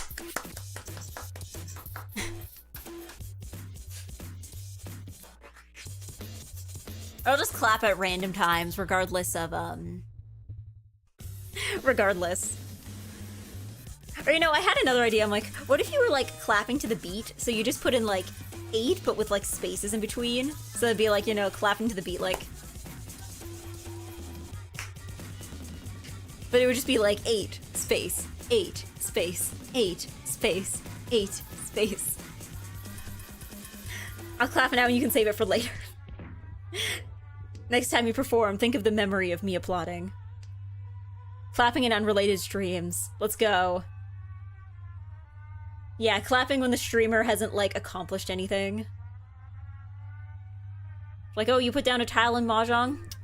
Beautiful. Beautiful.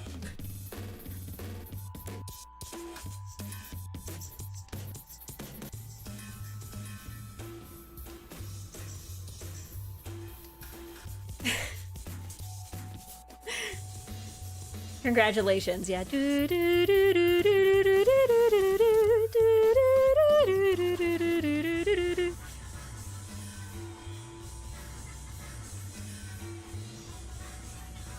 That's dangerous. That means you're getting too many yes men. That's true. Eggplants, you need to all disagree and argue with me.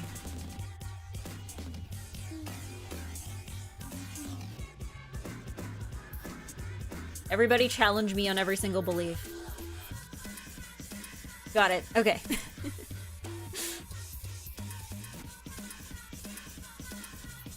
That Tunky could be wrong. Well, I mean, I've already put down the tiles. What do you want from me? Never liked you. No, that's not challenging me on my beliefs. That's not challenging me on my beliefs. That's just insulting. That's different.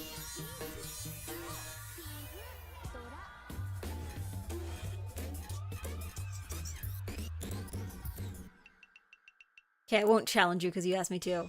That wasn't challenging me. You guys weren't challenging me. You were just insulting me. Like, stinky egg is not like a challenge to my intellect.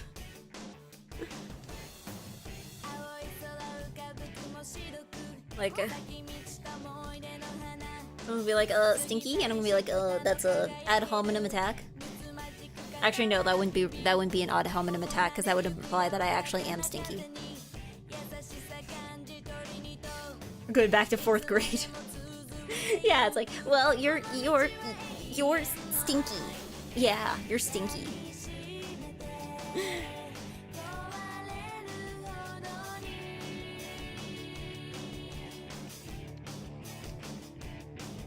Your belief that you're my Oshi and I'm your longtime regular. It's like, okay, but then that's just okay. You know what? Maybe I set it the eggplants. I set them to be a little too what's it called again? Contrarian. Your real challenge is Yume Joshis or just food Joshis in denial? You know what? Nope. I disagree. I disagree with that one. I think they're two different things because they have to be. Some of them might be. Some of them might be.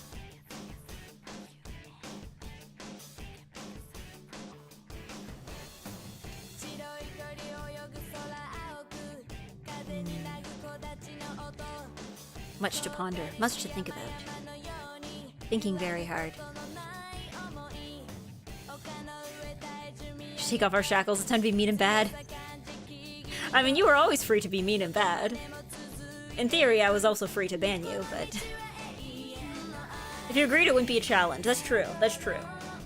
Like, Nanoda has posited an actual argument that I'm assuming he'd be prepared to back up if I challenged him on it. See, that's how you do it. You can't just call me stinky and call it a day.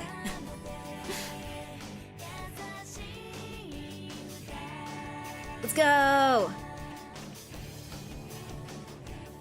I'm not first, but I'm like, I've locked in like 80% of the way. Gotta raise the bar a bit. Exactly, exactly. Well, like, okay. I don't know. I hope the eggplants think I am smart. I like to sound smart. I'm not 100% sure I am smart. There are absolutely VTubers who are smarter than me. I don't know, there's this one VTuber who, like, I suddenly just started getting, like, 1 bajillion, like, I think that's one of those things I watched, like, one clip of her, and suddenly YouTube was like, okay, I hope you're ready to be recommended nothing but this VTuber. I can't remember her name, I think it's Ellybot. I just know whoever's doing her clips is, like...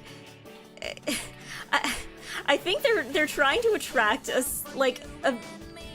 maybe not a more intellectual audience with the way they're naming and thumbnailing their clips, but like it'll just be like Ellie on, and it will be like just the biggest brain topic possible. Like, it'll just be like this, like, not even very scientific, but it'll just be like this thing that you probably would have to study to talk about. And I was like, I mean, I guess they're trying to find another niche. The argument is more that it's better. That's why Goslings are also Yuri shippers.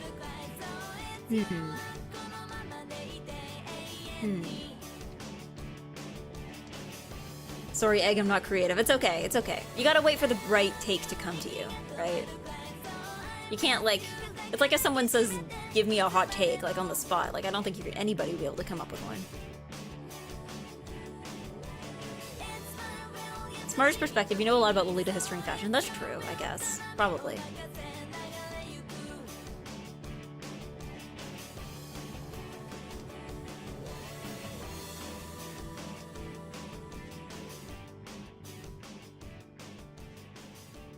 But I don't know. I guess maybe most people don't feel smart.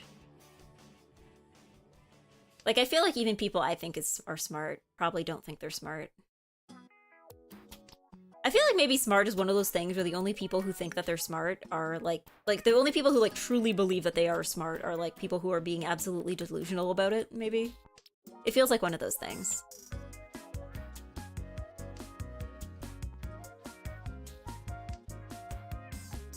Consider Mahjong knowledge and its application. No, but like there's a bunch of Mahjong terms that I've like looked like a fool on stream because I didn't know.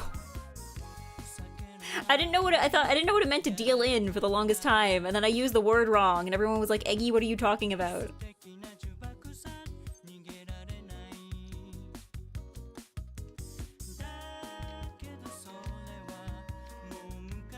But I don't know. I guess no one is immune to using a word incorrectly.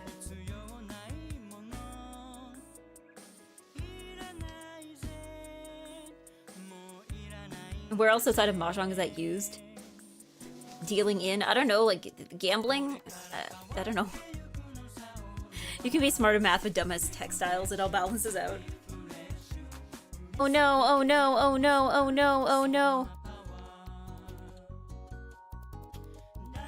Oh, oh no, oh no, oh no. Okay, we're back. Are we back? Oh no!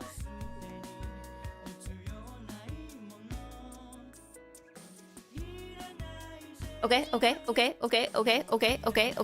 Everybody refresh. Everybody refresh. We're back. We're back. We're back. We're back. We're back. Let me make sure that YouTube's still on. Okay, YouTube's still on. YouTube's still here. YouTube's still good. We're good. We're good. We're good. We're alive. We're alive. We're alive. Everything's alive. Everything's safe and good. We're fine. We're fine. I don't know what it is this morning. I don't know. There's been construction happening nearby. I don't know if that like affects anything. Oh, let's go.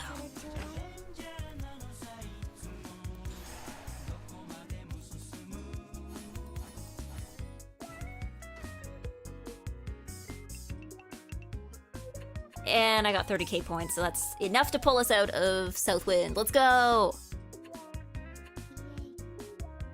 I'm so good. I'm so good at Mahjong today. I'm locked in. I locked in. Hot take moment, Katamari music is mid. You know what? Okay, that's a thing. That's an opinion, see? He waited for the right moment to have a hot take. Thank you for playing. He waited for the right moment to have a hot take, and then he gave his hot take. See? Lag win. Yeah, lag win. Eggy win. But yes, there we go. I should probably raid into somebody. Before my computer breaks again. Before the internet disconnects again. Hot take, but you all tell me it's a mild take, so... Well, okay, here's the thing. Anything can be a hot take if you say it in front of the right group of people, right? Like, if you walk into an anime convention and you say, I think anime sucks, then, like, yeah, that would be a hot take.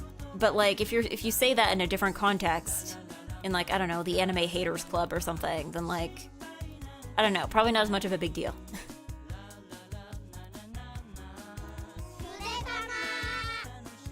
Thank you so much, Eggy. Thank you for playing. Oh, and thank you, Project Cade. Thank you for sprouting.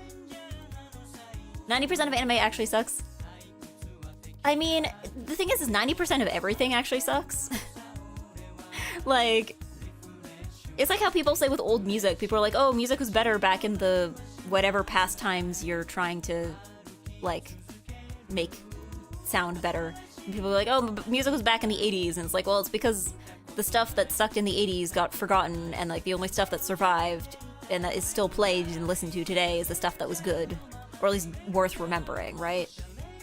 Whereas now we're getting all the newest stuff, and it's like, you know, in a few years we'll be like, music was better in whatever year, and it's like, yeah, because we only remember the good stuff from it, you know? Yeah. The 10% of anime that's actually good makes anime look good overall. But yeah, but you can say the same thing about anything, really. We forgot Friday by Rebecca Black. I don't know, Friday, I remember Friday. I don't think of it as emblematic of music at the time. I think it's... Friday is interesting more for what it represents than, like, musically. But, like, I don't know. The thing is that, like, we remember the stuff that's really good, and we remember the stuff that's, like, absolutely awful, or that at least was, like, disappointing, right? But, like, it's the stuff that's mid that we're not gonna remember, right? Like, it's the stuff that was, like, you know, not horrible, but, like, not worth remembering, usually is what gets forgotten, more than the stuff that's, like, actually bad, you know? Because, like, if something's bad enough to be memorable, then, like, people will remember it. Like, you'll put it on again in, like, 10 years, and people will be like, oh god, not this again. You know? Trash pop, yeah, I think it's a sign of maybe I'm bitter. I mean, I think it's more because of the internet of it. Because keep in mind that Friday was, like, an early example of, like... It's one of kind of the early viral hits, in the sense that, like, this was a phenomenon that happened almost entirely through YouTube.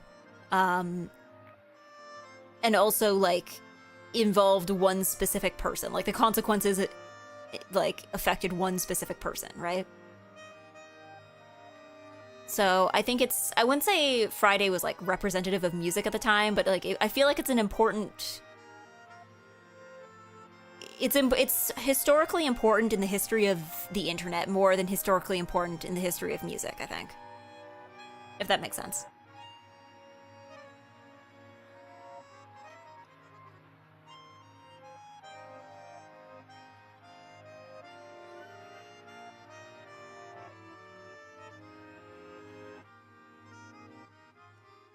Well, agreed. Well, thanks for jogging. Yes, thank you for being here. I should probably look for someone to raid.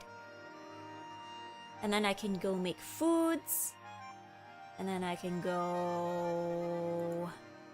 What else do I have to do today? I guess I'll go fry my rice. I'll go fry my spam rice. My spam and rice. I will make an omu rice. Or maybe it doesn't have to be an omu rice. I can just have, like, fried rice with egg and spam, right? I can just have egg fried rice with spam. That'd probably be fine. I might just do that. I feel like the amount of rice I have left is kind of... It's like a weird middle ground where it's probably too much to put in an omu rice, but, like, not enough to be two separate omu rices.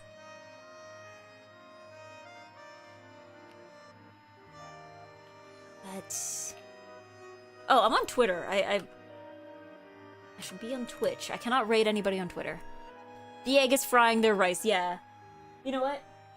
Egg fried rice raid. That will be the raid message. Let me type that in. Hold on. I don't know who we're raiding yet, but... Egg fried... Actually, egg fried raid. Egg fried raid. Egg fried raid. Eggy fried rice. Yeah, actually, no. Eggy fried rice is better. Eggy fried rice. Either one works. Who's on? This might be another raid Bobeba day. Actually, we should raid Bobeba because she was, she's playing something else now, but, I think she was at ANYC this past weekend. So yeah, we're gonna raid Bobeba because she hasn't been on for a few days. Let's set up the raid. Oh, hold on. Bodegar at Bobeba. Bubba. Let's raid Bubba. We can raid Bubba. That's fine. Let's go raid Bubba. Thanks for the stream. Thank you for being here. I'm sorry the internet was like that. I don't know how this week will work because I had planned this week with the assumption something else would happen, and then it did not. So, I will probably be back either tomorrow or Wednesday. I plan to finish Deltarune this week, so be prepared for like a 6-hour stream of me just fighting the same boss over and over. And then I think I'll probably do more Hatch this week. I want to do karaoke, so like I might replace. I don't know. Depends how much time I have. I might do a karaoke stream instead of a gaming stream at some point. Yeah. So I think that'll be the case for today. That'll be the case for this week. So thank you for being here. Thank you for bearing with my internet. And enjoy Bubba. Thank you, bye-bye.